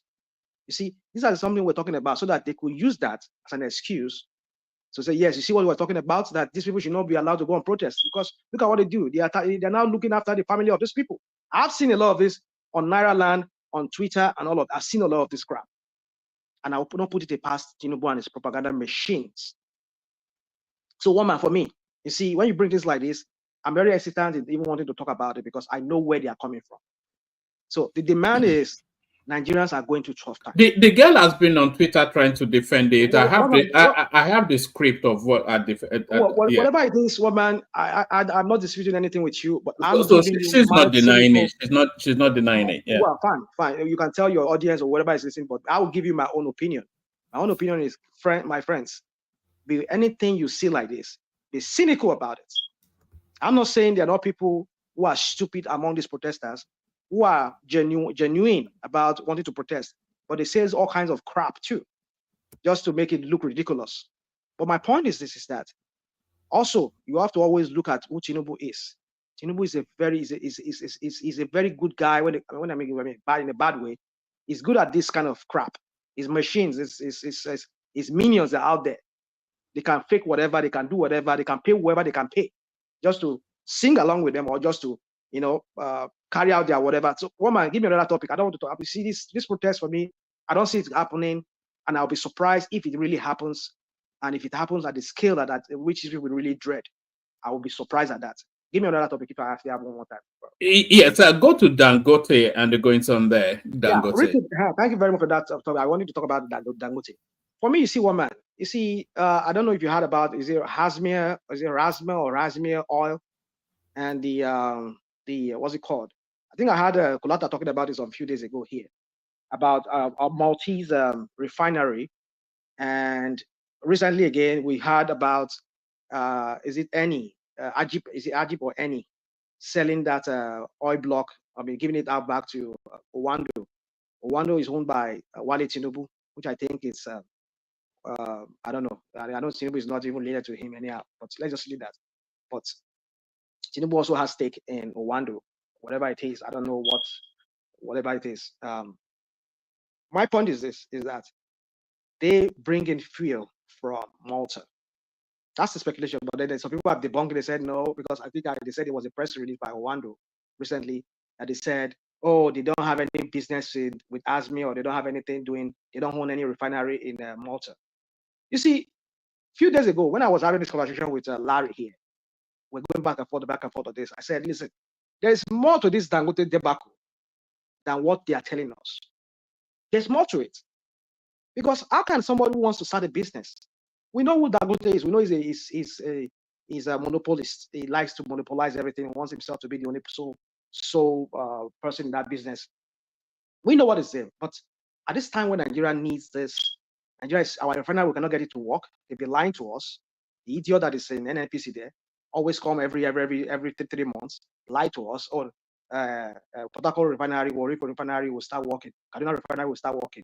They injected billions and billions and billions of dollars into that, but still nothing is working. Somebody said, I want to do it in my own private way, and now he's going through all of this. They gave him money. I mean, you see, there's more to that story that we know. But with all this ASME or whatever crap they call it from Malta, and they're bringing substandard fuel to Nigeria, it makes you to ask many questions. Now, what is going on?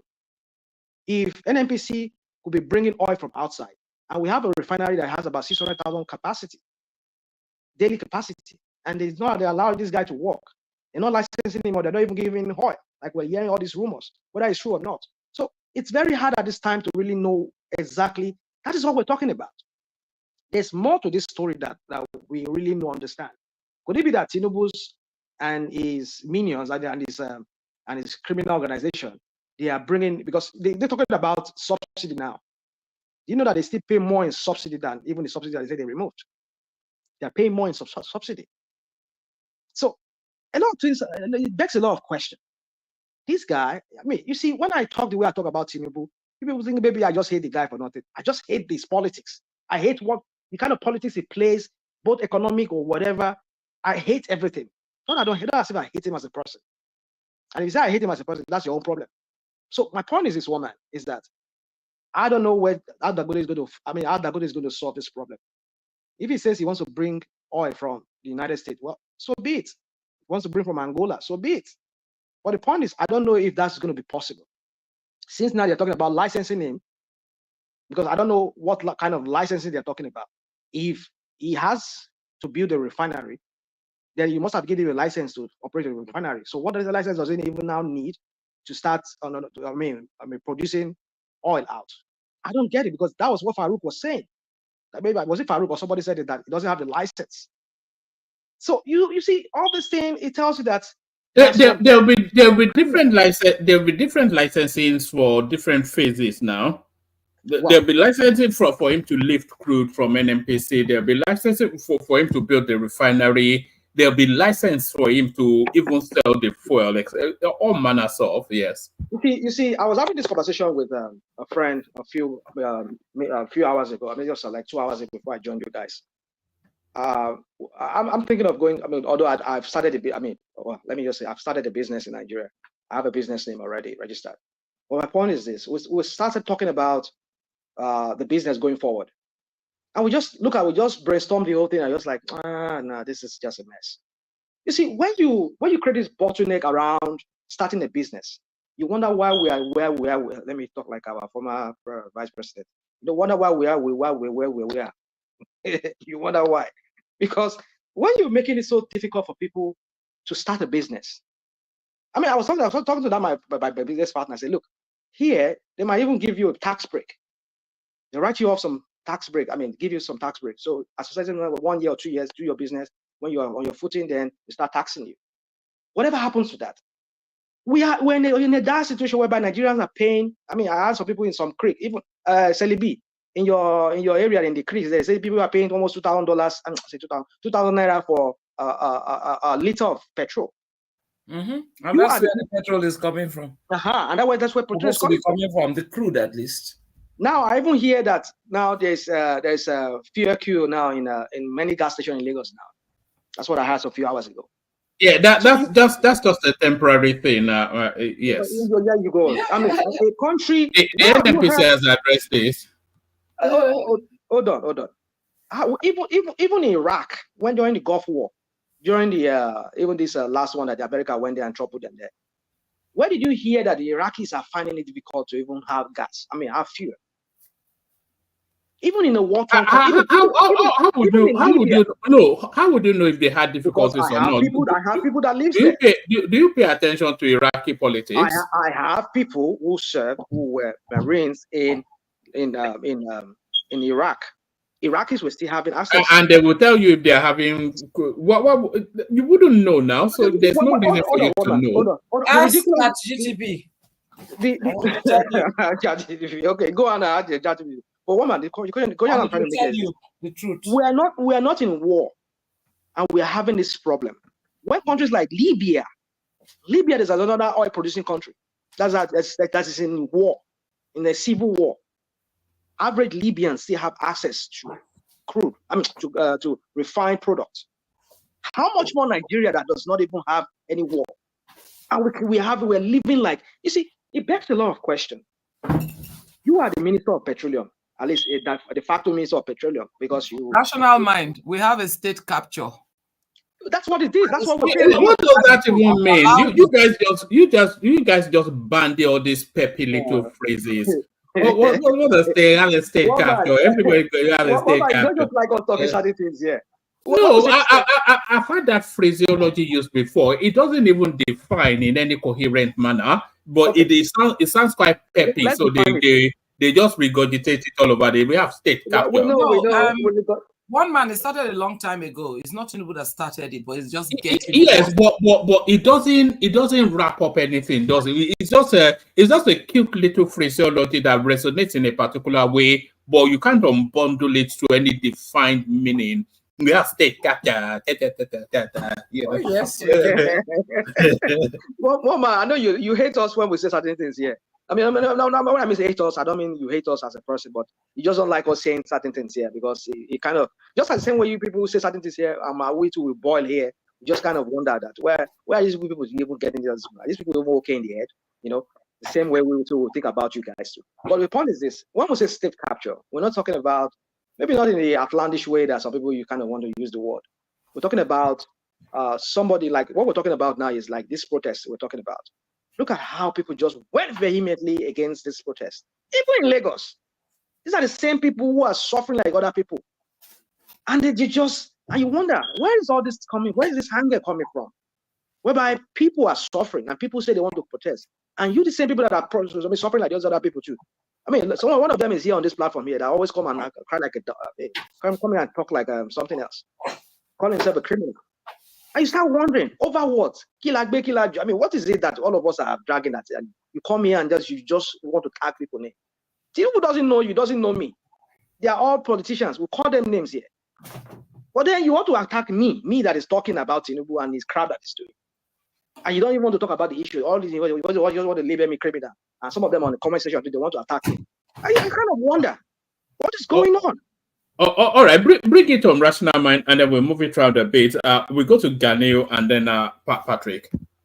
Yeah, I mean, there's one other topic I want to talk to one man real quick. I beg you. Sorry. What was that topic? There was one topic you raised at the beginning. Let me rattle through, and then I'm not quite sure. There was yes, the IPOB girl writing to the state governor, to the state CP that she wants to protest in Lagos. Tinubu not to make national broadcast, which people will say is a misstep. election losers want to overthrow government through protest. That's Yemsin Wike. Ifeanyi Uba, who passed away in the UK, sadly. So we're sort of speaking to that. We don't want another NSAS. That's the Lagos CP. Federal government orders tightened security at borders over planned protest. So that's the narrative of mercenaries coming in. Trump, and it's to be or not to be, whatever happens to him. Lagos State government-sponsored cultists mobilized to Lagos, lodged in hotel to disrupt our protest. This is coming out of the Showore space, so that's somewhat of a comic book, whatever. This is from Fayemi. Local government autonomy. We are going back to a unitary form of government. This is Fayemi telling us that they are coalescing power to the central space via that local government judgment. Britain warns citizens against traveling to Nigeria. Still that narrative around the protest. And representatives vow to demand the sack of Mele Kyari. So those were the topics we were looking at. Well, but let me just say, I know there's so many of them. Let me just take one of them. That's this guy that passed. So sad that he passed. They said he died of heart attack. I think that's what I think Celebi said. And I've been trying to see what the other news says, but there's been videos of him. This last video that he had, outings that he had with some people, I've seen online. Well, my point is this, woman. You see, why travel to the UK to get yourself checked? You see, I'm not trying to sometimes they say it's not good to talk about the dead in a bad way. I'm not trying to do that. Are you trying to do why didn't he build the hospital when he was a governor? You want to do that one? Yeah, thank you very much. You know where I'm going with that. So, let me just do this. Let me just do it. Since you already know it, I will do it myself. You see, woman, the Saudi king comes to the UK for medical treatment. The Saudi king. You see, come on, woman. You see, sometimes it just and Simba, our guy here, he ran to Saudi Arabia to go and work as I mean, the Saudis. You see, woman, you know that you people just talk here. I just wonder. I mean, what is wrong with our people? What is wrong with the way we just think? How many Saudians? I mean, how many Arabians have you seen come to Lagos? I mean, come to Nigeria and come and be a doctor? How many? The other time when Buhari was there, they came all the way from Saudi and they came down and they were, I mean, interviewing Nigerian. We have Indian doctors in Nigeria. Come on, woman, come on. Woman, let me just land because I know you want to move on. We saw they came and they were DSS had to go and disrupt them when they were moving Nigerians. People like Simba here, that was a guy here that wanted to come here, and then they move into Saudi Arabia to go and be a doctor. See, sometimes we just want to use some of these things like. How many Saudians do you see, average Saudian citizens or politicians, come to Nigeria? Besides maybe their king you're talking about, which I'm not even sure about what you're even talking about. When Saudi Arabia has one of the best world-class hospitals in the world. I know many expatriates that are in Saudi Arabia. Yadua died there. Yadua died there. Your Yadua went there. So my point is this, woman. You see, the point I'm trying to make is Yadua died there. He died there. Fine, he died there. They down there. But the question is, he went for treatment there. But London saved Buhari. Is that not where Buhari died and was buried? In Saudi Arabia? In a shallow grave. A shallow grave. Let me just wrap up. May the Lord forgive you all. Anybody that believes that story, the person needs his cerebral, which is the seat of intelligence, checked. But it's a pity that many people went to school, but I didn't believe it. No, many Nigerians believed it. Hold on, that was sarcasm. If you didn't get what she was doing, but bring it home, rational mind. So, woman, for me, you see, it's so sad that it passed. It went the way it went. I think our politicians need to start learning lessons that if you don't build your home, nobody's going to build it for you. I don't understand why. You see, if I'm going against Tinubu, you say, well, I'm going against Tinubu. I mean, you see, when you fail to do what you're supposed to do, that singular act can ruin a lot of things. And that is why we find ourselves where we are. It's very difficult for me to flesh out what I want to talk about right now in just this little space of time. since I'm constrained, we're time constrained here. So woman for me. It's sad that he went, but I know if he had our politician, not just him, I'm not putting it on him alone. If everybody has done what they're supposed to do, we have at least hospitals that are world class in Nigeria. They can always be going there and be doing their check. Like I heard, they said he was trying to. They said he just went through some kind. I don't know how true that is. They said he just went through some kind of surgery. A surgery. Is it like Ozempic? I don't know what they call it. Like he was trying to tone down. He was trying to slim down, and but then I don't know what kind of surgery is that you have to do. I mean, was that Alamesia? No, I mean this guy that died. That young guy. Uba. Anti-Uba. Is Anti-Uba? I don't know Uba. Oh, yeah. he tried to do a belly talk as well. Yeah, something like that. So you can imagine. You see, I mean, I don't know if you see one picture of him and that guy. That's a chief Cubana chief priest. See that one? Look at you. Just get it'd be like pig. I mean, sorry to say, I'm saying you just get belly like pig. I mean, what I'm trying to say here. Don't get me wrong. Not trying to fat shame anybody here. But the point is this: is that these people, they live a very sedentary lifestyle. I mean, like somebody who's a politician, you can walk down. I mean, like you look at your own where you live there, woman. Your average politician can walk down the streets without even having to saying they fear, say they go kill him, saying he could walk. But these people cannot walk because they know the evil they've done. They cannot walk. I mean, recently they almost killed them. I mean, they almost killed them. So my point is this: is that if these people fail to do what they are supposed to do, they will not have peace of mind. So do what you're supposed to do so that you can have peace of mind. You can freely walk down the street. You go even slim down that way. Or just freely. I mean, even the enter bus with your people. No, 5 minutes is over. What is going on here? Let other people talk. Who is talking? Who is that? All right. Bring it on Rational and then move around. Woman, you get some mad dogs here. I mean, some people will say, I wouldn't go that far. I wouldn't call you by that.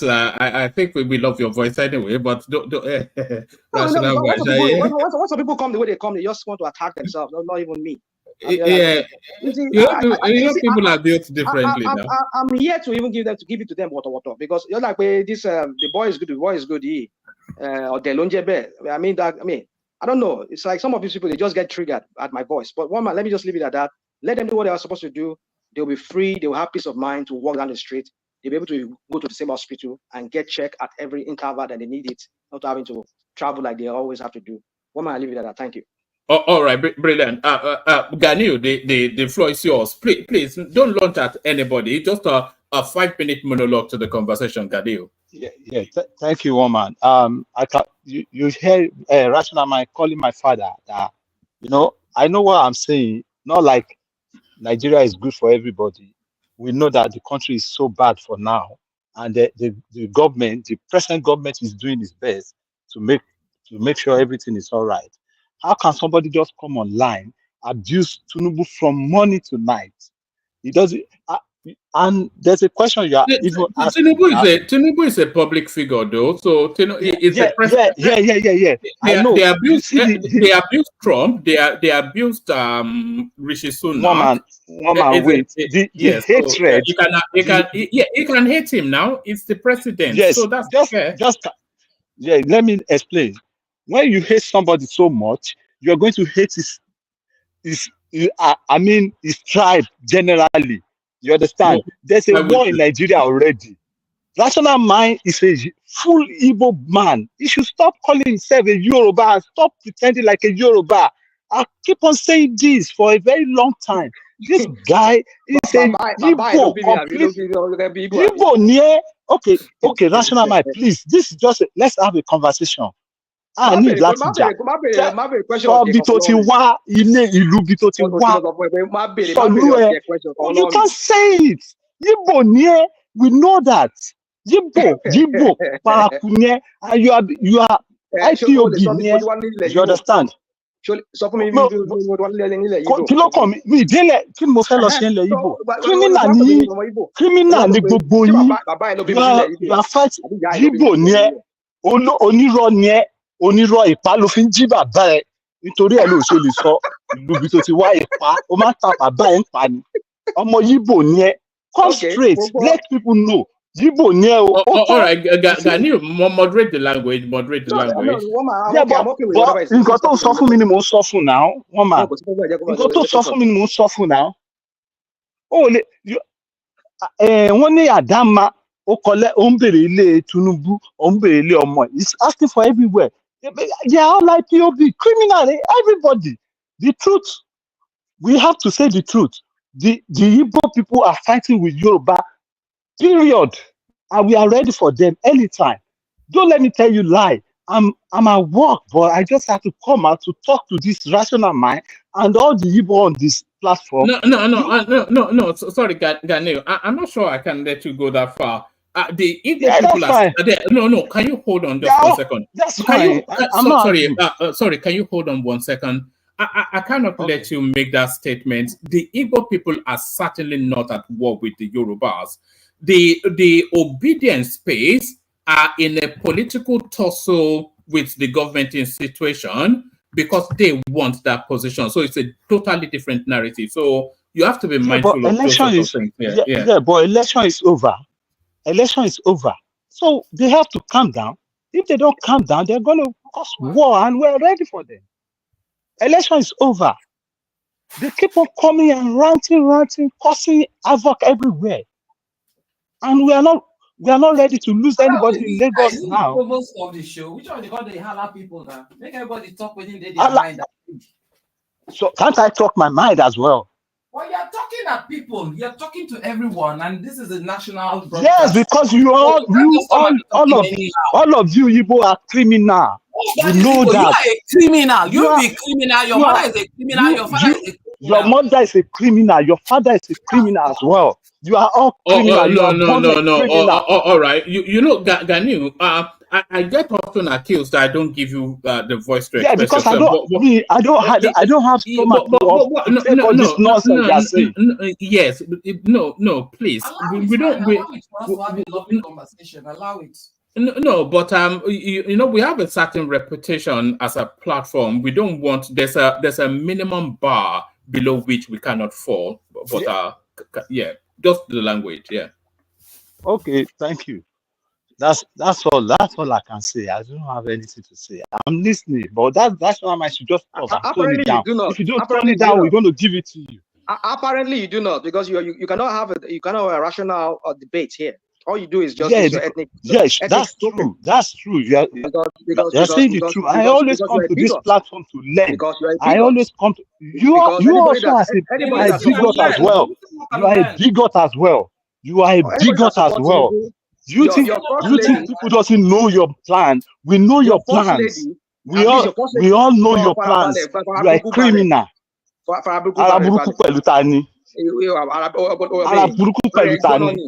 Sure. You are criminal now. Báwo ni máa ṣe rí criminal tínú mi máa máa dùn?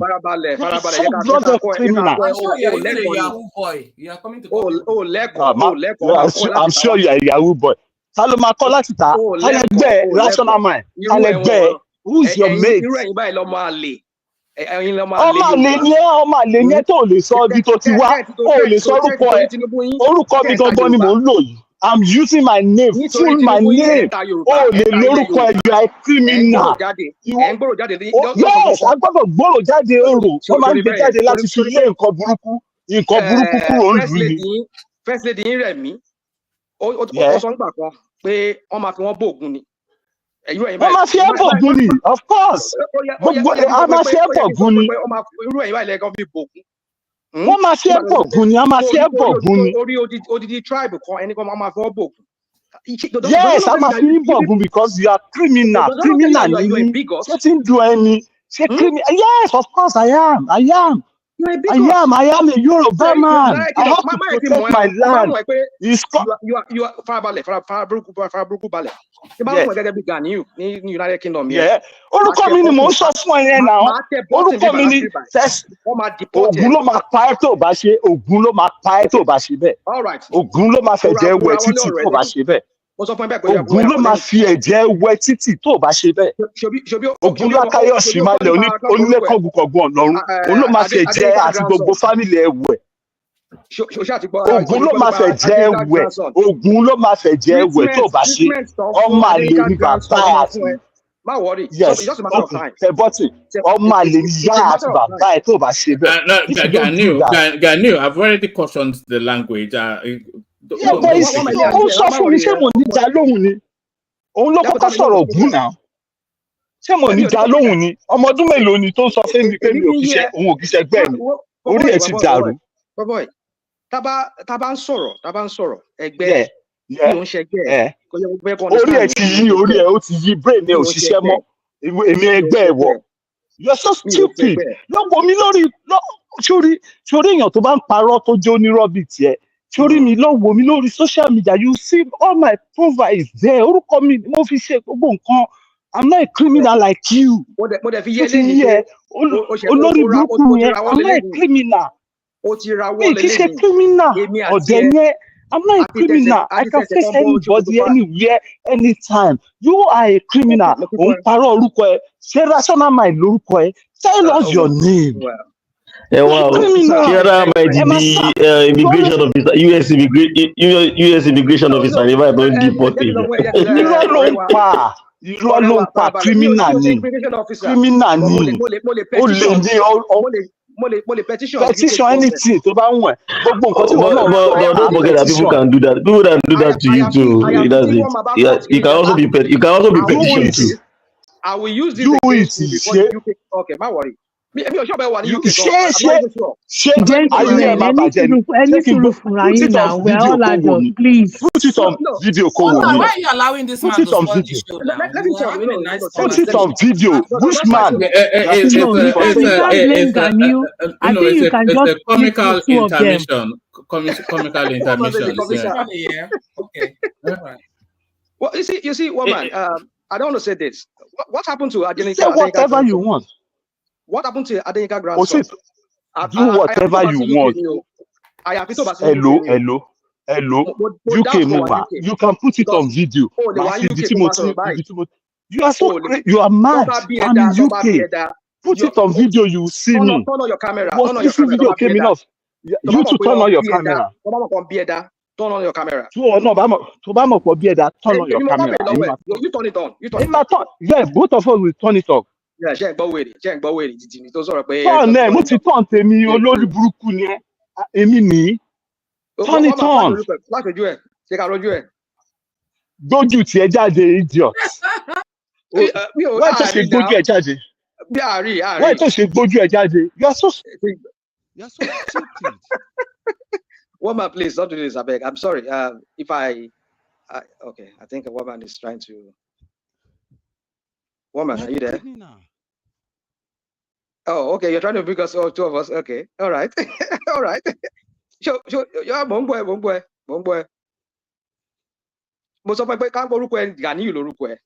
And you are in the UK. I will petition the UK government from here. And you will see. You will see. But in London. Me or Momo both in UK. UK. But we'll see. Because orí ẹ̀ ti yí mo sí UK. Adenika grandson. It's a matter of just UK government. Olórí burúkú ni ẹ kọ orí ẹ̀ ti dàrú. You tell us your name. Tell us your name. Bí mi ṣe sọ orúkọ ara mi. If you don't do it, ọmọ àlè ni yálà ìyá ẹ̀. Ọmọ àlè ni yálà ìyá ẹ̀ tó bá ṣe. Ìyálà tó bí ìyá ẹ̀. Ọmọ àlè ni tó bá. If you don't do that. Olórí burúkú ni ẹ. Yes, right. All right. Go ahead. No. Go ahead and do it. All right. That was that step too far. That's that step too far. Even I would not talk. So thank you, Ganio. Patrick, you're up next. I thought Mike was here. Mike, what happened now? Sorry, Patrick, are you there?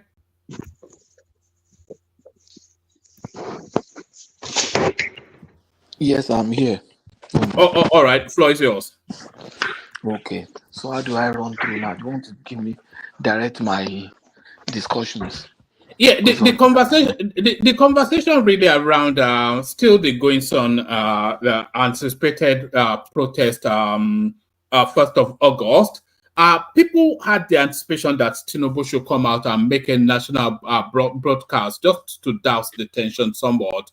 But the presidency comes out today that Tinubu is not making any broadcast. So do you think that's a misstep? Do you think Yeah.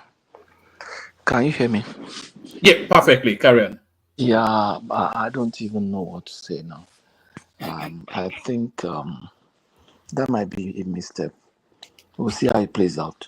But it's not even the broadcast. You know, because I had the anticipation that by the 29th or thereabout, or just on the eve of, it will have that national broadcast that will somewhat pull back a bit of the tension, and then the event still takes place, but it doesn't have the potency. So you take the bite out of it with the national broadcast. I thought that would happen, but apparently not.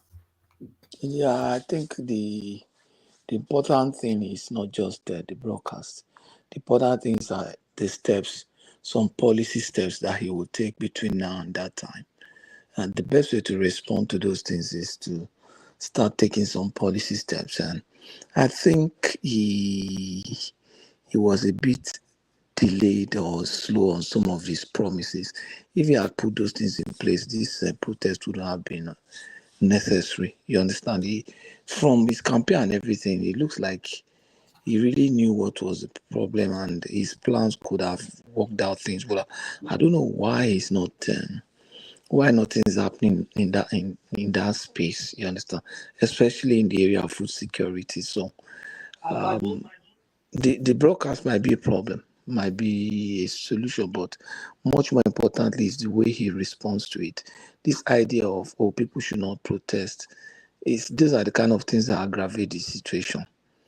Nobody should be prevented from protesting, but I understand. But people they're not enforcing that they should not protest. They are persuading that they should not. So if there's a difference, every government will persuade that the citizenry do not protest, because apart from anything else, it's a nuisance value, a burden on the state, on resources and everything. So if they can have a conversation without the protest, is what the government is inviting, and I don't think that's unreasonable.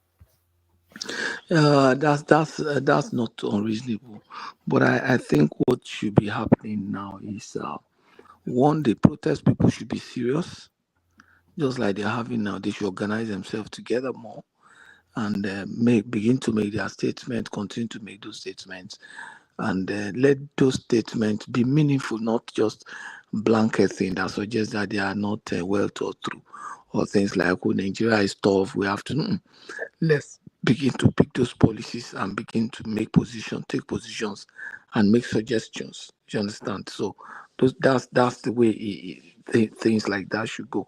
But I understand that you can't blame the government too, and I think the protesters also they gave them that opportunity. When you go out to protest and then your last protest, they are destroying everything. What kind of protest is that? I feel very, very ashamed. I am someone who have participated. What are you making of Shore, the arrowhead of the protest, telling us that he's going to micromanage it by virtual media from New Jersey?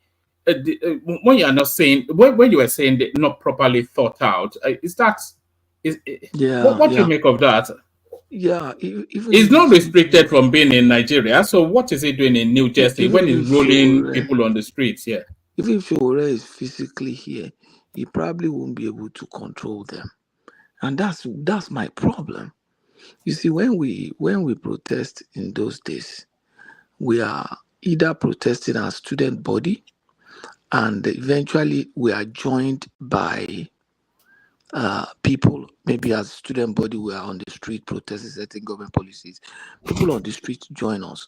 But as student bodies, if, for example, a university protest is going on, the president of the student union is there, the speaker of the student union is there, members of the parliament and student representative societies are there.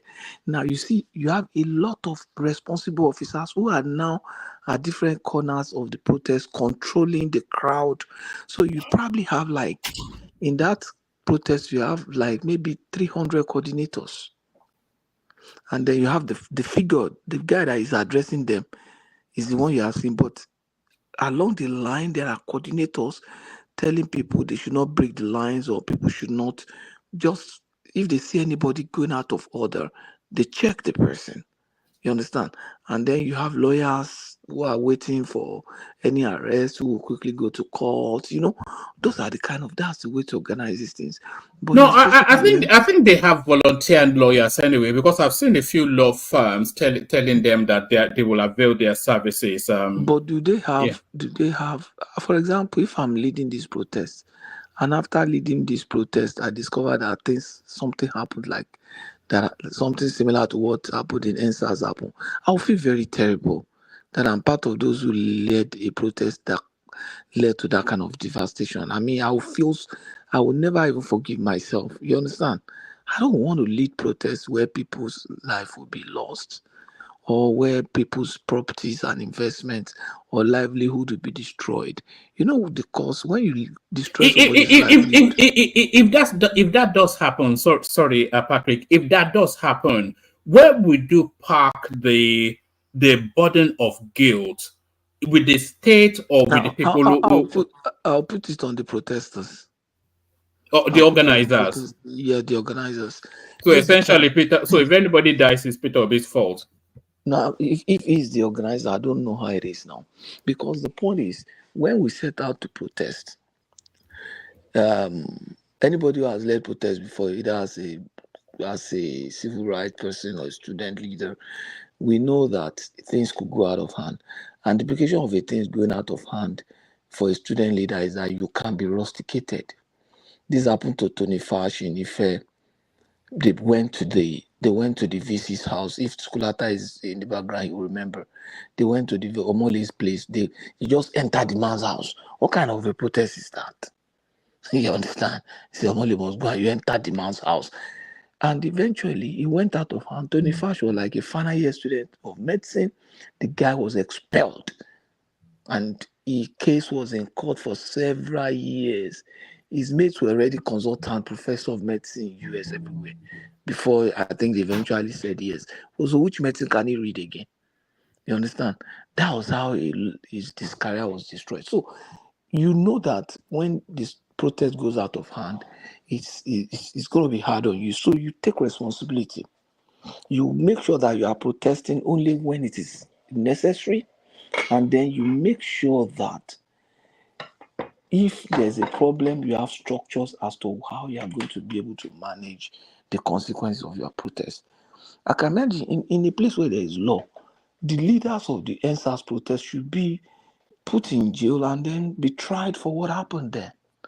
The idea of, and everything just went like that. No, you don't do that kind of thing. It should not be allowed. So I understand the government position.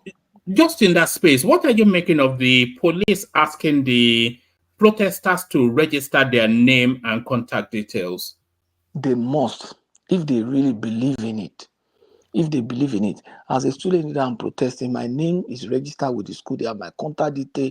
They have in short, do you know that after some protests, when they close down the school, by the time they come back, they say we should come and sign letter of good behavior and all this stuff. The point is that there must be a commitment. We are having issues. There are people that are innocent people might lose their life.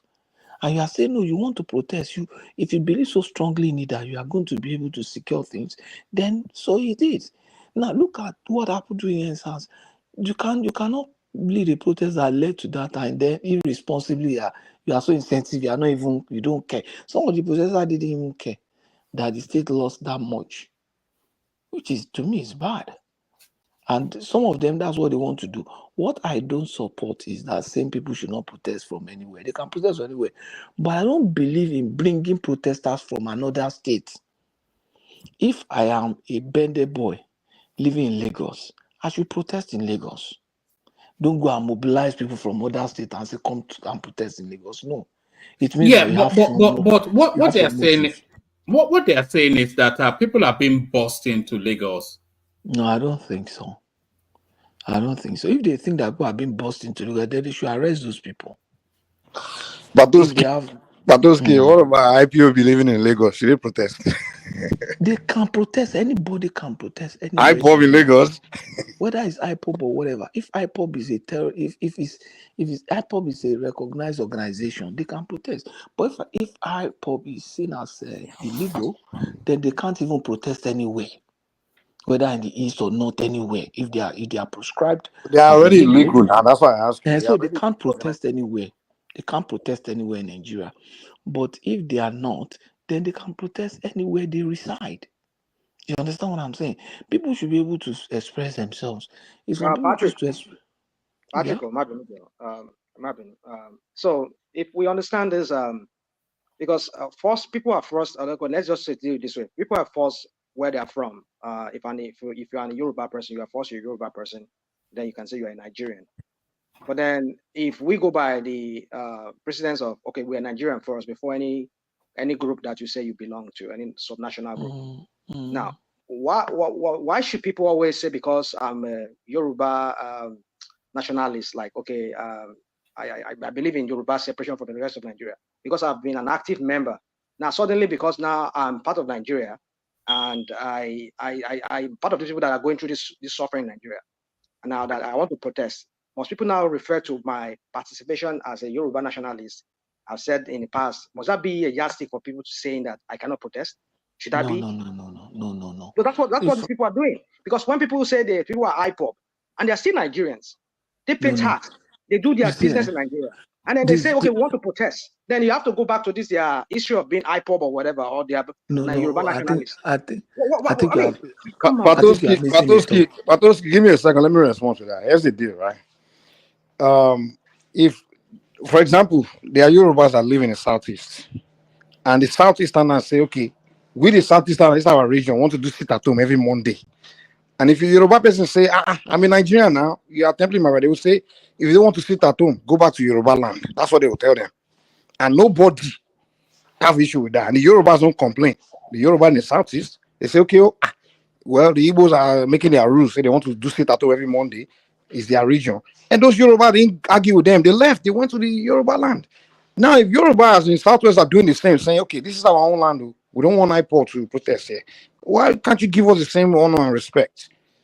Why do you have to argue with us? You see, let me address that. You see, when you say okay, all right. IPOB, when you say IPOB want to protest, let me quickly say this. I think it's you see, when you say IPOB, if by IPOB you mean you refer to Southeasterner, that's the wrong thing to say because not every Southeasterner is a member of IPOB. IPOB is an organization. Not every Southeasterner is a member of IPOB. So if IPOB as an organization wants to protest, the same way a campaign for democracy want to protest, the same way a committee for defense of human rights, the CDHR want to protest, that cannot happen because IPOB is prescribed. But can a Southeasterner protest? Absolutely. Any Southeasterner can protest anywhere he lives. You understand? He's a Nigerian. In short, I don't want to hear Southeasterner, Southwesterner. Primarily, we are Nigerians, and then we are from different states, not even Southeasterner. Or the Constitution does not recognize Southeasterner. Or the Constitution That's all. recognizes. Sometimes we have to be pragmatic. We have to face reality. What's on ground, right? They don't write pipe up on somebody's head. You understand what I'm saying? They don't. And Not sometimes, every man here's is the a deal member now. of Wait now. Wait. Let me land. We all know it's not all Southeastern and not IPO. We all know that. But sometimes you have to take safety measures. Like, for example, during the NSAS process, the IPO leader was online instructing IPO to go and burn, do this, do that. But how could we have stopped the IPO? We don't know who is IPO, who is not. We just know all Southeastern look the same. They don't write IPO on their head. So if they wrote IPO on people's head, we could have taken a measure to say, okay, that one is IPO. Well, let's stop him before he go and burn down the BRT buses. So we couldn't do that. So now the same scenario is about to repeat itself. We want to do the similar protest where IPO is in the midst. And we are like, okay, since we don't know who's IPO, who's not IPO among these people, all of you just go and do your protest in your state. Or should we? There's no other way we can go about it now because we know that. Hold on. Wait now. We all know IPO was already posting. They want to burn down the new red line where someone will pay billions of naira to build for Lagosians, for we, the Southwesterners. They are ready to burn the new blue line. Who said that? That's what, and there's no way. Who said Hold that? on. This They didn't build the blue line Can for you you show me another? Southwesterners. Who They said they are going built to burn the blue line? the blue line, the red line for the metropolitan cosmopolitan people of Lagos. Exactly, and that's what I say. Beauty for us, but IPO wants to burn it down. For Who everybody. said they are going to burn it down now? You don't know? You see, I believe that IPO and Obedient wants to burn it down. The same way they're burning down during NSAS, and we don't want that to happen again. So we are like, hey, guy, we suffered the last time. 90 billion is what damage is what it cost. This time, no, we're not allowing that to happen again. And we all know what's going to happen, because when these things start, they will start burning. Are you from Lagos? Yes, I am from Lagos, and it's irrelevant whether in fact I'm a Yoruba person. I have right to defend any part of Yoruba land. So don't even ask me that question. I'm not going. If they want to go and burn a John land, I'm not going to ask which part of a John land you come from. The oil that you use, is it just from? Is it not only recently that Yoruba land had oil? Who cares about your oil? Am I the one that sharing your oil? Why don't you go and fight the Rosely people? Was it not a Rosely that decided they share your oil? What's my business with your oil? All right. We have oil in the southwest, so don't. Hold on, Mike. Let Shola come in. I think she wants to inject her voice there, and then let Patrick carry on. Sorry, hold on, Shola. Hold on, Shola.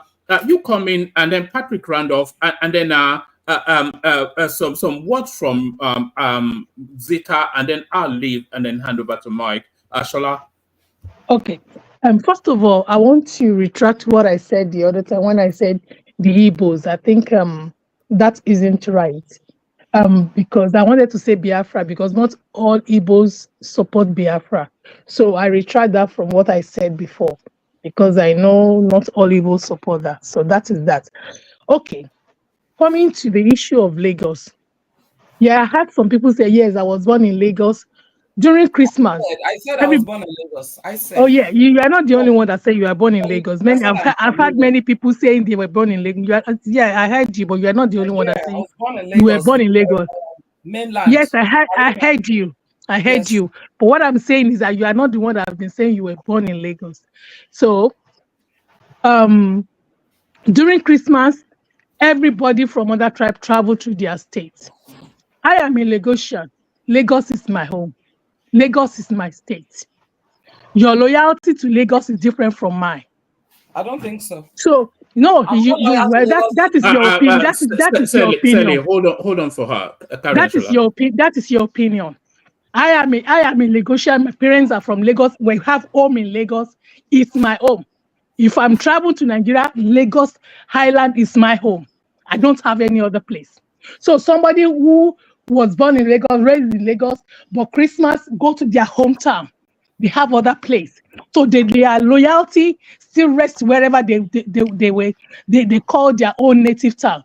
So we will not open our eyes for people who came from other places to come and destroy our own home just because of our accommodative attitude. No, we were not going to tolerate that this time around. That happened during ELSAS. The impact is still there. And Lagosian this time around, we not open our eyes for people who have other places they call home to come and destroy our own home. We are all Nigerians. At the same time, we all have our native home. My native home is Lagos Island. So this time around, I think everybody just have to be careful. If you want to go and protest, if you want to protest peacefully, do it in Lagos. But if your intention is to come and destroy infrastructure where other governors did not build in their own states, then they will have it for it. I'm sorry, because we have some people preaching peaceful protest. At the same time, their undertone is like, well, whatever comes out of protest is what comes out of protest. Why everybody is focusing on Lagos? Is Lagos the only state in Nigeria? Why can't they be saying Port Harcourt, Kano, Kaduna, any other places? Why all of them focusing on Lagos? But have you been to Port Harcourt? Excuse me, have you been to No, Sorry, please, can I continue? Because I didn't interject you when you were talking. Please, so allow me to talk. When you were talking, I did not interrupt, so don't interrupt me. I'm sorry. Let me continue what I'm saying, because I never interrupt anybody when they are talking, so don't interrupt me. I'm sorry. Okay. All right. Then again, what I want to say is that for everybody, I'm not against the protest. It's everybody is individual right to protest when things are not right. But when we're talking about protesting, let's do it in a logical manner and let it make sense. I've said it earlier on that their focus is not really on what is going on. What is your agenda for this focus? What do you want government to do? You are not talking about the silly allowances the senators are earning, the senator, the lower chamber, whatever they call them, are earning. You are not challenging the senators. All the community money they are taking to go and build their community. The last time I had each of them get over 50 million to go and build a community project. You are not challenging them. Where are the community projects that you have collected 50 million for? Let us see it. Does it worth 50 million? Those are that is what they should be protesting on. Their government is there. They removed petrol subsidy. They started giving you huge allowances because of that. What are the things you are doing? You are supposed to support your community. Then when we're talking about the inflation, do you know what I realized when I went to Nigeria is that we are the evil killing each other. Some of those foods that people just hijack, people are just putting prices on things anyhow. Some people who doesn't even know what dollars look like. The moment they hear dollar is rise, they start increasing their money, their food stuff. Most of these things is self-inflicted issue. Greediness, Correct. our people's greediness. Correct. People are just being greedy for nothing. Okay, why is Ooni of Ife was able to cop the market in his state to say you cannot be selling things like of this price, because they know how much the farmers are giving to them. And he was saying, no, you can't be selling things at this price.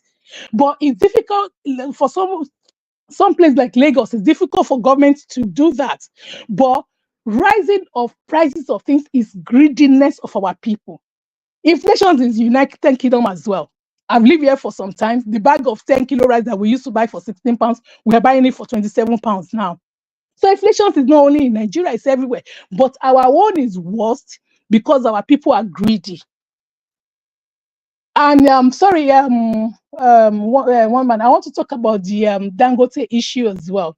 Yes, you can, but let Patrick land, and then I want to hear from Zita, and then you take the floor as well. So I want more. Don't worry, is that not what it is? I want more. Don't worry. All right, okay, I'm sorry about that. Okay, thank you. No, that's fine. But stay with us though, it's a Saturday, so you are not in a. But are you a nurse? Are you a nurse? I'm health visitor. Oh, all right. So you are in the health services. So I was going to say it's a Saturday, so you don't have work. But if you work in the health services, then there's no such thing as a weekend. But Patrick, back to you. I don't work weekend. Okay, bye. Thank you, woman. You see him? Yes, stay there, though, Shola. We'll come back to you still. Yeah. Let me just address some issues. One, nobody is supporting violence or destructions, but we are simply saying people should be allowed to express themselves wherever they are in Nigeria and from whichever part of the country they come from. One. Then two, the fact that people stay in Lagos and go to their state once in a year just for 2 weeks does not mean that you stay for that 2 weeks, you have higher stake in Lagos than them. That they no, I think she's talking about indigenous shape. You know, yeah, that's so what she's but that is way beyond. We have gone beyond that now. So what we are saying is that they are Nigerians. They can express themselves. They can protest wherever they are, but they cannot destroy. And this, I will put this blame on the feet of the protesters, and then I will blame our brethren from the southeast. You see, Yoruba has an adage: "Tọmọlé ẹni bá ń jẹ kòkòrò, mo bì, tá a bá sọ fún ikọ́ ẹ̀ lóru, kò ní jẹ́ ká sùn." let me interpret it. When you have somebody that is eating a kola nut that is infested with insects, and you refuse to talk to him in the night, when he start coughing, the noise will not allow you to stay. Look at the way Nnamdi Kanu has painted everybody bad now with that action, and our people were not cautioning him that time. That's the point. They might not like what I'm saying, but that is the truth. Look at it now. Everybody saying Igbos are causing to be destroyed. Igbos were not the one. It was Nnamdi group that incited the measure of some people to destroy. And look at the bad name that it has rubbed on you guys for since how many years now. And so any protest now they will say it's Igbo. They've destroyed before. Whereas they are not the only first person to destroy properties in the midst of protests. In the past, we've had students who destroy properties in the midst of protest. But the point is that you have refused to caution that guy, and some of you are now still calling for him to be released on top waiting. But that's a story for another day.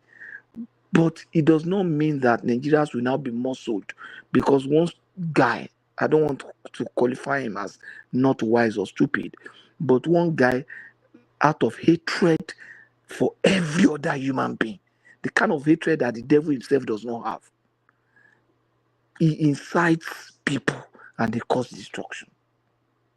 When I listen to that speech, I say, even the devil will say, where did you get this one from? So it is very sad, but that's the consequences that my Southeast brethren are facing now. And they have to fix it. They don't have to reinforce it with an obedient incitement. They need to mellow down, reflect, and then address it, such that anytime they are trying to express themselves, they will not be seen as, oh, you want to destroy. That's the point. If they are trying to address or raise their voice now, the rest of the country have found a way of shutting them off and say, that's how you people destroy this and that. That's how you people destroy. It's because you allow that stupid guy to rub off on you, to rub. You know, when somebody does not, they go just rubbish everybody, and everybody is not Nnamdi Kanu. So we need to look at that. But even at that, we should allow our people to protest if they feel that there are certain things that need to be addressed, and they should freely do so. But the point is that the responsibility, there must be a commitment on their part, and that, look, if there's any destruction as a result of this protest, you'll be held accountable. I'm sure none of them will say they want to be part of it, because I'm sure they are not sure. They can't. Shorev is here in the country. I want to live there. He cannot confidently say that he can control these people that want to protest. He cannot confidently say that. But Nigeria is just sad because the implication is not good. The implication is not good for Nigeria, because if you eventually get a dictator tomorrow that really need to be protested against, then you have a serious issue. You have a serious issue at hand. It means that everybody will just find a way of silencing you and say, no, you cannot do this because of this. It's very, very sad. But woman, it is what it is. Thank you. All right, brilliant. I think Pansat came on to show us his whatever it is that he was wearing then. Some it's a bit yes, it's doing top life gang in the autumn of life. That's what I was going to say to him. Top life gang, age 72. But yes, let's hear from Zita, who and then from Zita we hear from Dorothy. Zita, you still there? All right, I think Zita may be taking a moment. Let's hear from. Let's hear from. Did Dorothy just drop? Let's hear from Shola then. I think she was. Did you say you wanted to go to the Dangote space? Or do we have Shola? Yes. Did you say you wanted to go to the? Yes. I just want to say a few things regarding the Dangote issue. You know, for Dangote, I'm not even sure if I have a pity for him. What is going on now?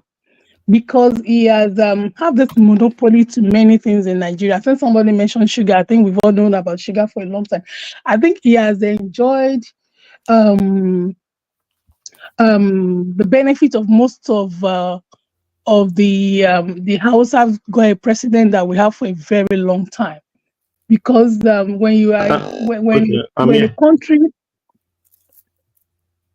when a country of that size of Nigeria only have one person controlling one thing. It is bad on the economy of the country. And he has been doing this for a long time. And I'm sure it's not only sugar, many things like that he's been doing. Now he's now seeing what it is for somebody to have a monopoly of something for a very long time. So I think he should just face the consequence of what he himself has built for a very long time.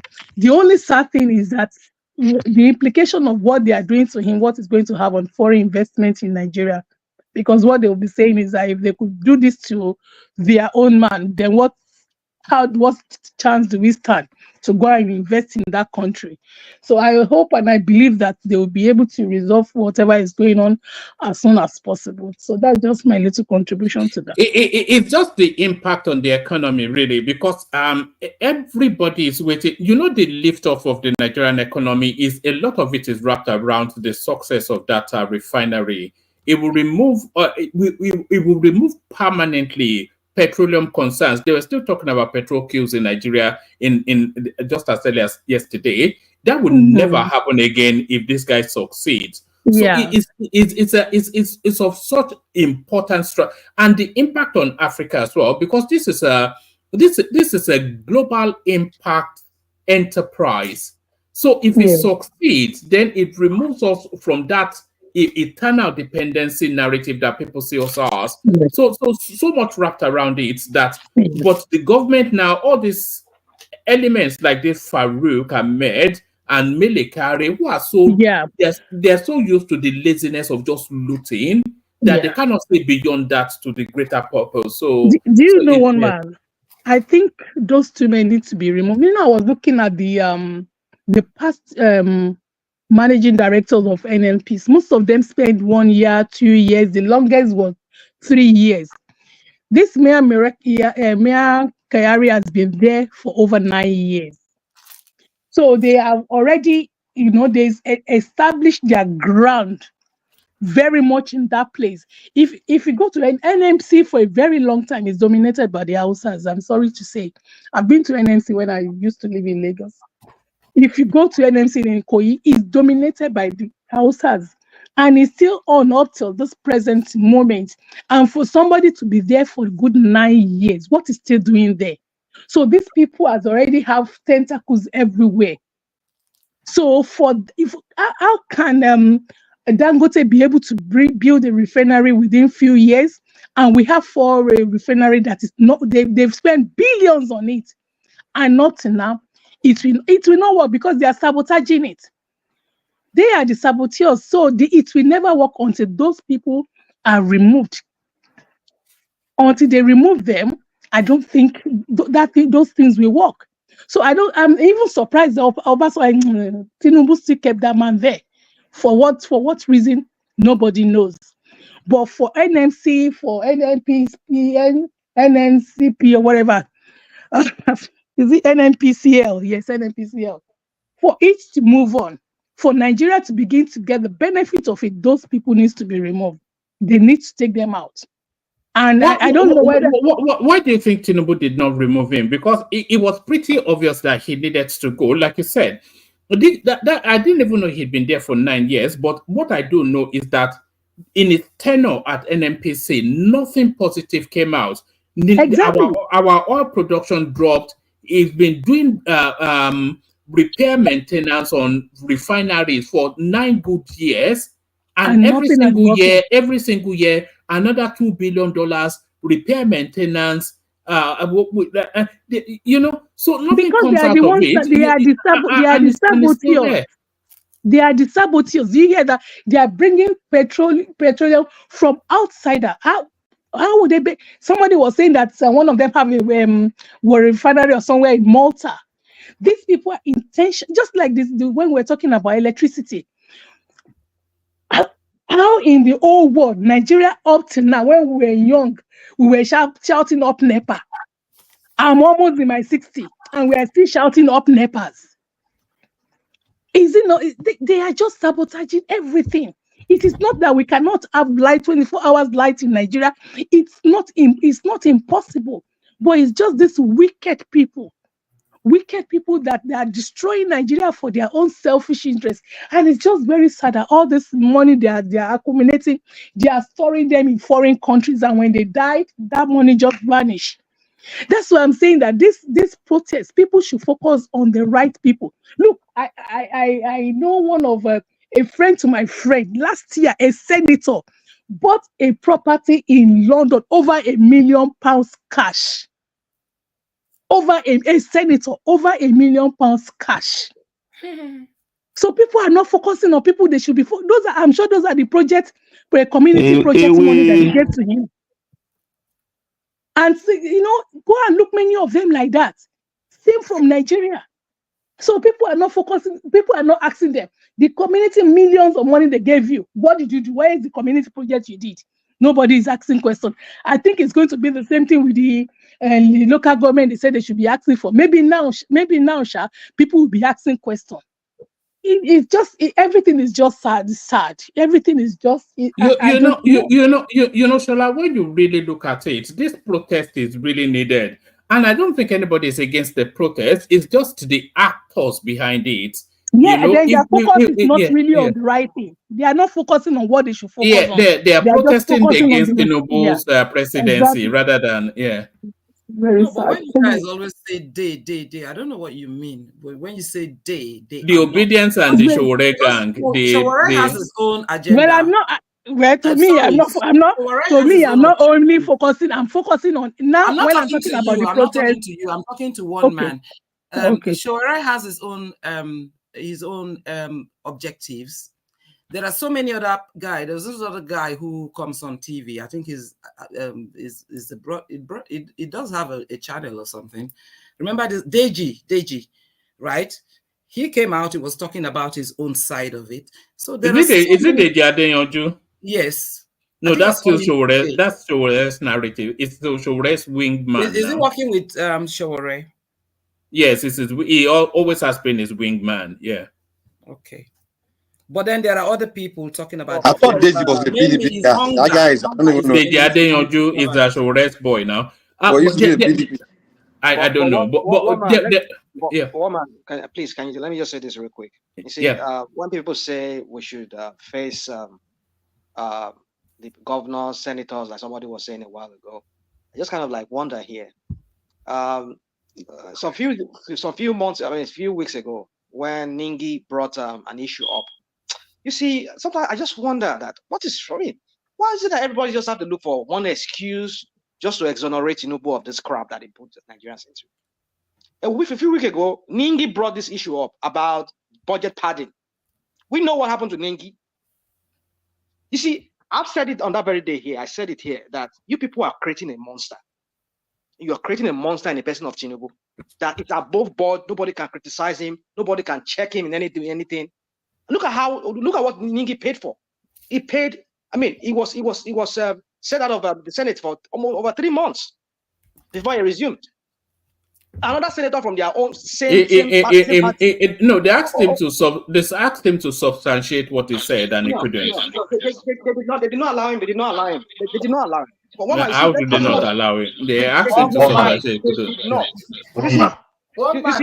Sorry, they let rational mind land and then come after him. Real quick. You see, when we say all these things, another senator in Dume, same thing. He went through. See, when we do all these things every time, people want to criticize. People want to protest. You find a way of shutting them down so that they will not say anything. And now you come back and say, go and criticize your. Look at what's his name? This Dakwabiodun in Oku State there. A chairman confronted him of the crap he was doing. What happened to him? You see, when we do all these things every time, what about that we do? Criticize your. How did that senator move 1 million naira? We're talking about foreign exchange crunch in that country, whereby we don't have enough. But where was NFIU when this idiot moved that money from that system and go and buy a house in London? What are his alternative sources of income, this senator? Well, we don't know. I don't know, but I'm saying that. Then you are leaping to conclusions, aren't you? Well, I'm just saying. No, I'm just giving I'm giving a general excuse. A general supposition here that the same applies to any senator. How they move money out of that country? We're talking about how did that money move from that system? into another system, and they never question it. So, and then we now will be blaming the masses for all this crap. They cannot protest. They cannot. You see, well, let me just say good night to everybody. I just leave. Good night, everybody. No, it's just sometimes when we come here, we just want to do this what about, and try to excuse this guy in Asoro. No, there has to be a balance to the conversation now. I'm not averse to that one, man. I'm not averse. It's just sometimes. You know what I find. You know what I find. So sometimes a rational mind. You pick up a very tenuous, not at all rounded thing, and then you leverage it to an epic landing point. It's always when next you do it. That's why people pull back from you. That you know. Give us an example now. Okay. Like this senator now, you just heard it and then you picked it up. You don't know if the guy has independent means. You don't know if the backdrop is corruption. You don't know. So why is she bringing it up? Hold on. So why is she bringing it up if we cannot say, oh, he made the money in Nigeria? No, it's inferences now. It's the same thing that Sally did. You are drawing inferences. If it's a or Shola rather, if it's the fact that it's a Nigerian senator buying a house, $1 million. Of course, then you make the leap. You know, let's say Sheyi Makinde, for instance, the governor of your state, highly successful engineer, very, very wealthy before he came into. Who was that other person as well that went and bought a house in America, and they had to come out to say, "Look, I had money long before I came into governance." So we just as soon as we hear a Nigerian senator, a Nigerian governor, he does XYZ, we just leap to that corruption narrative. So why is she bringing it? See, this is what you're doing. This is what why we are even more corrupt? Also, many people. Why are just having the opportunity. When they have the opportunity, they will even be bad than them. Dorothy, why did she bring it up? That's the question. Because if she wants to use that as an example, right? That we should not face Tinubu, we should go and face senator or face all this thing. That's what I'm speaking to, woman. Let's forget this. Rational mind. Rational mind. Rational mind. Everything. Yes, I'm listening. Nobody is excusing these guys. Nobody is excusing Tinubu. Or the fact is just that the terrible things that these guys, the senators, and the state governors, the things that they do, they are despicable. See. So sorry, Darate, land that point, but I think Debali actually wanted to come in just. He's still trying compared to other ones. Guys they collected 265 billion naira in 1 year. Divide that by 12. He's still doing something that can say that. I came from that space.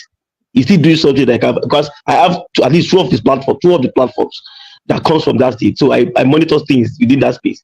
But I still say that he needs to do more. But he's even far, far, far better than many of the 36 governors that we have in that country. Out of the 36 governors, probably the highest you can get is probably 8 or 9 that are doing the right thing. The remaining are just doing nonsense. Look at Enugu State. Enugu State wants to recruit 300 public school teachers. I know people that came from the southeast are not seeing that. I challenged them this afternoon. I said Sheyi Makinde is recruiting 7,000 teachers. This will be the second time he will be doing that. I have somebody very close to my own friend that his own sister got a job in the first exercise. That was 3 years ago. 2 or 3 years ago. Now he's doing it again, and he's doing for the health sector also. He's doing for the health sector and doing for 7,000. If other states are doing that, would people be shouting? Would everybody be shouting? The Tinubu cannot come and do that for them. That's what we are speaking to, not that we are excusing him. All right, thank you. Abia State, is there going to be protests on Abia? Because I think the governor is doing very well. No, there's going to be protests in Abia because you said the governor is doing very well, but I had a clip just it's not doing as well as you mean. What is happening? Watch this, Sally. Hello, it's your boy Kebu TV on the MXC, and today is Tuesday, the 23rd day of July, 2024. Kebu Modrowana, Obola Haba Secondary School, here in Isialangwa South, Jojo. initial understand local government of Abia State, our zone. This is we saw so many things that we are not comfortable with. This is the principal office. It's actually neat that we can be able to draw the attention of the government for them to be able to remember this place, because burglaries and also thieves have been invading into the school and also destroying so many things. This is the vice principal office. You can see how the condition of this place, and I know how the promise of His Excellency Dr. Shoma Oti OFR about education in Abia State. So we want to use this medium to draw his attention towards the condition of the very place. This is the library in Okura Harbor Secondary School. The library is nothing to write home about. The roofing are all falling apart. And here comes the staff room. The staff room is another dilapidated and not so bad condition of this kind. That is why they say that now under this tree, can the teachers in Anosi, now Kusin. This is the official office of the staff room of this Okura. I have another clip as well, which I think I've deleted to make. One thing you have to realize is that Abia State was so badly mismanaged. I have another. Yes. It's not paid salary for 4 months. I had that clip as well. I think I deleted There's it. no time you would drive past Abia. One man. Abia also. Now, Darata. Okay, sorry. Yeah, no, Cecily was speaking. Yeah, so it's going to take time to build up that Abia State, because it was the most neglected state around where I know, because everybody goes to Aba to go and make clothes or do this or buy stuff. And you go to Aba, from when you're entering Aba, as you leave Port, you leave the rivers vicinity and you're entering Aba, all you're getting is dead bodies on the road, rubbish, potholes, all sorts of things. It was really, it's been bad for years and years and years. So really, I think the guy has a very big job to do in Abia, and I think he's getting on with it. So I will not be surprised that he had that kind of school building, because loads of the people around there even just neglected anything about school. They're all going into business and they're trying to, hustle their own way. They're in Port Harcourt, they're here, they're everywhere, So I'm not surprised about that. And I will not say that is not true, but the man is trying. At least he did something about the electricity, which is important. What did they do about the electricity? They did nothing. But hold on, Sally. I think Dewale wanted to come in earlier. Dewale, sorry, you wanted to come in, Dewale. Yes, I wanted to contribute to what Shola was talking about earlier, until the rational mind brought his own dimension. By the way, to debunk what rational mind said, Nengi contravened the rules of the house. That was why he was punished, not because he spoke up. And he knows the proper channels to go to challenge what he actually put in the media. So he shot himself in the foot. And for the other brother that just finished talking, what an excuse to give for our incompetent administration. How many of the governors can we give excuse for, saying that the state was neglected for so long? It is, to me, that's an excuse. He has a job on his hands. At least he would have shown that he could. Hold on for Dewale. Sorry, carry on, Dewale. Yeah, I mean, he has ample time to show that he has those school in mind. But that, to me, that's an excuse. And if every governor is giving that excuse, nothing will be done. I wanted to speak to what Shola was talking about earlier, about the NNPC angle. See, I realized something, that if Dangote become operational, some countries in the West Africa will probably pack up and liquidate, of not being existent. You know why? Because some of these marketers that are involved into, I don't know, we call it unbreaking, taking gas to other countries. Some of those batch that will be declared at the port, and it will divert it to those other countries. I know somebody who is actually deeply involved in it, but is no longer doing it now. So when you have a cessation of importation of fuel, those countries that deeply rely on all those illegal fuel coming into their country, what do you think is going to happen to them? So I think it brings the international angle to this gang up against Dangote. So if Dangote and the rest of other refineries and partners become operational, I think it's going to affect those countries badly. And I think that pressure is coming from those, apart from their own bank accounts that will also be affected. I think that is also another angle that I want you guys to pay attention to. Thank you. All right, Bilal. I'm going to bail out hand over to Mike, acknowledging the super chatters. Isaac Black, who does now with increasing regularity. That's our day right there. You know him as Paddy. That's Ofosa Isaac, not to be confused for Isaac Black. That's Kulata not joining the studio, conversing via super chat. That's still a Fossa Isaac, so he continues in that vein. A Fossa Isaac still, so that's a Fossa right there. He turns up late but makes a grand entry. That's Ayo, of course, and that's still Ayo. So still Ayo, still of course, and you know Ayo doesn't stop until he gets enough, and he's still not gotten enough. That's still Ayo there, and that's Ayo yet again. So that's Ayo rapid fire of about 5 super chats right there. So that's Efosa Isaac, who happens to be the latest installment. That space still open. So the after hours can be super chatted too. So super chat, show some love to Mike. So Mike, I'm handing over to you. Please, Mike, let them speak in English. Don't let you get out of control too much. Yeah. I think I should speak now. Yes, After you bail out. Yes, yes, yes. Dorothy is up next. So Mike, try and contain it as much as you can. So thank everyone. See you tomorrow.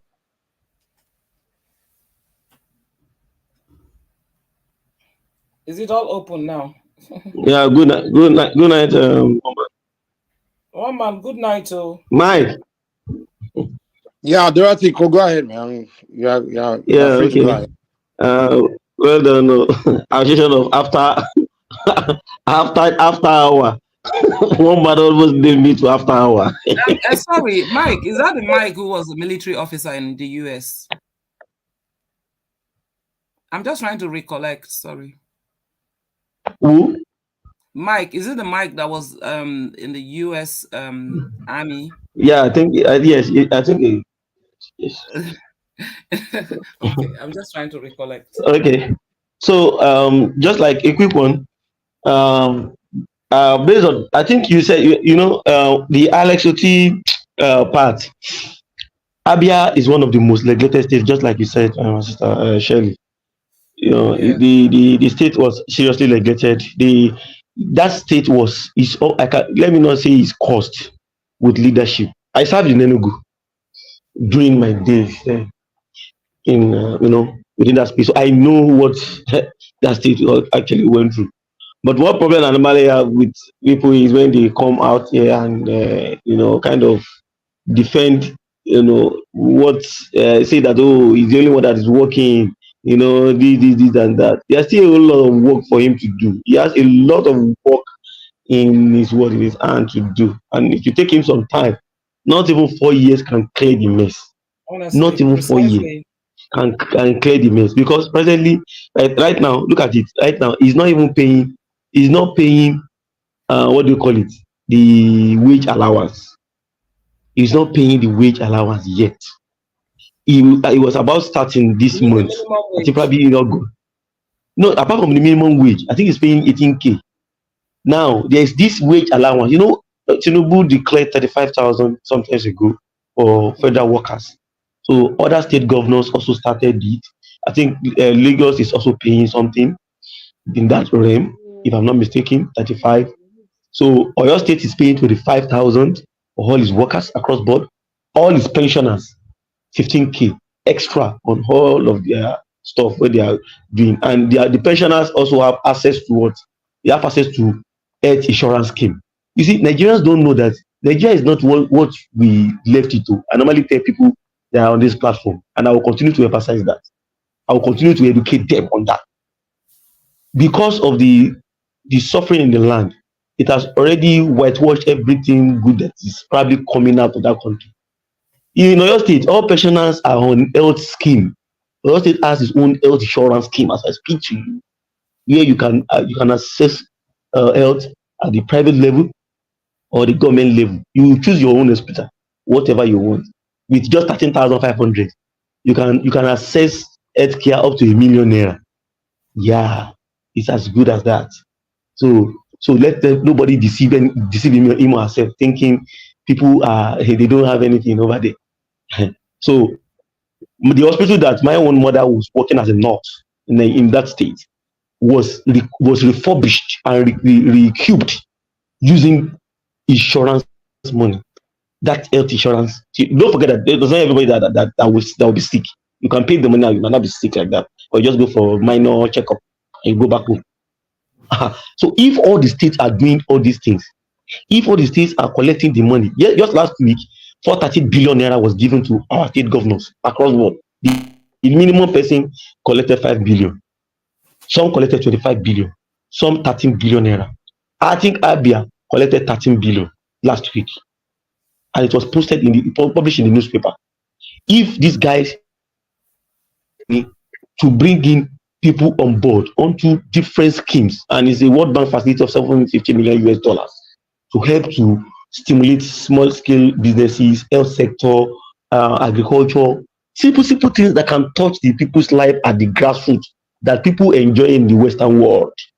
If all our governors will be very, very sincere with us and do these things, honestly speaking, we will not be talking about Tinubu. We will only be facing him based on probably some macroeconomic issues. That's what we're going to be talking to him about. That okay, we needed to fix this, try and do this.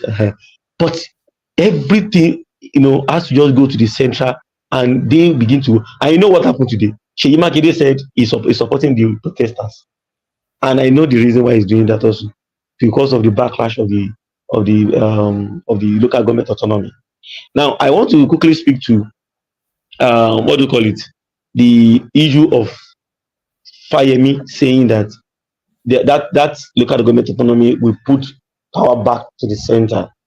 You can see the hypocrisy of the political class, and that's why this protest. I'm pained to my heart. I'm telling you that this is a protest that we are supposed to go headlong together as a nation. Let it not be Yoruba. Don't forget, if you know very well the Yorubas, when it comes to holding leadership responsible in that country, we stand tall. People must have to know that. They have to know that we don't mind beating our own child to show you as an example that come. If this is what happens, we'll do. This is what we are going to do. But they have divided us across party lines and stuff like that. Everybody have different ulterior motives. We will have made even the little that they are even doing. You can see how this thing is coughing out something good. I should ask you, when was the last time they passed appropriation bill or minimum wage under one day? Or under that the same? Do you know the number of things that are outside right now? There are a lot of programs that are outside right now. Yesterday I was saying National Youth Investment Fund for National Youth Investment Fund. Anybody, they are just bringing out all the policies, rolling out all the policies so that people can key into it. Where are those policies before? That's Meaning just an that abstract until we actually see the facts. We see it on ground. It's still an abstract. but that is what we need. That is what they really need to do. That is what that protest is also bringing to the table, because they know nobody. You see, they look at it. All the politicians all over the world. The politics is like a pot of soup. Even for those that are living in the United States or the United Kingdom, none of them want to lose that pot. The Labour Party got back power after how many years? Do you know how many? You know how many years? 15 years. 15 good years. Because I know you live in the UK, so you know that they have been clamoring. They have been laboring to come into that place, and they have to do what they got to do. So meaning that no matter what we do, these guys, until when they fight themselves, that is when the little succor will come to us. It's when protests and sometimes when they fight themselves, that's when they will bring forth some certain goodies will drop down from heaven onto us. That's how it is all over the world. The pushback is what brings out the best for the people. But look at what is happening right now. We have been divided, and we do not even know. I was telling somebody yesterday that we have 3 groups right now. Genuine Nigerians that are feeling the heat of those reforms, and we have 2 other groups. we have opposition groups that want to use that as a means to deface that government, so that they can say, didn't we tell you that they are going to shoot, because they can provoke the military. When they provoke the military or they start to do some certain things, the military will then shoot. Now, the military also will then shoot. Apart from that, the third part is the government also having its own loyalists, also its own people too, trying to see if they can use a particular means one way or the other to destroy that protest also, so that it will not be successful. So you can see three groups with different motives, and and in our country we have not so much made it look like the evil we eventually, it looks like the evil always kind of prevail over the good. So that is what we are talking about. So I mean, talking about local government autonomy is a kind of hypocrisy of the highest order. If they all of them let me tell you, when any gladiator, political gladiator, wants to fight the power at the center, the people that they use are the people at the grassroots, and also using the governors. If they're in court with the governors, or they try to install somebody as the governor of that state, they can eventually hijack power away from the people in the center. So they know what has befell them. They know what has actually befell them. That they know this thing is not going to come out good for them, and that's why they are all playing this cat and dog game with us. So they must not just come here and be playing upon Nigerians' intelligence. They are much smarter than that now. So that's that for me. As for the Fayemi, I see it as hypocrisy, and not the governors. Don't forget, immediately after that government autonomy, the PDP guys regrouped. Let me tell you, the game for 2027 has already begun. It has already begun. The group in Enugu, and it's a shame when they are supposed to face governance, and many of we are all talking about Tinubu. Tinubu has released a lot of money for these guys. I live in Oyo. I know what he for them now, just like he did not check the monies that he released for the humanitarian. But there's no way you can really check them. Let me tell you, the governors are powerful. Money off. These guys are powerful. The governors, they have showed everybody shaking. Do you know what they did to Buhari because of this local government? It took him to court. Buhari was the first person that made us to know what that was where I knew the amount my local government was collecting. Everybody saw it. What they were they posted it on the Nigerian Bureau of Statistics website, and everybody saw it. Yeah, so this is what I'm collecting. But they took him to court and they won him, and that's why you see that when that thing happened, you see that all the past presidents and the vice president, many of them came out and lost that project because they knew what they showed them. So what they should now do is to make sure that this thing works, and make sure that there is a check and balance. They could make it such a way that there could be a check and balance from both sides, probably from the state, technically, then also from the federal level, so that there will be no too much of concentration of power, but at the center as well, so that the center can also use it probably against the governor also. But at the end, do you know the level of those local government chairmen and how undereducated they are, and how they would actually appropriate these monies mostly into their pockets? Because I know these local government chairmen, at least the ones from my state that I knew, that I was close to, and I know how, nothing was ever done, and yet, yeah, what happened is this: most of the things that you. Let me continue. Yeah, in a way, I think it's good that they have the autonomy. Well, at least that is pronounced. Well, whether that is going to work in reality is what I don't know. Not unless they have a separate account. But the governors have a way of controlling things that are going on and take these monies. Most of the monies that goes into the that supposed to get to the local government, they would use it for their own personal projects. No, this time it's going directly to them, no more to the state governors. I pray that will work, because if that will work, see. But let's see. The Supreme Court has already done it. Pr0T, can I come in just for a few seconds? Yes. The issue now, the problem now with that financial autonomy is okay, but election proper to the local government is the problem now. And that is why the Senate are speeding it up.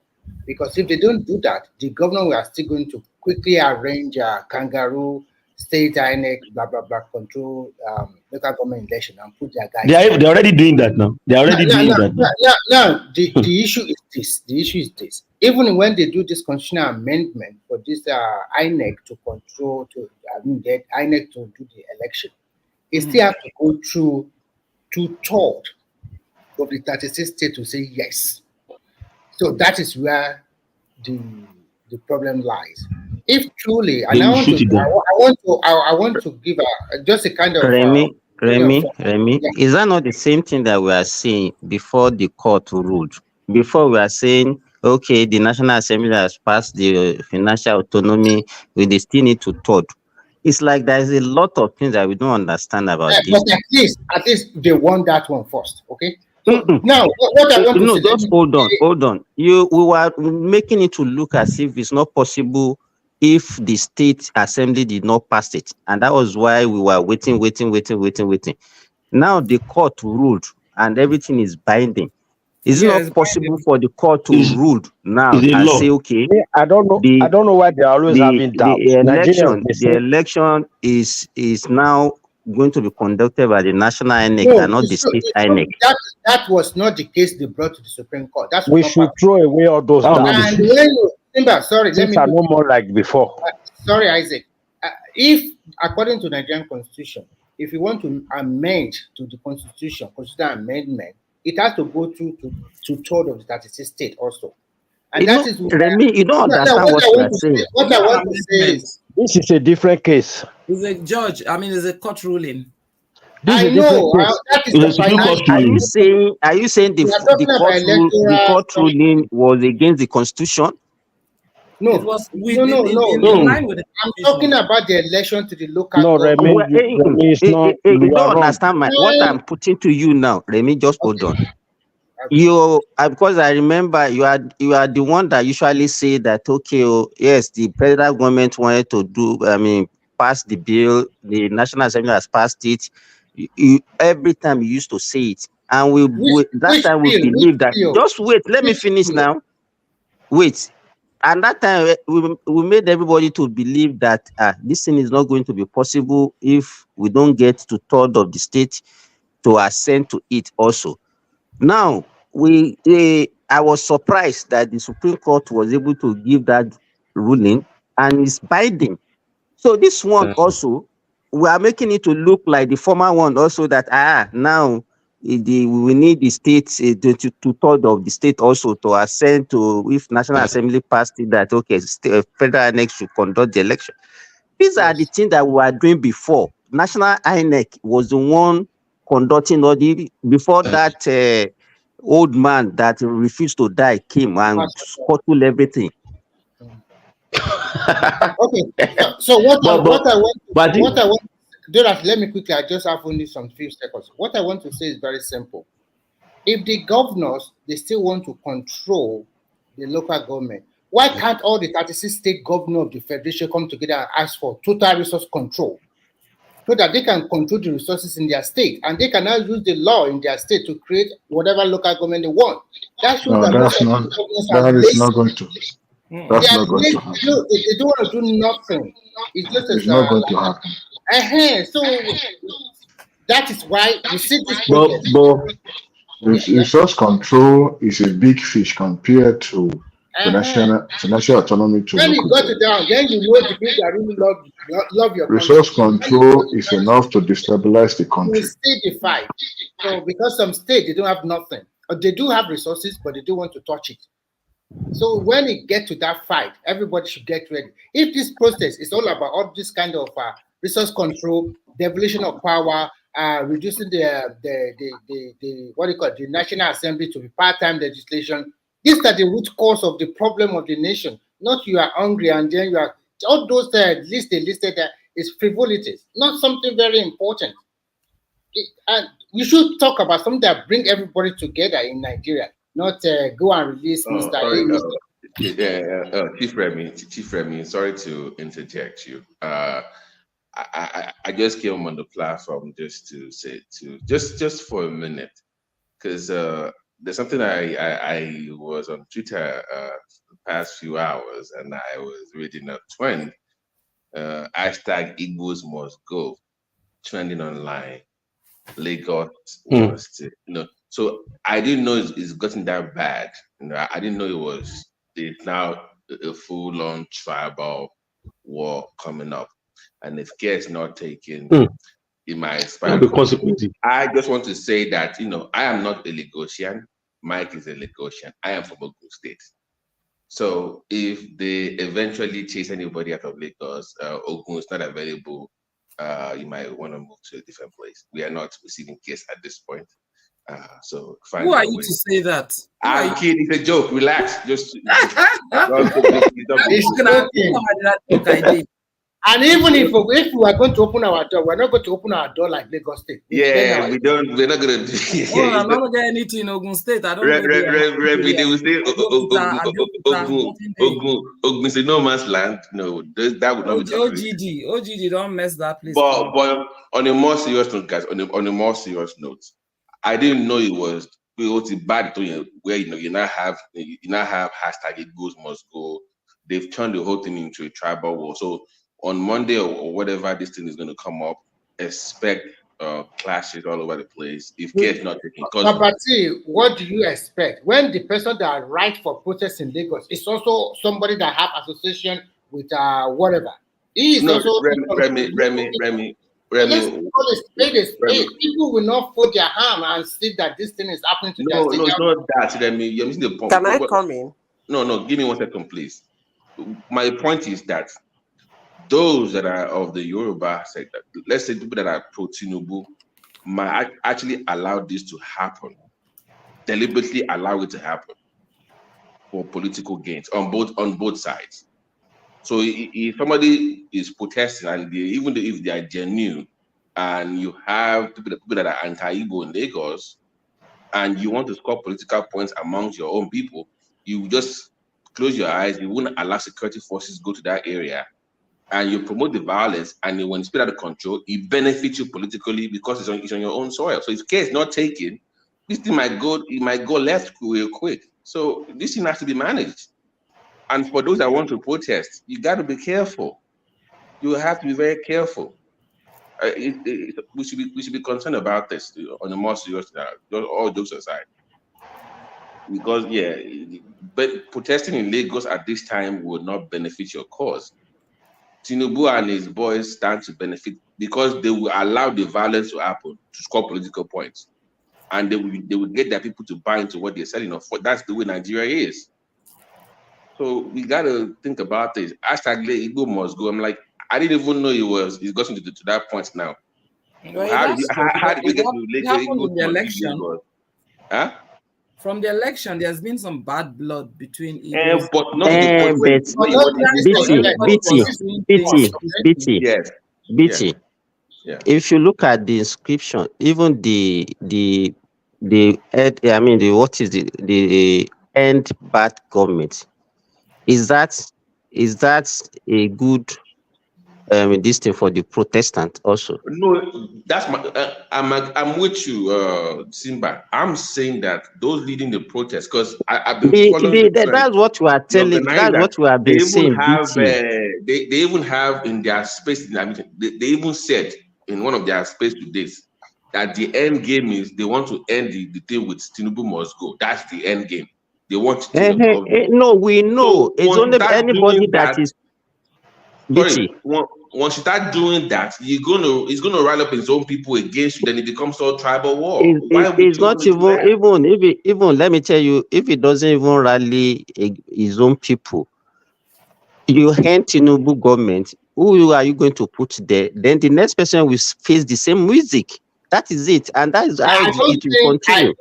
The issue here is this: if all of us is only people that are actually pretending and they don't want to come out to be truthful to themselves. We know how this thing actually started. We know the motive. It's only if you are pretending that you say, okay, no, it's for the hunger. Is it not that hunger? Well, they just, by the time we are saying that, is it not the hunger started? They say people are not being sensitive. You are not being this Right. because they want to That is emotionally That blackmail you. has been overflogged because remember, everybody is going back still to the call out or the subsidy removal. That affected the economy. Guys, There's no way. let me leave the You cannot channel run so that away I can from just that. listen. Okay. All right, guys. Good night. I'll be in the background listening. All right. Good night. Yeah. So that also affected the whole situation of Nigeria. For me, that's the way I see it. You just should never have called that out until when it's ready to actually implement it. You know, Implement what, Charlie? Sorry, Dorothy. We should let her say something. Zita, you can I think Zita, yeah. Yeah, Okay. what I just wanted to say that I didn't say the first earlier on when I came in was from what all of us are saying, everybody have spoken about this protest. And even for those who support it, you could see the undertone of concern of the consequences of that protest. You see some people say, let them come out, bring police to guide them. If a protest is peaceful, you don't need a police. So when you start showing concerns like that, why would anybody say they should come out? There is so much concern on this protest, so much. It has gone tribal, it has gone ethnicity, it has gone political, it has gone either way. And again, it is faceless. So it is not actually a protest. They shouldn't be calling it a protest. They should be calling it a mayhem, not a protest, because protest is supposed to happen. No, you can't call it agitation because when people are I have no more agitating, synonyms. when people are agitating, they're agitating for a particular cause, they show their face. Even when they are brutal, they usually show their face. The Niger Delta boys, in those days, they show their face. They're not unknown. They know who they are. They came out boldly with their Zita, face. even Showore that is calling for days of rage, he's not in Nigeria. He's in US with his family. They asked him whether he's going to come and join. He said no. So that's why I said it is not a protest. He has suffered enough, but he cannot keep quiet. He will. Under TSS, more than know they call a name. Why is he still making noise? At least if he has suffered enough, then he should keep quiet. You cannot say you have suffered enough. Look at it this way. I like his resilience. No, you guys let Zita land, please. Can I say, you said you made a demand. They have made their demand. To who? Through which channel? You see, can we start saying the truth? Let's remove all this sentiment and bitterness of losing. Let's tell our younger ones the truth.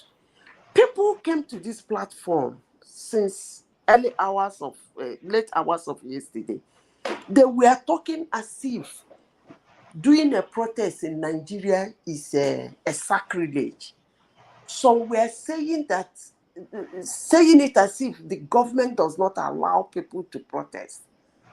And I'm trying to bring them back to remind our younger ones that even in this government, people have protested severally.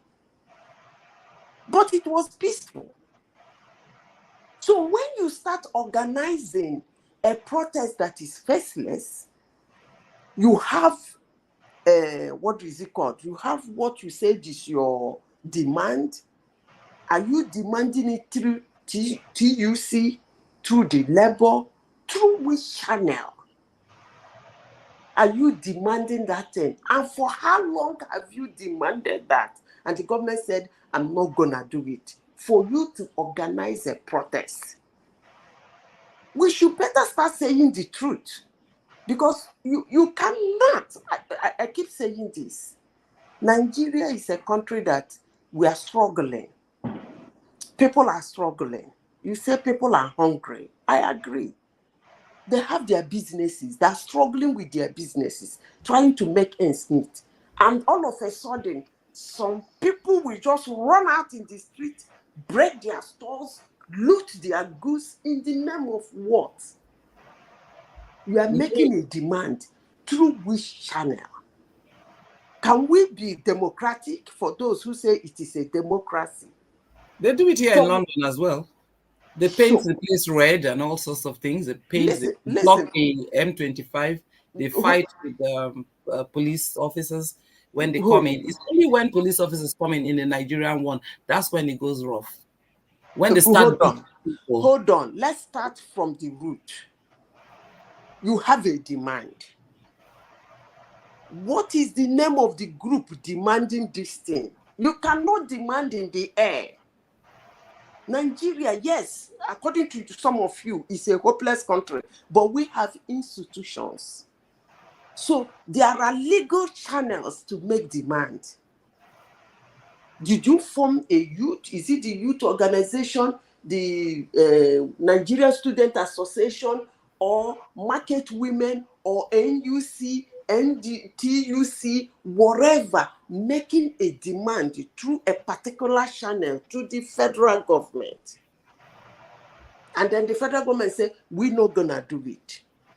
Or call for a meeting. 1 day, 2 days, you get angry and say, these people are not listening to us. Let's go to this. Can I tell you something, my sister? We protested for Abacha must go and all whatnot. Ken Sarui was hanging and so on. And let me tell you, Tinubu and this other guy, Audu or whatever. I think he was the chairman of the APC. Both of them were one side of me, the other one the other side of me, and we're going to Downing Street. Wale Shenka was also around, Nadeko and all of them, yeah, they were all there. And not only us, we had our own little group. We didn't necessarily have to give a name to the group. And of course, hold on. You are saying a different thing. I'm saying here. Let her get to where she's going. In organized society, Tinubu was beside me on my left. He was wearing a blue kafutan and something like that and black shoes. I remember him pictorially. And then Audu Ogbe, is it Audu Ogbe or something? There's this man who was the chairman before Oshomole was put there. He was also there, right? And the whole lot of them, General Kinyarde, and so many of them. In fact, when they had their meeting at the Commonwealth, some girls from the north, from the Middle Belt, and I know them because they are NTA girls. I used to work with NTA. And they came and they disrupted the meeting. They said insulting people and everything. And in all this that we're talking about, we're not talking about what the North is saying. Maybe we don't hear Hausa, but they too, when I'm on my TV, on YouTube, I see more of the Northerners, galvanizing for this. Excuse me, you are saying a total different thing. You're saying a face. Listen, please. We had Amnesty International. We had all sorts of you groups have made your all point. there at the same time. You have made your point. I got your point. But two of us are saying two different things. Citizens of a country can rise up, organize themselves and say, we do not want this government. This government must go. That's what you're talking about. The protest, are you trying to tell us secretly that the protest is on Tinubu must go? Let us hear it. Is that what the protest is all about? If that's what your protest is all about, then we got you. And Tinubu has to defend himself. Okay? But if the protest is the demand, I see them writing, some is 21, some is 12, some is 14, whosoever they are, we don't know. I will ask, when did you make this demand? Through which channel? Which group is pushing this demand? They are two different things. So are you saying that the protest on the 1st of August is Tinubu must go? That is an uprising against a sitting government. Is that what you're talking about? Because that's actually what it looks like. But if you are saying that the citizens of a country are demanding something, you cannot be talking with too many mouths. You have to come together and present your case to a channel. Zita, I That's what think they I'm want talking to about. turn our country to Sudan. That's what they are planning. They want to turn Don't our worry, country to don't worry. Sudan. I got them. Did you hear what he said? Simba, you mean All right, Somalia? all He right. They're said being they negative and demonstrated a against bit a government. pessimistic.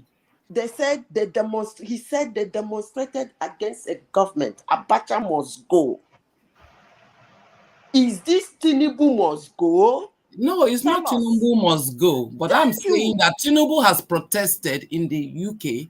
As far It's as not the same thing. That's what she's telling you. Listen, the question The I motive ask are when not I the talk, I same. like people to listen to me so that you can differentiate what I am saying. I said that, and that's what everybody have said in this platform. We are on the notion that Nigerians are hungry. Things are not going well the way they want. And then they are making a request to their government. And you think to make requests to your government and for you to be faceless and jump out in the street and start demonstrating? How would the government get what you want? Some are giving 21 items, some are giving 12 items, some are giving 9 items. Who the heck are these people? No, but bad governance. Hold on, let me finish. Okay. That's a different scenario. Bad governance. If this country, that one is uprising, that's what it's called, is something that we ignite it. If the country is angry with their leadership, they don't need to start making demands. Maybe one market woman has like answers, that kind of a thing. Something will ignite the uprising, and they will start, the thing will just go, woo, everybody, this person must go. We've had enough. So in these two scenarios, you are projecting all through the night. You guys are projecting the first scenario. But from what you said now, I could understand that what is about to play out on the first is the second scenario.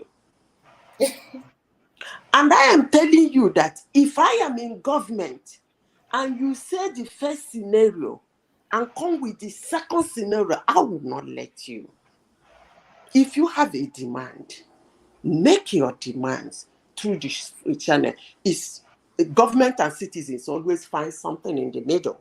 But I think, in fairness to Nigerian people, they've been making demands through where now? To say, they've made demands about bad through governance. where? No, tell me. Many people, even some of our leaders like Peter Obi, some of our leaders like Peter Obi will make demand. Is it a social critic? Is it a politician? Peter Obi is not even equivalent to rep or senator. Who is he? It wasn't demand. Excuse me. So if I advice, go to YouTube Can you provide the list? Can you provide the list that Peter Obi submitted? Hold on. Now, you're not listening to the context of what I'm saying. You're not listening to the context. I said that people in general, in places, be it senators or whatever, they've said, let's make this place better. Let's make this place. I see people in the market, what they call them, these people by the newsstand. I see them saying, okay. You consider complaint. You consider complaint as a demand. Complaint as a demand. But they made the demand that they're going to, if nothing changes, they give 30 or how many days? Go on talking about what they want. They gave 26 days and nothing the has president happened. should be listening to them, listening to everybody, making his own demand, saying what he wants and what. Is that a banana republic? In fairness to Madam Sita, you remember? He's listening. If he wasn't listening, he wouldn't have come out with solutions. It's because you people say that what to do. But you're saying that no. Listen to me. Madam Sita. Now you have come up with he must go because this protest now is must go. I didn't you say people that made a go. demand. Listen, let me tell you. I've been monitoring the situation even when I don't want to talk about it. Since last year, all of a sudden, I never said Tinubu must go. That's exactly what you just said. I did not say that. I said he has protested in the UK. That's what you just said, technically. what you just said, because okay, what is that your argument start trying to explain? That okay, It's trying to explain that protest is free for so all we should allow the citizens protest. if they are not That's happy. what you are saying, that because he has protested They don't before, have to have a then leader. you should allow They don't have protest. to have a leader. Protest is not free. When the Arab Spring stood up, okay, in that's that case, an uprising. And so what was the outcome of the Arab Spring? What was the outcome? What was the outcome of the Arab Spring? An uprising. An uprising. No, Sally, tell us what happened in the Arab Spring. Wanted it to happen in your country, There Abi? was one voice that came in, wanted to talk to Madam Zita. Examples of different types of protests. You know, that's Let that voice talk, please. The voice that came in. If you the way you are claiming that you are experienced in this, excuse me, Sally, you seem to be telling us that you have experience. You are a politician. To learn to give room to some voices that came in. Done to us in Africa. So do you want me to explain? No, guys, hold on, guys. Someone was talking about a new voice. Now. Hey, we got Only 1, 2 people cannot just be there talking. The new voice should go ahead. The new voice, please. Yeah, it doesn't mean that. You don't have a new voice now. It's never It's not a new voice. Adewale, Isaac. Adewale is not a new voice. No, it wasn't me. I was just making reference to I was trying to echo what he said about the new voice. Yeah, who's the new voice? No, Mr. Adewale, I'm not saying you are a new voice, but No, I'm echoing. Sorry. Okay, guys, let's continue. I want to ask. Hold on, wait. Wait. Come in. You don't sit out. You don't understand. Then we'll let someone land, and then you come in. You don't do. All right. Okay. So whoever, Remy, go ahead. Yeah. Okay. Well, okay. I think guys, I'm just saying good night. Good night to you all, please. I'm actually leaving because I'm going to try and get some sleep. It's already 5, almost 5:30. You know. Okay, no problem. Okay, so I think that is another day. Maybe tomorrow I'll be here. Yeah. Good night. One man wants to know. Good night to. Good night. Sorry, Okay, I have to go. I think all the 36 states of Nigeria, including Abuja, we all voted for senators and also representatives. And I think if the country is working very well, you should hold your senator or representative, at least you voted for them. You should have access to them and tell them these are your demands. But when you look at the forthcoming protests, that you don't really have a clear-cut leader, and what you guys are demanding for is totally political. How come that you are hungry? Even all their lists, none of them talk about extensive agriculture. None of them talk about what they can do to make the country better. None of them not even low prices. Yes, not okay, government should fix prices or control prices. There's nothing like that. And what we have in the list, take the price of petroleum per liter back to 100 naira or 200 naira. Give worker 250,000 naira. Where the country? Which country? The country that does not produce, a non-productive nation for more than 20 years. Where is the money? The money we have borrowed several years. We have stacked our crude against it. And our people are not productive like before. Some people want to make it better. Some people want to make it bad. It's glaring that some people want to foment trouble in that country. Some people already give up at that country and they have their own ulterior motive. He shouldn't let them. That's my Of course, if as the president, I cannot just close my eyes and then return my country to anything for me. Why? It's not easy to build a country. So now, as we are talking today, there are already a lot of security all over the country, border. He should roll out armored cars. Military will come out. They loot people's store. He should roll out all the armored cars. Looting people's store. Anybody that has ulterior motive, they should handle him. Why? Somebody sent a video to me yesterday, and they were mercenary. My voice is. They were mercenary from another state. I don't know how to get to Nigeria. The Nigerian police arrested them. Come and see a lot of charms in their body. They arrested them. They are more than 25 in number, and they were not Nigerian. They cannot speak any of your language. I think I saw the video, but I wasn't sure what it was all about. So they were not Nigerians. They cannot speak any of your language. Some people are debunking that incident did not happen in Nigeria. Some people It's a are lie. debunking It's not that. Nigerian police No, force. those were police, Nigerian police that I saw. Those No, are it's real not Nigerian Nigerian police police. force. They were Nigerian police, and those guys, they cannot speak our language. Even they were even speaking in pidgin. They were Yes. speaking pidgin. They were speaking it. They were even trying to remove all the amulets they put all over their body and guns and whatever. What are we talking here? The government, they also have their own intelligence. But if you are coming here, everybody has Remy, a right it's of clear. The But you know, problem. Remy, before now, I've said it on this show that NSAS was not organic. You could see that the same hand that played during the NSAS is now coming back to play the same hand. They And shouldn't let government them. is 1 foot ahead of them. See, there's no, if you remember very well, during the NSAS, and when they were talking, the youth were saying, oh, this and this, right? Even when the protest was even got to that crescendo, Davido had to go and meet the high G there.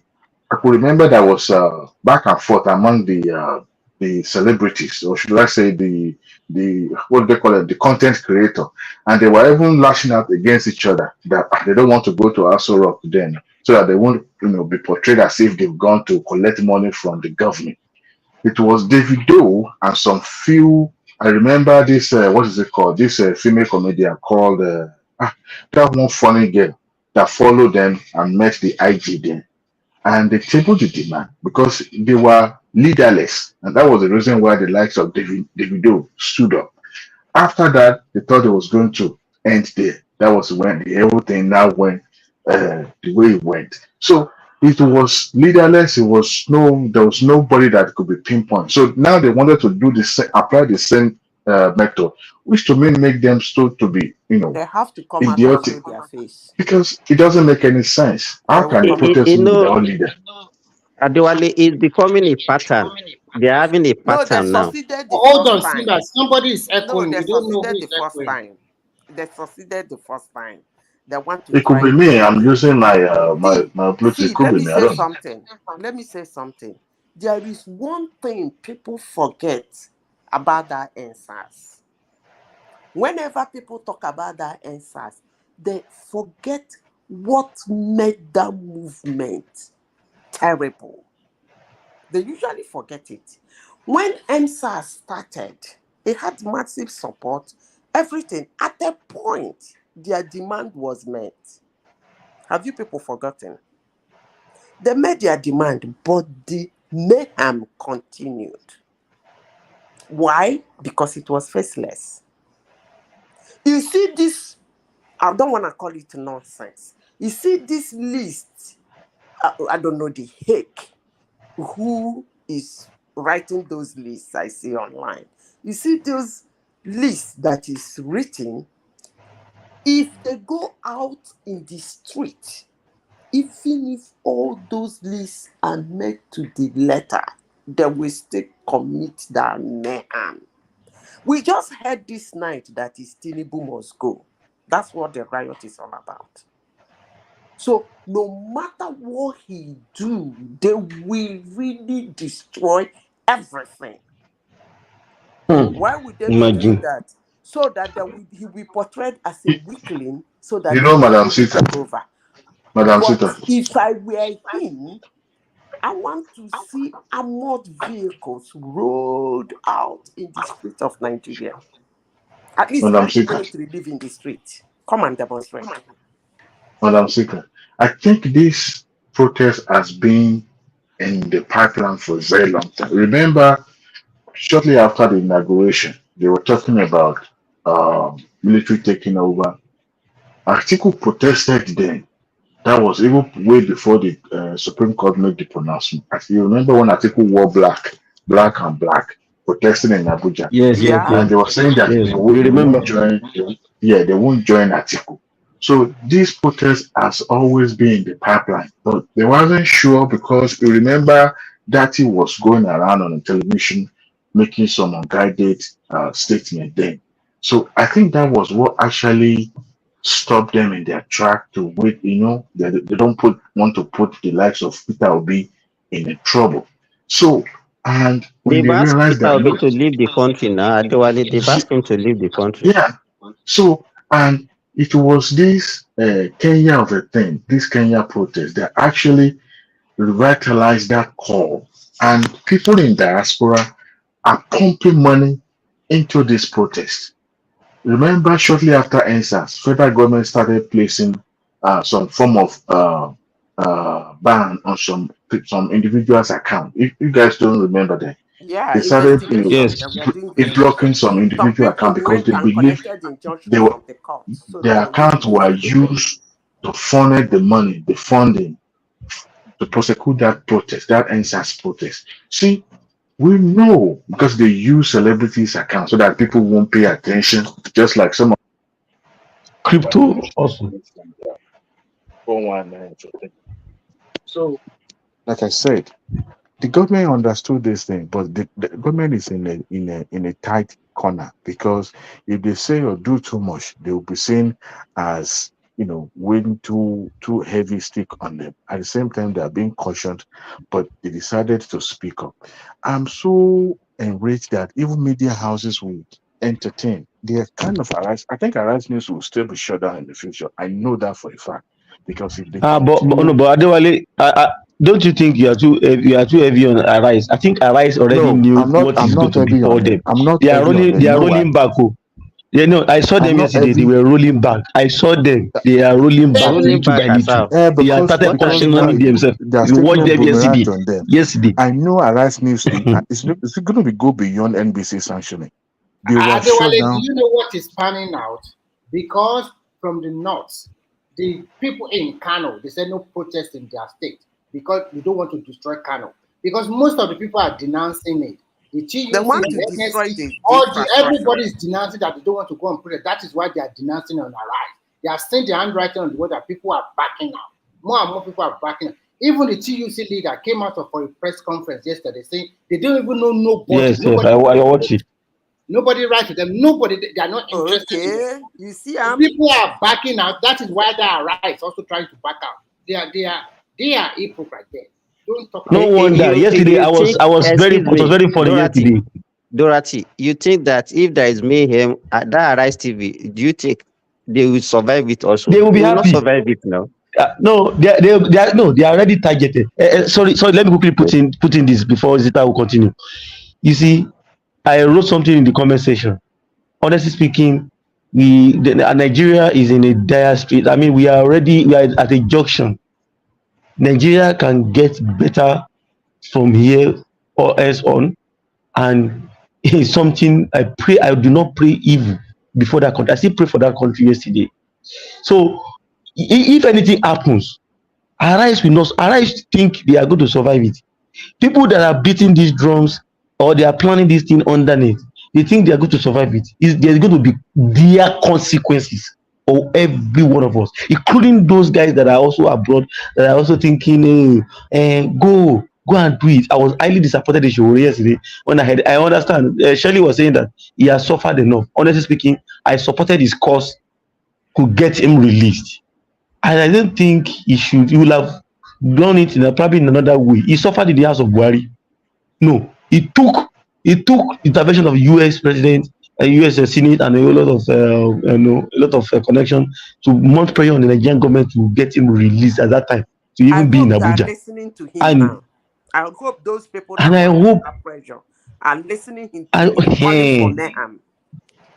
Calling for a mayhem now because that thing. Look at what is happening in Anaba. I don't want. I'm seeing something that is as big as a civil war here. I'm telling you, because the Yorubas are also like, okay, You said people are hungry. You want to send them in the street. You send the hungry man to the street. Oh, really? And so you are sending 6,000 shirts. This. No, they are selling for 6,000 each. The imported, yes, now is an imported shirt from India. There is no on the list. There's nothing like extensive. And they're selling it 600. 6,000. 6,000. And people are buying. I don't know. They're scamming them. Some people got. I have not seen one. No, I have not seen one. No, it's some Zita. Wait, let me. Madam Zita. Madam Zita. They are selling it for 6,000 naira. Okay. And yesterday I was saying something on this platform before my phone went off. I was cut off the network. The kind of name that we are giving to our country, it makes me to cry sometimes.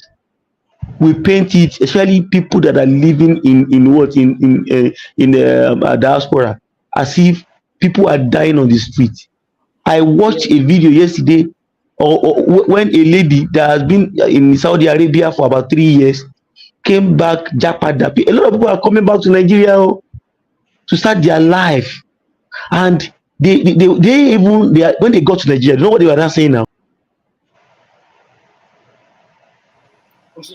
I saw the video also, and I think that recently there were about 137 Nigerians were deported from Turkey for various reasons. And when they got to Nigeria, Nigerian government also give them money. They gave them a starter pack. So sometimes Turkey of all places. Yeah, they gave them a starter pack that include money and some money, maybe food. You are talking about Turkey. I've seen people that are migrating to Iraq now.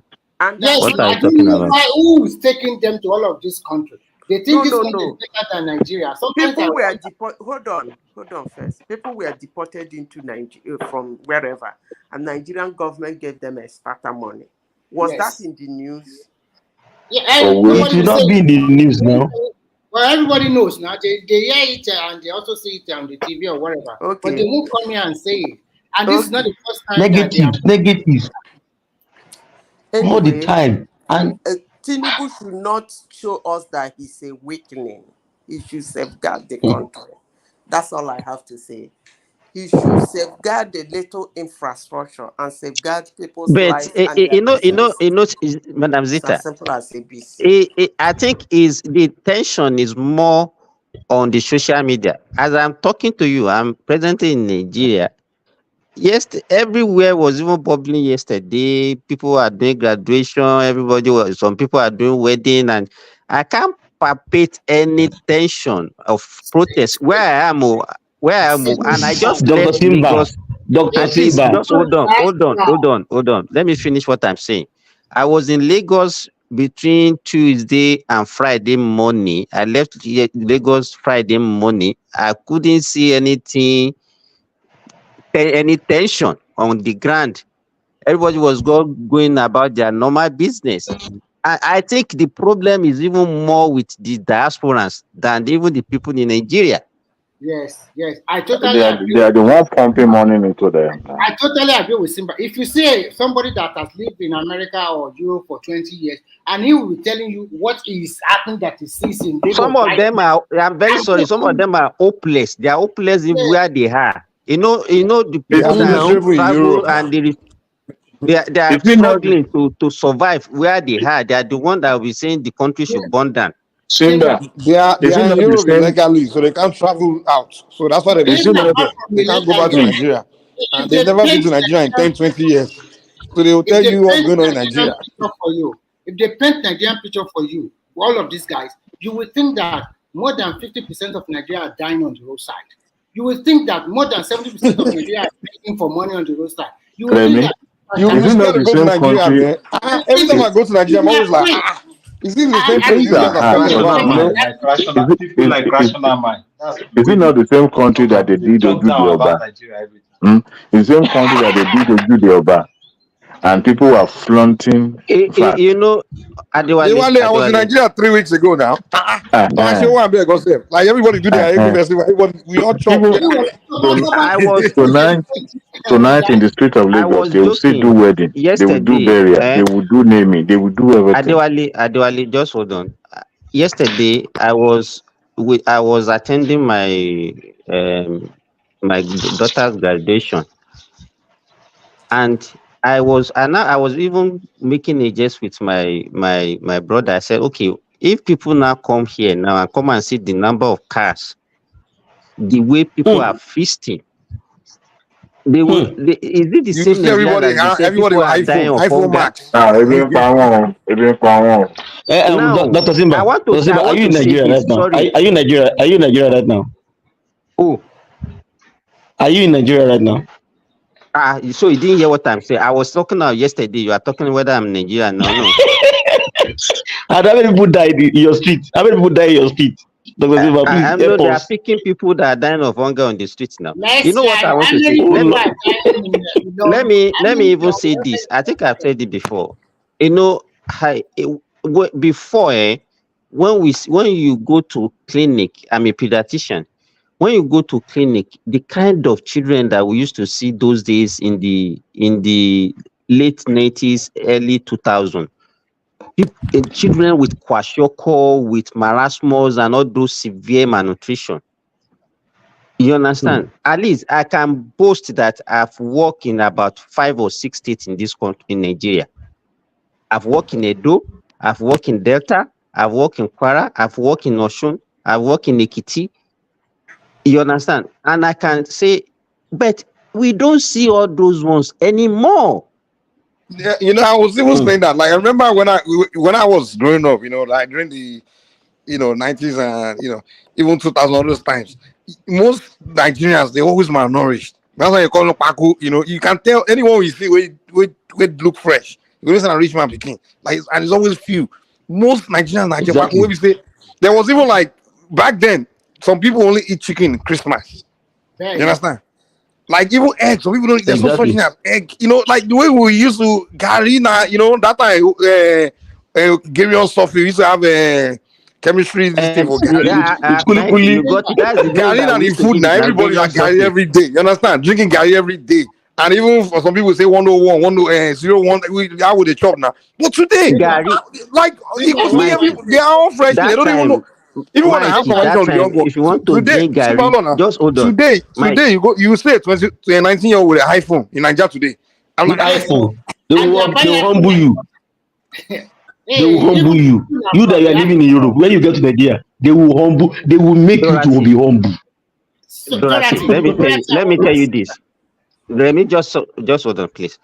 That time, if you want to drink Gary, you know that even the sugar that they will give you might not be enough to put inside that Gary because it will not be you go sweet. first soak So now what for you'll like be 20 doing minutes. now, Not you'll even drink be putting the you get sugar in your best. mouth. You understand? You'll be cutting it small, and be putting it in your You'll be mouth, then you'll be licking it, adding not Gary. cutting. You'll be licking it. You go put that in your pocket. You go place like that, dig in your pocket and chop. Mike, let me ask you, Mike, why does Nigeria come to the largest And market? if you want to eat rice, who dare you that you say you want to eat rice with meat? It's an abomination. Today, the boys they hang out, you're going inside Chicken Republic or that rice, they chop chicken. They say they are poor and they are suffering. Or you want to eat yam and say you want to eat yam with egg. Who born your mother? You should take money. Even if you want to weekend food, eggs and yam, it's weekend food. Not weekend food. Weekend food. You everyone look up to Saturday or Sunday. Can I say something before I go? Make I ask Ona. For years in Nigeria, we've been having election. People have been losing election. They take it up to Supreme Court. Supreme Court will give judgment. Before the Supreme Court, some of them will do riot. They will do all manner of things.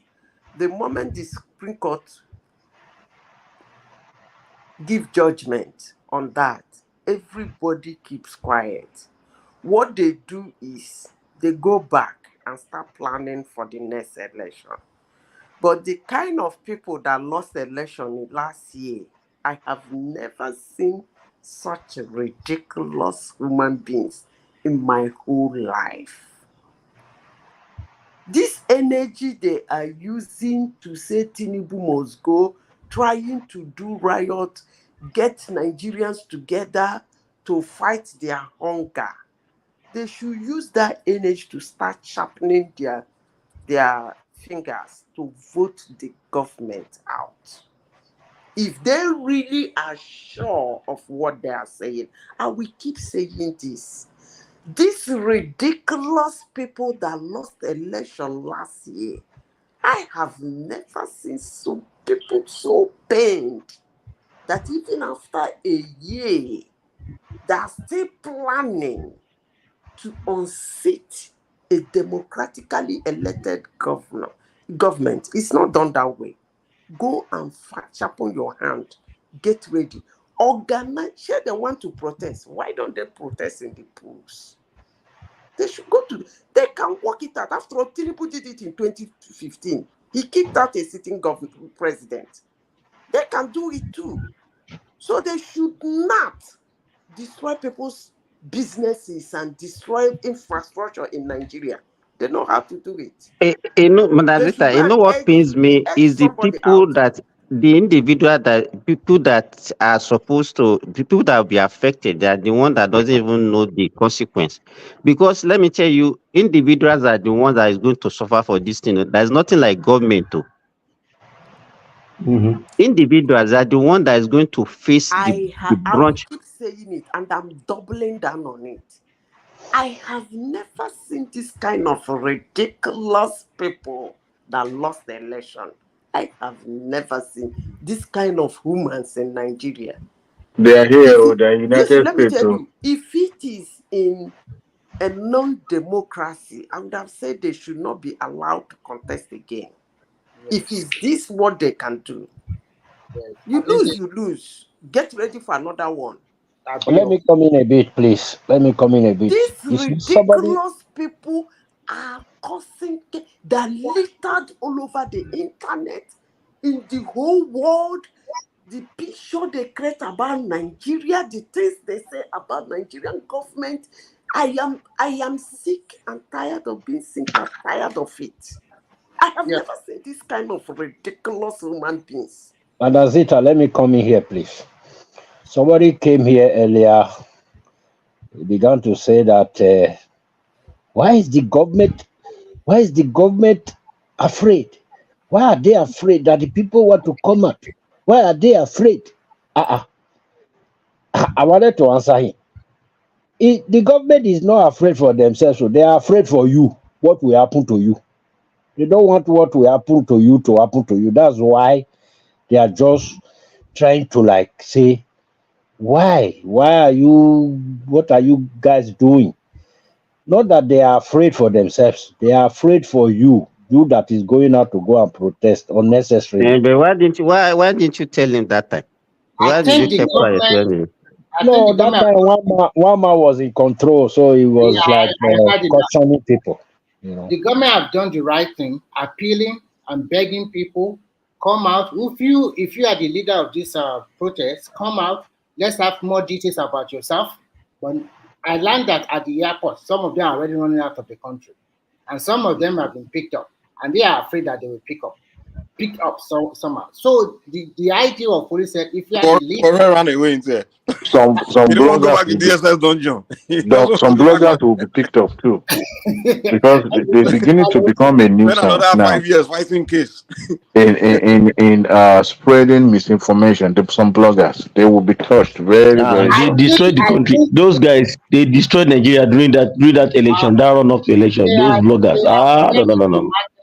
They are the one that, And they are still pumping money to them. They are still paying them heavily. Unfortunately, the problem of Nigeria, more than 70% of foreign Nigeria are coming from diaspora now. We are demarketing ourselves internationally, talking rubbish about your country. The country you are still using that passport, and we're in the age of technology. If you go to the airport, they flag you in Nigeria now. Because I want you to tell people one thing. Nigeria now, we have equipment to now ascertain the people that are coming to the country. They can profile you before you even arrived. So you already have that equipment now at the Nigeria. Let me say something. Yeah. You see all those people who are claiming that they're no longer Nigerians and are fueling this fire. One question you should ask them is, which passport did you use to get the passport you are using now? Even if you are fourth generation, I still ask you that question. Which passport did you use before you get the passport your family is using now? And you think they don't know who you are? You think because they collected a passport from you and gave you another one, you think they've thrown the other one away? They don't know where you're coming from. I don't blame them. And you But know, let me say this: the funniest part of it, Tinubu should not show any weakness. of course, Anybody who come out show. do anyhow, show him anyhow. Me, I Una bye trust bye that man. you. I trust Agbado. You know, they make reference to when Tinubu protested against the military, and Arise News also hear that segment too. And I tackled because I expect them to do, as a journalist or as a media, I expect them to be professional, to have done their due diligence. During the military era, the dark time in Nigeria, people protested and they put faces on those protests. I mean, in the days of Ghana, we have a Center for Democracy. We have Nadekos. We have so many pro-democratic group like that, and they are not afraid to show their faces and protest. And that was the reason why Ojota become so famous, because a particular spot in Ojota where they always congregate. But you see, and they named it after Ghanifawami as well. And the likes of Bekona comes Ransom Kuti. No protest ever came up without proper planning, and they themselves, I mean, there was no social media then, but they put faces to it. And some of those protests were usually peaceful until the government comes to disperse them. Sometimes use live ammunition and all that. They suffer for it because Even Adewale, even that time that you are referring to, even by the time government started even throwing tear gas and everything, it doesn't lead to destruction. I could not no at remember all, any not destruction at all, that not at all. took place. They bought Exactly. tire, and that was it. That was the last. That was the only thing they would do. Bonfire. That's it. That's it. That's it. That's it. But when you have people that their demand is so ridiculous that you can barely even, you know, think of someone Even in their right even mind. even the Naira per June- liter. 100 naira per even liter. even the subsidy of 2012 that they refer to, it was only in Ojota. People were only gathering in Ojota and dancing and making talking and talking. There was no pin. Nobody was affected. One thing that they don't know that government can do. You remember every time government or parties are having rallies, they usually rent people. They rent people to come to their rally, give them food, sometimes pay them to attend those rallies. What they don't know is that government can as well rent people that can deal with those protesters, but that will become a problem in their hand, and they don't want to do that. So to be forewarned is to be foretold, so that the government doesn't want any thing to befall you. What happened in NSAS, where people said they were being shot at, it won't happen this time around, because those people that will be, anti, or should I say counter protestants, will also be the one to deal with your peers. So, but they don't want people to die unnecessarily. And look, this government is lenient enough. People that are saying that they want to Because the protest, Democrat now. oh, they are so The lenient. Democrat. As a matter of That's fact, it. why Because he's a Democrat. man, the youth in Nigeria have a long way to go. We are politically novice. We are Backward. politically naive. We have no idea how No. this world is Why do you run. say the government is and this is lenient? The government is lenient There was because protest under military they were lenient by coming out and warning them. Let me They could tell as you well why they kept are quiet lenient. and watching Sorry, them. Adewale, why they are lenient is this. You see, during the what do you call it? The labor protest, they went as far as to shut down the national grid, and the government took it wisely. Dealt with that issue wisely. So lenient. This government is so lenient that they are so lenient. No that government one will was a accept that. strike. That one was a strike. This one is a protest. It's not a riot. There's a I difference. said the labor people went on the street. They went even as far as to go and shut down your national grid. You are telling me it's a strike? Did they not protest? No, that one is supposed to be a strike. And They also, protested. okay, It's let's also say a they it's protested. also a protest. A If you want to strike is call a it a protest. protest, you You can, because want they are this? slightly A different strike things. is a protest. They Because they are went round the shutting street. down, they are shutting down their own work. That's what they were Picketing, doing. no. Picketing and shutting down those places are part of protest. It's purely protest because they went down in the street No, and na strike. protest. Not be protest, na strike. If you ask me, if I was working somewhere and I was to go on strike,